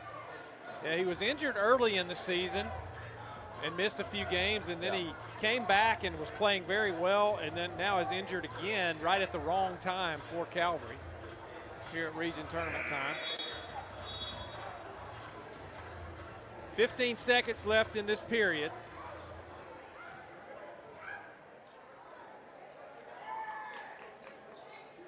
Hocutt also a pretty good baseball player, Richard. Oh, yeah. And so he's going to be missing time for both sports here. By the way, Calvary opens up their baseball season on the 22nd, taking on Lakeside School.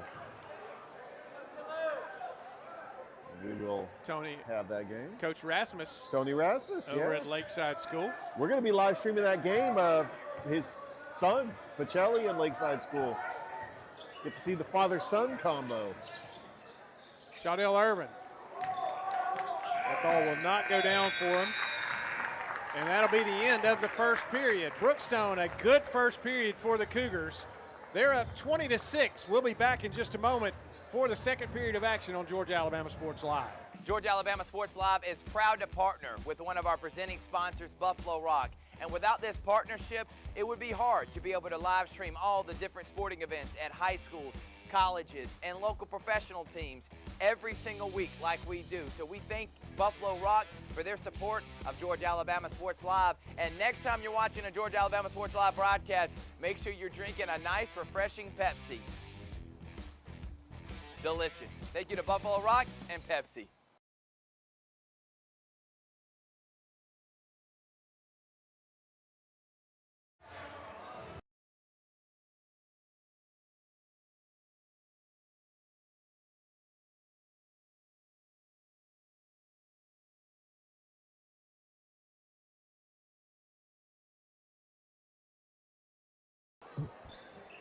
Back at Brookstone, Calvary will inbound to start the second period. They trail 20-6. to the homestanding Cougars. Winner of this game to face Pachelli tomorrow in the championship. Running jumper by TJ Benson, good. Need to get more of that from TJ. TJ Benson, really a nice player. If he were 6 inches taller, everybody in the world would want him, I believe, as a basketball player. Well, even at his height, he is hard to stop. He really is.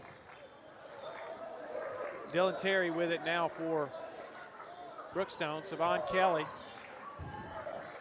Good defense from Liam Anderson, and a nice steal by Hurd. He's going to go down. He loses it, though, and turns it over. Bo Christopher recovers for Brookstone. Knocked away, not stolen, though. Josh Jackson. Peak now with it.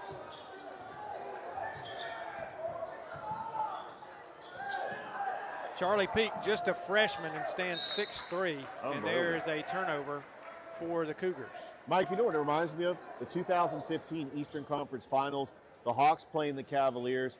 The Cavaliers did not have an answer for Jeff Teague. Matthew Dellavedova could not stop him, but the Hawks never went to him every time. I think that's what Calvary needs to do right here in this situation, is just to give it to TJ Benson.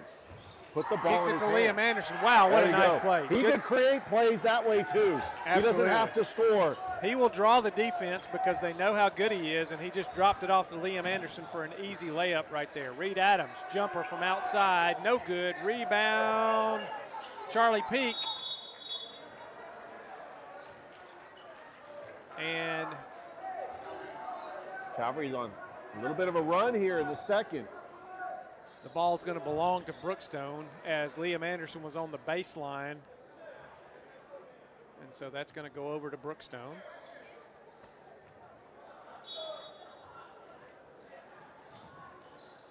Inbounds.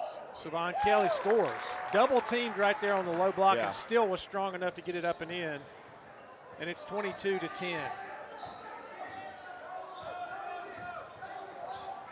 TJ Benson kicks it out. Shaudell Irvin for three. No good. Rebound, Savon Kelly for Brookstone.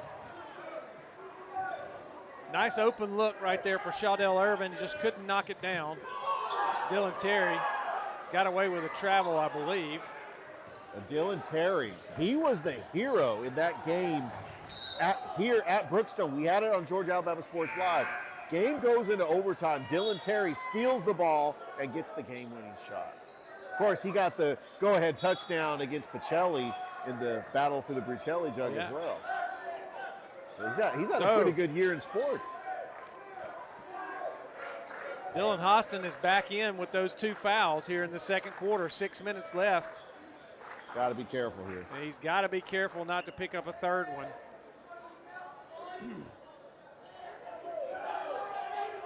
Coach Jonathan Gordon taking a little risk here, putting him back in with two fouls.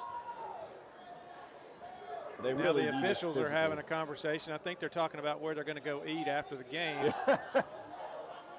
But by the time this game gets done, most of the stuff's going to be closed. It is. They're going to have to go to Waffle House.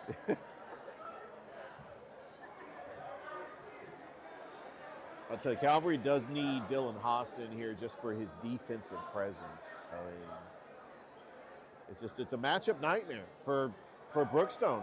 There's really nobody that can match up with him.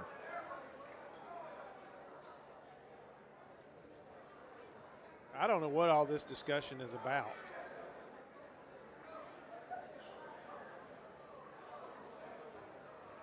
So it was something to do with the possession, and they're going to change the possession back to Brookstone.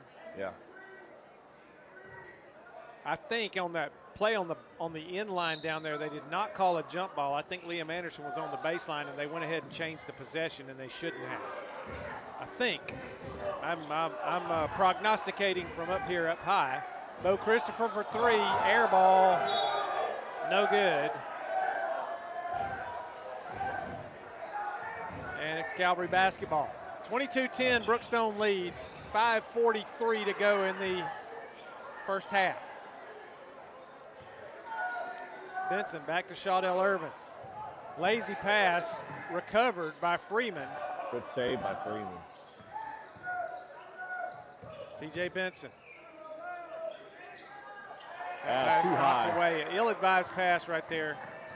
Tried to get it I think he might have, he wanted to get it to Josh Jackson. I think he hesitated, tried to get it to Dylan Hostin, and just a turnover. Yep. 5:18 to go in the period.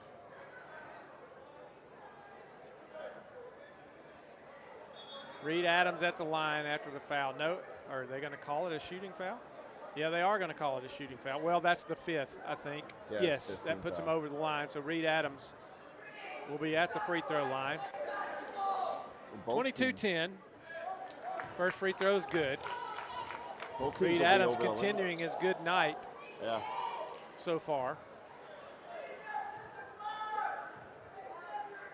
Second free throw is up and also good. Gets the roll. 24-10 now. Freeman back to Benson. Benson starts a drive. Good defense from Helton right there. And a hand check foul. It's going to be on Helton.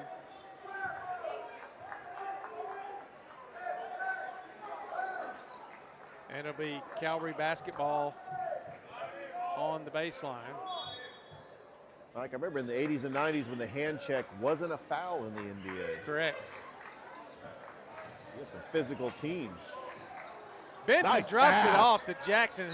I think Jackson got caught kind of watching T.J. Benson right there and wasn't ready for the pass. Yeah. And then he travels to turn it over. Richard, I'm going to tell you a little bit of a funny here. What I remember about the hand check foul is Bruce Benedict, the former catcher for the Atlanta Braves, was a college official. Oh, yeah. And he was a good one. And he, for many years, and he came to Columbus State a lot when I was working at Columbus State, and his favorite call was the hand check. And he had a unique way of saying it in his accent, and there's a travel. Yeah. Too many steps. Negates a nice move to the basket by Steely Helton. But Bruce Benedict had I don't know where he's from originally, but he had a little bit of a northern accent and high-pitched voice. And nice move by Benson, scores. And he would call that hand check, hand check. And everybody in the gym would do it with him. But by the way, what Austin a steal. stole it. You got to dunk it.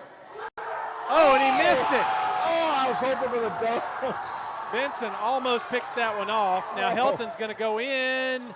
No good. Rebound. Liam Anderson and Charlie Peak tie up. Oh, it's getting a little and chippy it's going to be a foul on Charlie Peak there, as Anderson had the rebound, and they're going to call Peak for the reach-in.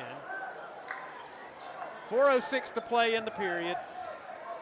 24-12, Brookstone leads. You know, Mike, I'm glad that this is now a huge rivalry in the GIAA. Another miss from Hostin from close range. Charlie Peak comes down with the rebound but lands on his back and slides, and that's a travel. Gives it right back. This is really, it's just got a rivalry feel because you have both student sections here. Yeah. It's a very underrated rivalry, especially with Calvary now in the GIAA. It'll develop more and more as time goes on. Oh, yeah. Benson in the lane, back to Hostin. Now Hostin can shoot. And they just called an offensive foul on Dylan Hostin. That's his third. And that is his third. And I'm going to tell you, I did not see an offensive foul. And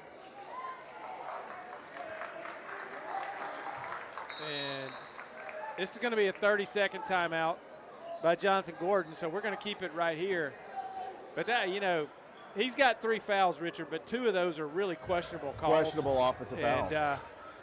And I did not see any intent right there with an offensive foul on that drive at all. That could be the difference of this game. You've got to really have a player like Dylan Hostin on the court if you want to compete in this game. Look, Brookstone's at a disadvantage too. They don't have Chapman Dykes, leading scorer, averaging 14 points a game. And as of now, they don't have Hank Wiley back either. Leading their offense. But they are relying on Reed Adams and Savon Kelly to really carry the load. Steely Helton doing a really nice job at the point. Very quick. Yeah. Good ball handler. a bit diminutive, you know, from a size standpoint, but his quickness negates a lot of that. Jonathan Gordon pleading his case with the official right there that there's no way that was an offensive foul. I'm going to have to agree with him on that one. I would too. Christopher back to Helton, down low. Saved in by Savon Kelly, but right to TJ Benson. He goes up, lays it in. Yeah, you're not going to be able to stop that. You're not going to stop that one. He's like a freight train. He's just going to run all the way to the hoop. Lead is down to 10, 24-14. Reed Adams scores. I'll tell you what, Reed Adams is really a unique, when it comes to fundamentals, like he has just got the skill set. Thrown away right there by Benson that time. Steely Helton with the steal. Helton kicks it back to Reed Adams, and he loses it out of bounds. Couldn't save it that time. 2:48 to go in the half. 26-14 Brookstone.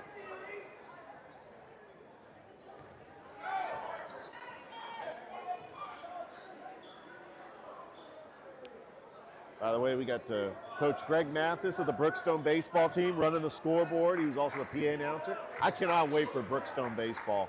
The defending GIAA champions. They got some pretty good matchups.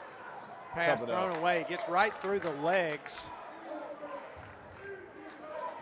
of Hurd. Yeah, it looks like Savon and Kelly. Recovered over there by Savon Kelly. Look, might have been a little Manny hobbled. Shepard comes to the score table to come in for Calvary on the next whistle. Reed Adams, free throw line jumper, no good, long. Rebound, Shaudell Irvin. And here comes Calvary. They need to make a run to get themselves back in this game before halftime. Freeman, long three-pointer, short. Irvin can't control the rebound, and Savon Kelly comes up with it for Brookstone.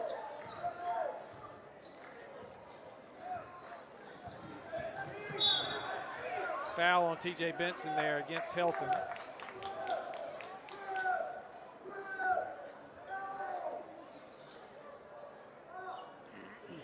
And Manny Shepard coming in the game. And Manny Shepard in.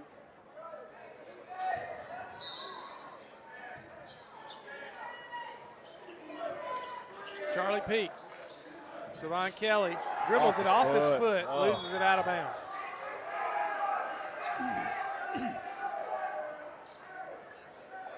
I know a lot of these kids on the Calvary team because of my 2 years teaching and coaching at Calvary. Yeah. Manny was one of my students, as was Liam Anderson. And a jump ball is going to belong to Brookstone. A turnover forced by the defense.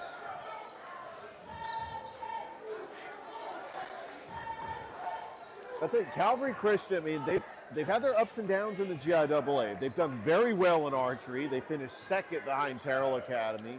They had a pretty good run in softball, finishing in 4th place. Basketball, I mean, it's going to be a tough transition, but they could still make the playoffs. And Savon Kelly, another strong move off the glass. Liam Anderson doing all he can, but Savon Kelly is strong.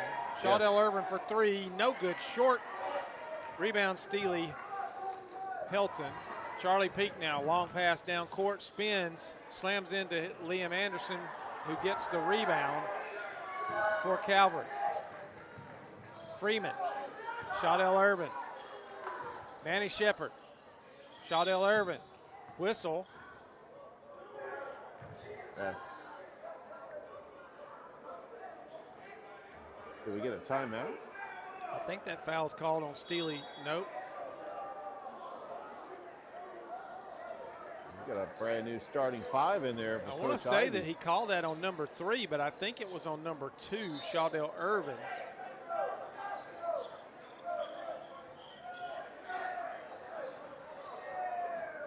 Nope, no foul called. We got Dylan Austin checking back in the game. It was actually on Steely Helton. And so Brookstone has 5 different players out there. Dylan Terry's out there. Nice move and score. Yeah, he's got to keep doing that. Benson. Dylan Terry now. Lawson Mansfield in. Jake Griffin is in. Shot is no good. Rebound, Anderson. Sam Wiley is in. Benson to the hole. You're right, Richard. He's got to keep doing Vein that. of beauty. We are witnessing poetry in motion. They've cut it back to 10 now. 11 seconds. 10. 8 seconds. Stolen. Yeah. Here goes Benson again. He's got time. No good, but Hostin with the rebound. It's knocked away. Oh, and what a collision.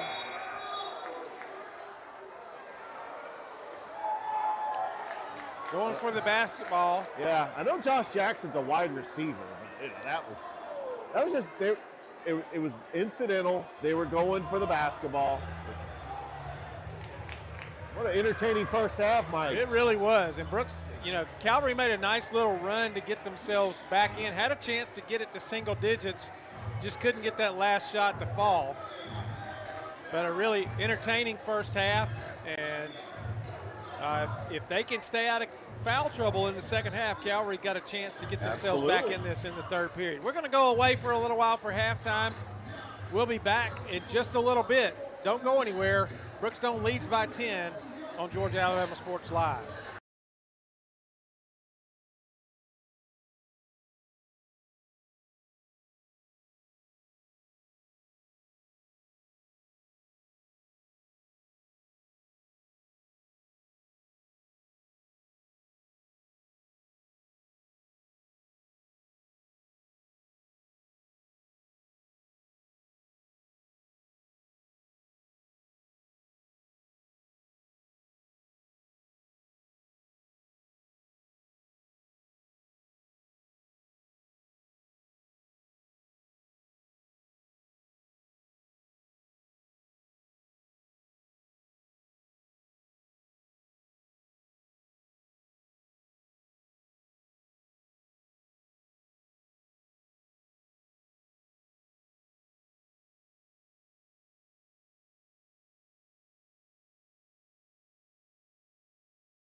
Back at Brookstone, beginning of the second half. Brookstone leads 28-18 after halftime. Calvary going to have to get some things together to get back in this ball game. Yes. I look for that to happen. They will start with the basketball here in the third quarter. And Mike, I do want to say 13-12 on the year, but you look at their record with Dylan Austin in the lineup. Different team without Liam Holcutt. Right. TJ Benson over to Freeman. Cut off. Shaudell Irvin back to Freeman. Drives baseline. Little floater. No good. Rebound, Reed Adams. They got to make shots. Yes. And they got to play a little defense here. And I was just noticing, guys, Hank Wiley will not be returning for Brookstone tonight. He tried to walk it off and just can't do it. He's over there getting a bag of ice strapped to his ankle right now. So, oh, what a nice pass from Steely Helton. Wow. He recovered the ball in the corner and just whipped a fastball to Savon Kelly for a layup. And Brookstone extends the lead to 30-18. Dylan Hostin. That ball is stolen. He tried to get it back outside, tried to throw it through hands. Those things do not move most of the time, guys. And it's picked off and stolen, and Steely Helton brings it across. Savon Kelly now with it out near the logo. Charlie Peak falls down with it. That's a travel.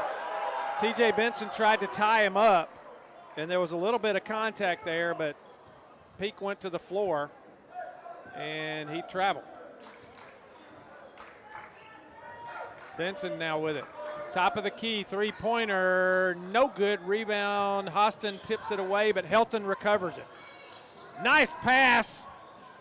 Cross court. Grayson Miley with the lay-in. What a play right there from Steely Helton. The junior is doing a really nice job of filling in for Hank Wiley, running the point for the Cougars. Almost gets a steal right there. Freeman recovers. Shaudell Irvin going to start a drive down to Liam Anderson. Low block. Head fake. Has it blocked. Charlie Peak recovers it. And he's on the baseline. And it'll be a turnover. Yeah, everything going right for Brookstone. If you're Calvary, you've got to feed the ball to TJ Benson, making sure that Dylan Austin doesn't pick up his fourth foul. I mean, a little risky out there playing with 3 fouls. And try to get Shaudell Irvin, Tyler Freeman, some of the shots to fall as well. Long pass out top to Hostin. Irvin for 3, long. And it's last touched by Liam Anderson, and it'll belong to Brookstone. So Calvary having trouble getting the ball through the net right now. Right. And Brookstone trying to extend their lead. Reed Adams gets it away before he gets trapped in the corner. Down to Miley for 3, long, no good. Rebound, Miley gets his own rebound, eventually lays it up long, no good. Hostin gonna bring it across for Calvary. Gonna go all the way to the basket. Off the glass, no good. Liam Anderson keeps it alive. Hostin comes up with it, drops it in, and he's fouled. They needed that. Count the bucket. Yeah, Dylan Hostin, just a strong physical post player, able to get his own rebound, and gets the N1. And that is huge for Dylan Hostin. Maybe it gets some momentum going for Calvary to try to get back in this game. 5:44 to go in the third period. But wait, we have a whistle. Now they're going to bring a sub in. Sam Wiley comes in. And Mike, this is not your typical late start. This game was supposed to start at 8, but we've had games since 3:30 this afternoon. So 4 games on a school night. I mean, it's been a lot of games. Free throw's good from Hostin. He completes the three-point play. It's 32-21. Full court pressure from Calvary. Almost a steal. Reed Adams gets the pass, though, and Brookstone will get it safely across, back in the hands of Helton. They're going to trap him, but he gets it away to Savon Kelly. Back to Helton. He's blocked. All ball. Layup is blocked by block. Liam Anderson. Great block. Hostin going to drive, and a blocking foul. I tell you, the way things have gone for Hostin tonight, when that whistle blew, Richard, I thought it was going to be another offensive foul. I really did. Yeah. especially 2 times. Questionable calls that could have gone either way. Grayson Miley picks up that foul. Irvin inside to Hostin. Has it knocked away by Reed Adams. Nice hands by Reed Adams right there. Here comes Helton all the way to the basket. He flips it out instead of going for the shot. He tried to get it to Reed Adams, went past him. Hostin in for the layup. He reversed it, went the other way with his left hand, knowing that the defense on that right side by Savon Kelly able to get the easy bucket. Reed Adams, top of the key, Savon Kelly, good for 3. Can't leave him open. He can make it pay. And a 30-second timeout called by Brookstone. 4:52 to go in this third period. Georgia Alabama Sports Live is proud to partner with one of our presenting sponsors, Buffalo Rock. And without this partnership, it would be hard to be able to live stream all the different sporting events at high schools, colleges, and local professional teams every single week like we do. So we thank Buffalo Rock for their support of Georgia Alabama Sports Live. And next time you're watching a Georgia Alabama Sports Live broadcast, make sure you're drinking a nice, refreshing Pepsi. Delicious. Thank you to Buffalo Rock and Pepsi.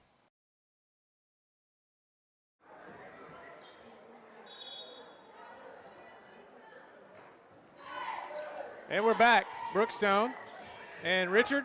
Yeah, I got an update from the middle school championship. Yes, we do. Congratulations to Aaron Cone. Aaron Cone Middle School, Muskogee County champions. Congratulations to Aaron Cone as they take the win. In the last 3 years as they beat Richards. Benson drives off the glass. Oh, good. wow. T.J. Benson. Just keep getting them the rock. Somehow he finds a seam to get the ball off the glass and scores. Reed Adams, nice behind the back dribble. Up off the glass, no good. Last touched by Calvary. It'll stay with Brookstone. Yeah. Helton will trigger it inbounds. 4:36 to go in the period, 35-25. Calvary trying to make a comeback here. Sam Wiley, younger brother of Hank. Miley over to Reed Adams, back out top to Helton now. 15 on the shot clock. Helton, closely guarded by Freeman, dribbles it off a foot there. Savon Kelly now with it. He's going to start a drive, go inside, and score. Dylan Hostin had to be really careful Very there. careful not to pick up his 4th foul. 37-25. Cross court. Shadell Irvin. Hostin. T.J. Benson. Kicks it out. Freeman. No good. Rebound Irvin. Up off the glass. No good. Rebound is got his own rebound blocked, but a foul now. That's a foul. I think that's going to be on Reed Adams. It is. That looked like a fairly clean block, but he must have got some contact in there and is called for the foul. Shadell Irvin at the line. They've got to score from the free throw line, does Calvary, if they're going to get back in this game. Mike, correct me if I'm wrong, but isn't that Hank Wiley getting ready to check back into the game? It's Charlie Peak. That's Charlie Peak, and Bo Christopher. Got the number wrong. Yeah. Hank is in the middle of the bench with an ice bag on his right ankle. Okay, I got you. and that's why I always say this PSA to all the coaches and statisticians out there. You got to update your max preps. Okay, both free throws good by Shadell Irvin. It's now back to a 10-point game. Full court pressure. Helton gets out of it, kicks it out to Miley. Top of the key to Christopher for 3. No good, long. Rebound, though, Helton in the right place at the right time, and he'll reset the offense, and they'll run some more clock. Anytime you got a double-digit lead, the clock is your friend. Miley for 3. No good. Rebound, T.J. Benson, and he scurries out of there quickly. Going to take it all the way in. This time the layup won't go. It's not enough. Helton. Bo Christopher back to Helton for 3. No good. Rebound, Liam Anderson. Hostin now will bring it across for Calvary. Down in the corner to Benson. Benson has it knocked away. Ball's tied up down there. And a jump ball will belong to Brookstone. Timeout, a full timeout by Jonathan Gordon, so we'll take a break. It is 37-27 Brookstone. We'll be back on Georgia Alabama Sports Live. My name is Sergeant Jason Swells, and this is my CVCC story. Class sizes were not too large. The professors in each class had time to talk. It was almost like a one-on-one experience. One of my daughters is a student at CVCC right now. She's going through the arts program. I've got another son who's right behind her who's about to graduate school, and he's already talking about going to CV, and he's ready for it. CVCC did prepare me for my career. They made sure you knew the subject before you walked out of the class, before you took the test. They dedicated 100% of themselves to it. It was a great experience, and I could say for anybody who's deciding or thinking about going into criminal justice, CVCC has got my vote all day long because they're on top of their game.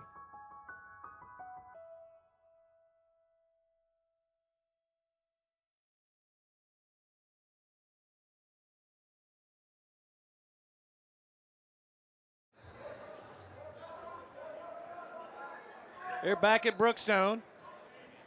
37-27 Cougars lead, exactly 3 minutes left in this third period.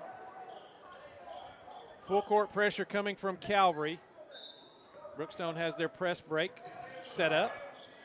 Christopher gets it back. He picks up his dribble, gets it to Savon Kelly. He's going to get it across half court. Dylan Hostin got to be careful not to pick up foul number 4. Steely Helton now will get at the top of the key, and they'll run some clock. Dylan Terry with it. Savon Kelly. Helton. Charlie Peak in the corner. Up to Bo Christopher. Helton. Inside to Savon Kelly, working against Holtz. Rebound, Dylan Hostin. Gets it to Hurd. He's bumped. Doesn't score. Rebound, Savon Kelly. No call there on the bump.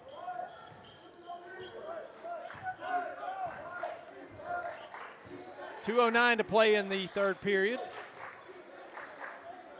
Steely Helton has it briefly knocked away. Dylan Terry now with it on the left wing.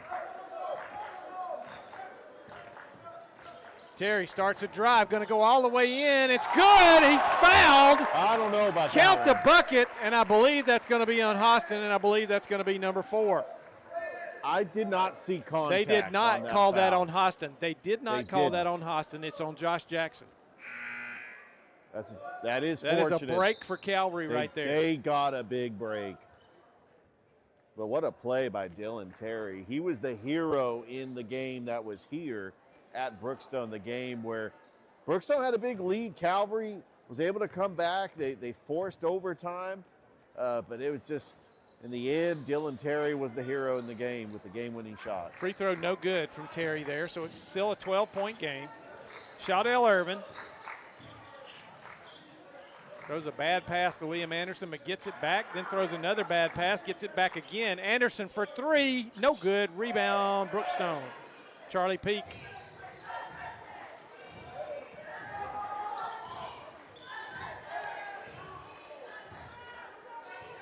Steely Helton. 1:20 to go in the third period. Terry, Savon Kelly. Helton, Charlie Peak over in the left corner. Back out top to Helton.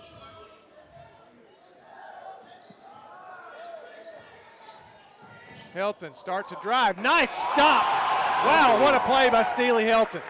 Unbelievable. Stopped on a dime, got Liam Anderson in the air, and then just dropped it in when Liam Anderson went past, and we're under a minute.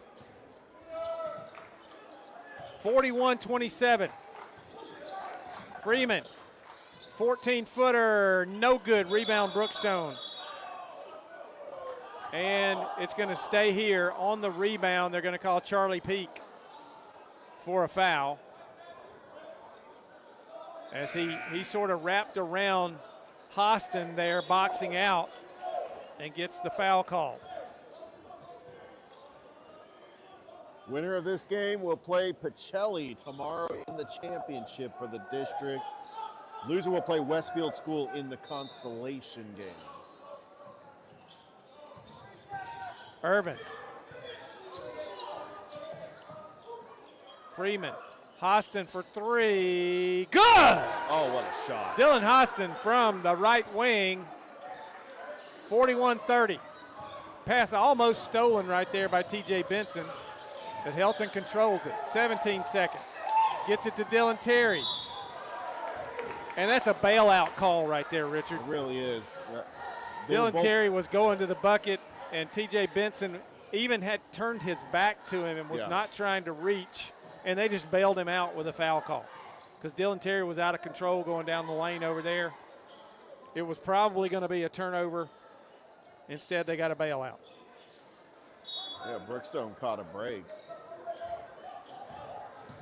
Reed Adams working against Hostin. Shot no good. Liam Anderson gets a hand on it. Blocked by Hostin. Reed Adams misses again. Gets it back. Misses again. And no foul called on the rebound right there as he was all over Hostin's back. But it really wouldn't have been a shooting foul, so they let it go. So the quarter ends.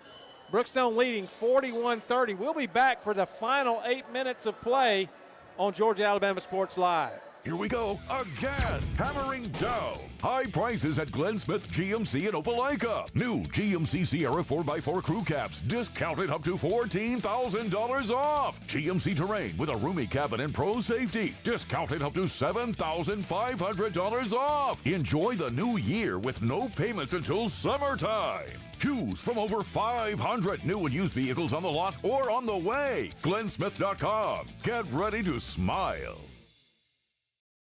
Even though I'm away at college, Kinetic Credit Union is still the best way for me to stay connected here and at home. With the Kinetic mobile app, I have control of my accounts wherever I go. I can easily transfer money between internal and external accounts, get money faster by setting up recurring transfers, and I can find the nearest ATM or branch right from my phone. Plus, I can add my Kinetic cards to my phone's digital wallet and enjoy quick, secure, contactless payments. By the way, Mom, I need some more money.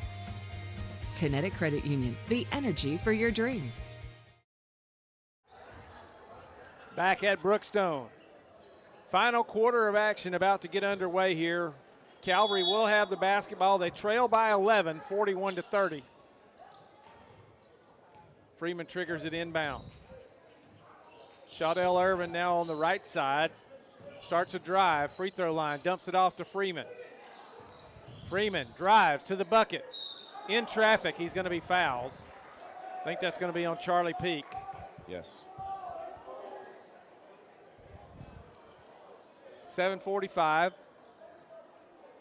And Tyler Freeman will be at the line for Calvary. By the way, I do want to say something. For the first time in 7 years, Central Talbotton is going to the playoffs. How about that? Love it. Congratulations. Got to know Coach Oglesby when I did the Central Talbotton Kendrick game earlier the past year. I'm so happy for them. That town is so close-knit, and it's great just to see their girls went to the championship in 2020, and I'm just so happy for them. First free throw was no good. Second free throw is good by Freeman. And it is a 10-point game, 41-31.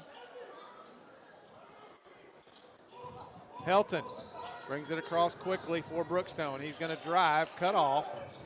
Reed Adams gives it up to Kelly. Steely Helton will reset it. They'll run some clock. 21 on the shot clock, 7.5 minutes on the game clock. Oh, they got the switch. Dylan Terry, ball swatted away. Oh, it looked like saved his foot was on the inbounds. line. Christopher to Kelly, no good. Rebound Liam Anderson. Here comes Benson. He's the only black shirt on this end of the floor. Goes to the hole with it, and he's going to be fouled. Yeah, he didn't have the numbers, but it doesn't matter when T.J. Benson's got the ball in his hands. Right.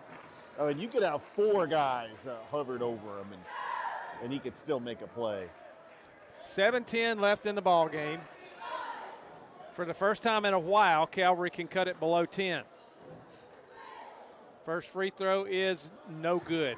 By the way, T.J. Benson played football this year. He was the leading rusher for the Calvary football team. He didn't play a full season, but when Coach Brunson inserted him in the lineup, he was averaging 50, 60 yards a game. It was incredible to see. He's just a tremendous athlete.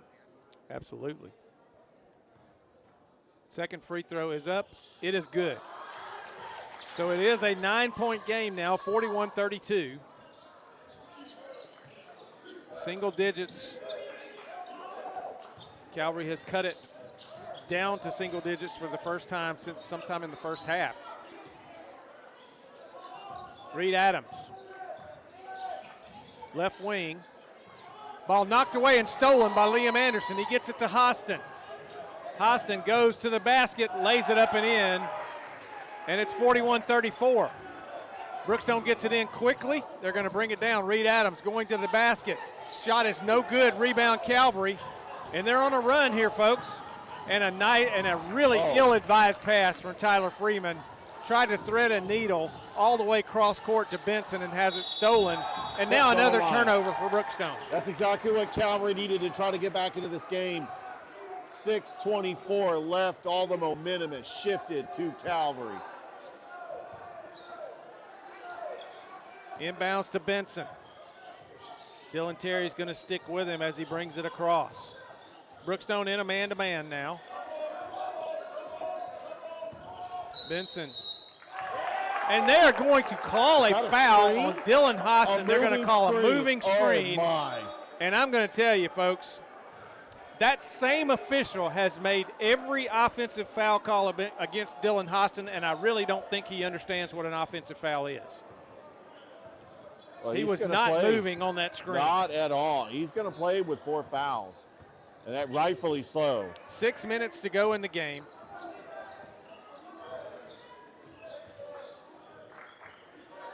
Savon Kelly.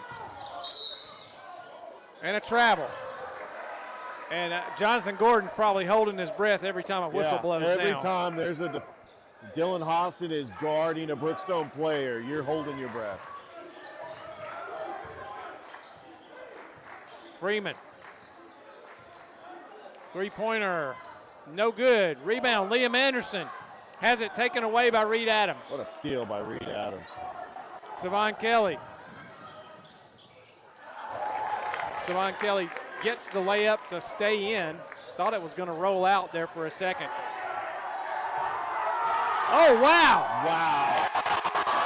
Benson tried to save that one inbound, or tried to throw it off the legs of Dylan Terry, and he just caught it and scored. And a foul on Reed Adams on the other end. So it's back to a 45-34 game. That is on the floor. Calvary will inbound. The fact that Dylan Terry caught that and didn't travel Right. was impressive. 30-second timeout for Brookstone. We'll stay here. We'll not take a break on this one. Getting close to my bedtime, guys. You know it. 5:13 to go in the game. This has been a good one. It sure has. Calvary trying to come back. I got a feeling like the last 2 matchups gone down to the wire. I think this one might go down to the wire too.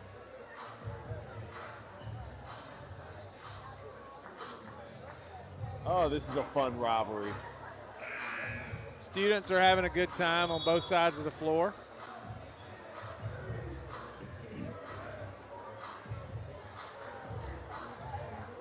I can't wait for these two schools to play each other in baseball. Yep, and for it to mean something. Yeah. Something's got to give. You got the 6-time GAPS champions and the defending GIAA champions. Yep. Hostin, cross court to Freeman, back to Hostin, top of the key, down low to Anderson, and he scores. Good position from Liam Anderson and a great pass from Dylan Hostin, and it's a 9-point game again.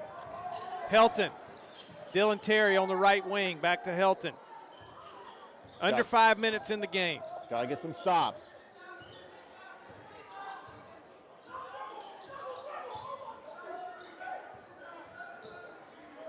Terry, Reed Adams.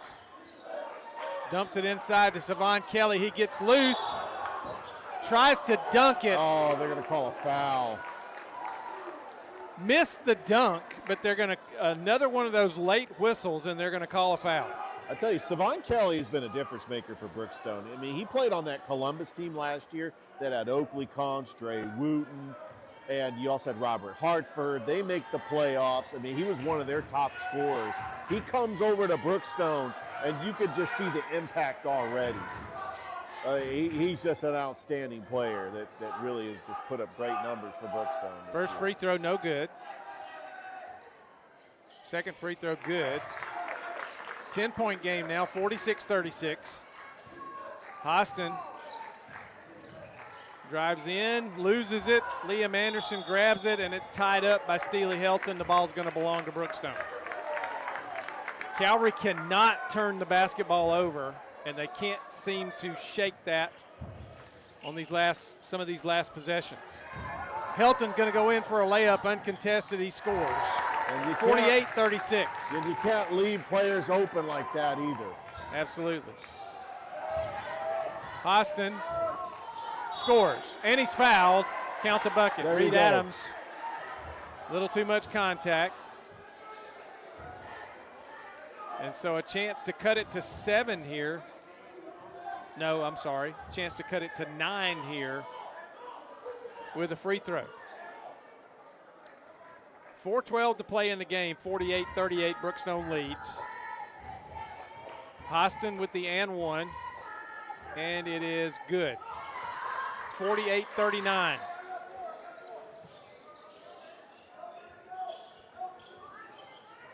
Savon Kelly working against Hostin. He's got to be careful. Helton guarded by Benson. Inside to Kelly. Jumper, good. Gave him a little too much space right there. And now a turnover. Thrown away by Calvary. And Brookstone will get it back as they now have an 11-point lead, 50-39. Winner will take on Pachelli tomorrow in the District 5 Championship. As this district, it was a little different last year, had Heritage. Heritage is now in 2A. Oh, reverse layup. Wow. Good by Reed Adams. Count the bucket. Foul was on Josh Jackson. And speaking of Heritage, Richard, I got to mention this. If you did not know, Levi Dunn, the son of former Mississippi State defensive coordinator, big-time defensive coordinator Joe Lee Dunn here from right here in Columbus, is the new head football coach at Heritage. I did Noonan. see that, yes. Congratulations. And, so I got to coach with Levi for my 2 years at Calvary, and I'm so proud of him and proud for him getting his first head coaching job.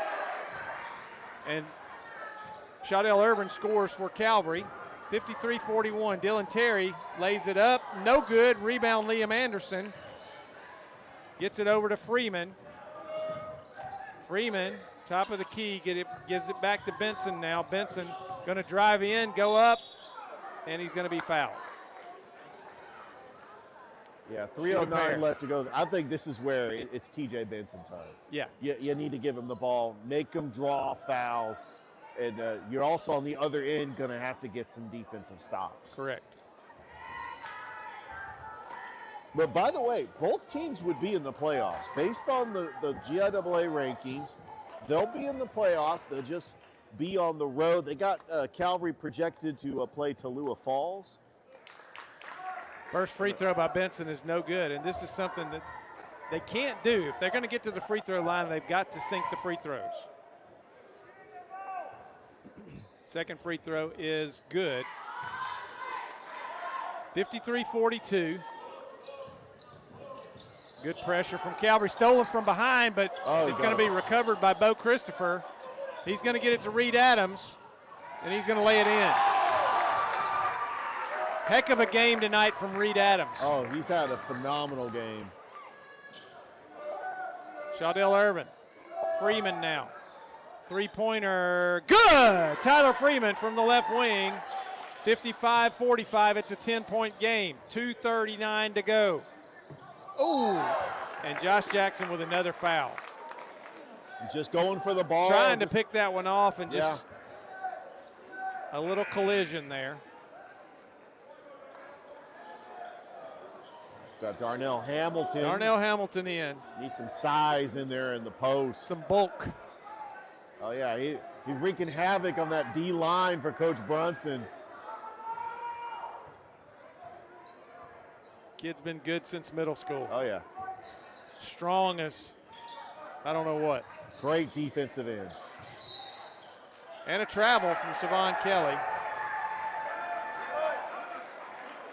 Good defense from Darnell Hamilton right there.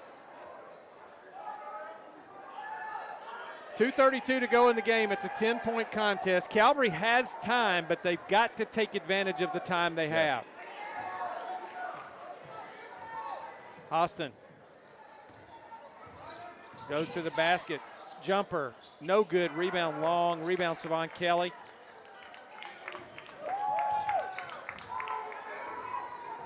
.220 to go now. Calvary got to get some stops. Reed Adams working against Liam Anderson. Short, no good. Rebound Dylan Hostin. Hostin to Benson. Time is starting to be the enemy of Calvary. Yes. And a pushing foul going to be on Savon Kelly.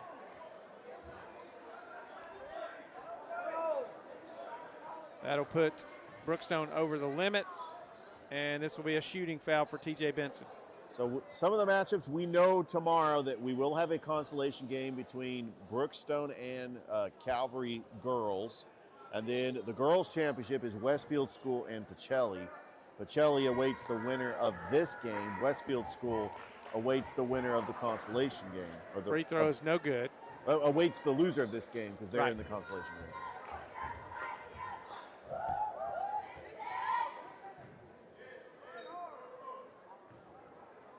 Second free throw is no good as well, but Shaudell Irvin with the rebound, he scores. 55-47, it's an 8-point game. Pressure and a foul. Shaudell Irvin going to be called for the foul. They knocked the ball away. Yeah, they're going for the steal. And this will be a shooting foul now. Yeah, this is where you start playing the foul game. For Brookstone. Steely Helton will go to the line. 1:51 to play.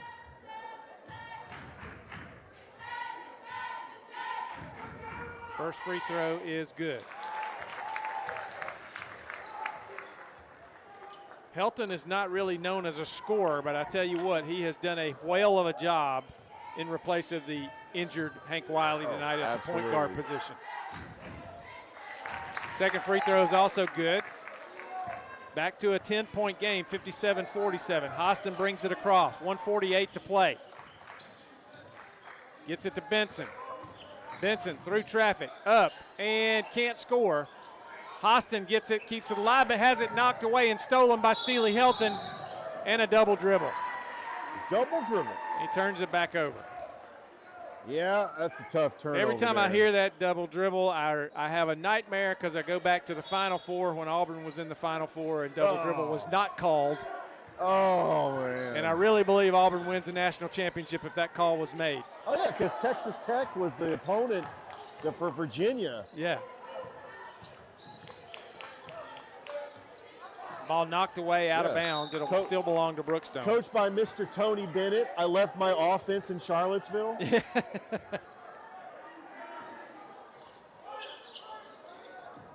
Knocked away and stolen by Liam Anderson. Shaudell Irvin brings it across. He's going to go in. Off the glass, good. Reed Adams tried to block it, did not. And it's an 8-point game again. 1 minute, coming up on 1 minute to play. Helton travels. Yes, he did. Dragged the pivot foot and another turnover for Brookstone. It's an 8-point game, and here's a full timeout taken by Brookstone. We'll take it with them. It's an 8-point game here. We'll be back on Georgia Alabama Sports Live. Georgia Alabama Sports Live is proud to partner with one of our presenting sponsors, Buffalo Rock. And without this partnership, it would be hard to be able to live stream all the different sporting events at high schools, colleges, and local professional teams every single week like we do. So we thank Buffalo Rock for their support of Georgia Alabama Sports Live. And next time you're watching a Georgia Alabama Sports Live broadcast, make sure you're drinking a nice, refreshing Pepsi. Delicious. Thank you to Buffalo Rock and Pepsi. Here we go again. Hammering down high prices at Glenn Smith Chevrolet in Opelika. New Chevy Silverado 4x4 LTZ crew cabs discounted up to $13,750 off. Brand new 2025 Chevy Equinox, the compact SUV with high-tech features, discounted up to $5,000 off. Enjoy the new year with no payments until summertime. Choose from over 500 new and used vehicles on the lot or on the way. GlennSmith.com. Get ready to smile.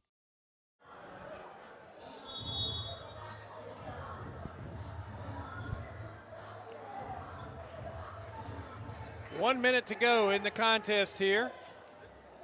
Calvary will inbound.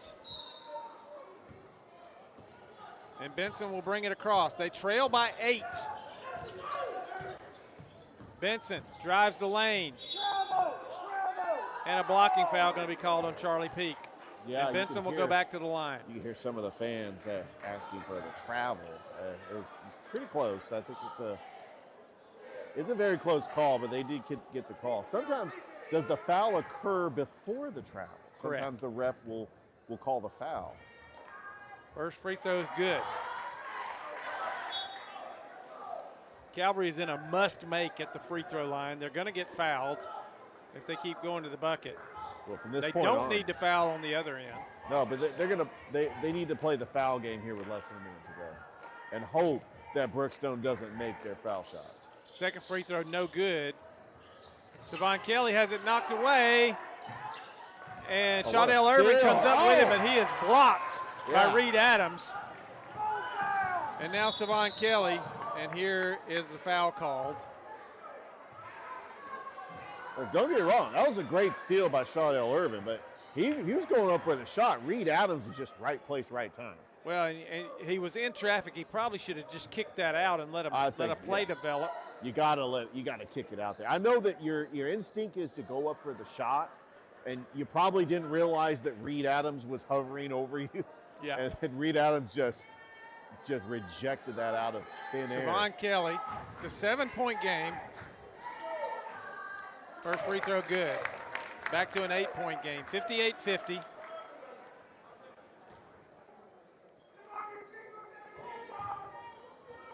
Second free throw coming. It is no good. Rebound Liam Anderson. So still an 8-point game. Forced a pass right there. Knocked away from Dylan Hostin. He's going to come up with it. Cross court to Benson.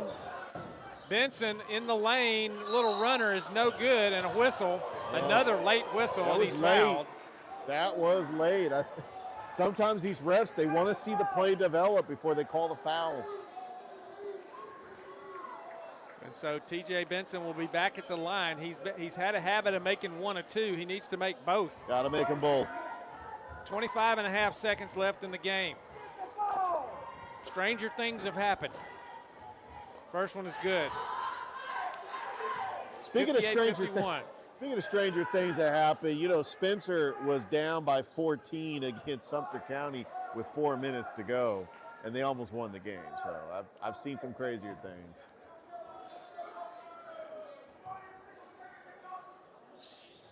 Second free throw is good.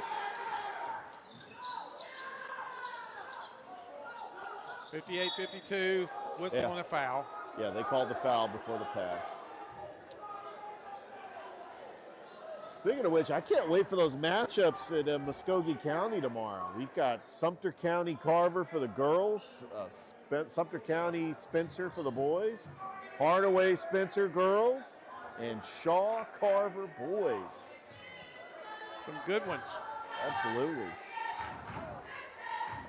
Reed Adams, free throw, no good. And don't forget, we will have the Pepsi Challenge during the girls and boys championships. Second free throw good. It's a 30-second timeout, Johnson Gordon and Calvary. So 22.9 seconds left. Oh, I'm sorry, Mike. I just wanted to put out this promo. Buffalo Rock and Georgia Alabama Sports Live proud to present the Pepsi Halftime Challenge this Saturday during the halftime of the girls and boys game during the region championship. 6 lucky contestants at each location will have a chance to win a year's worth of free Pepsi products. A year's worth of Pepsi. Yes. I mean, all you got to do is hit a half-court shot. A half-court shot. Hey, we go out in your driveway and start practicing. We already saw Matthew Melvin hit a half-court shot here, so.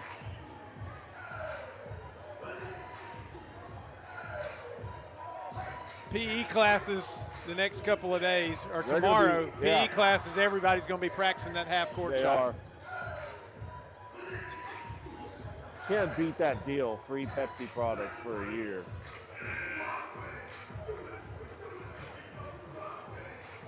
.9 seconds left. Calvary with the basketball. They trail by 7. It is not out of the realm of possibility, but they're going to have to be smart, they're going to have to hurry, and they're going to have to get the ball through the net. Benson out to Freeman. Freeman starts a drive. Jumper, no good. Rebound, Hostin. Off the glass, no good. Gets his own rebound, scores. Now we're at 6 seconds, 5 seconds, 4 seconds, 3 seconds, and that's going to be your ball game.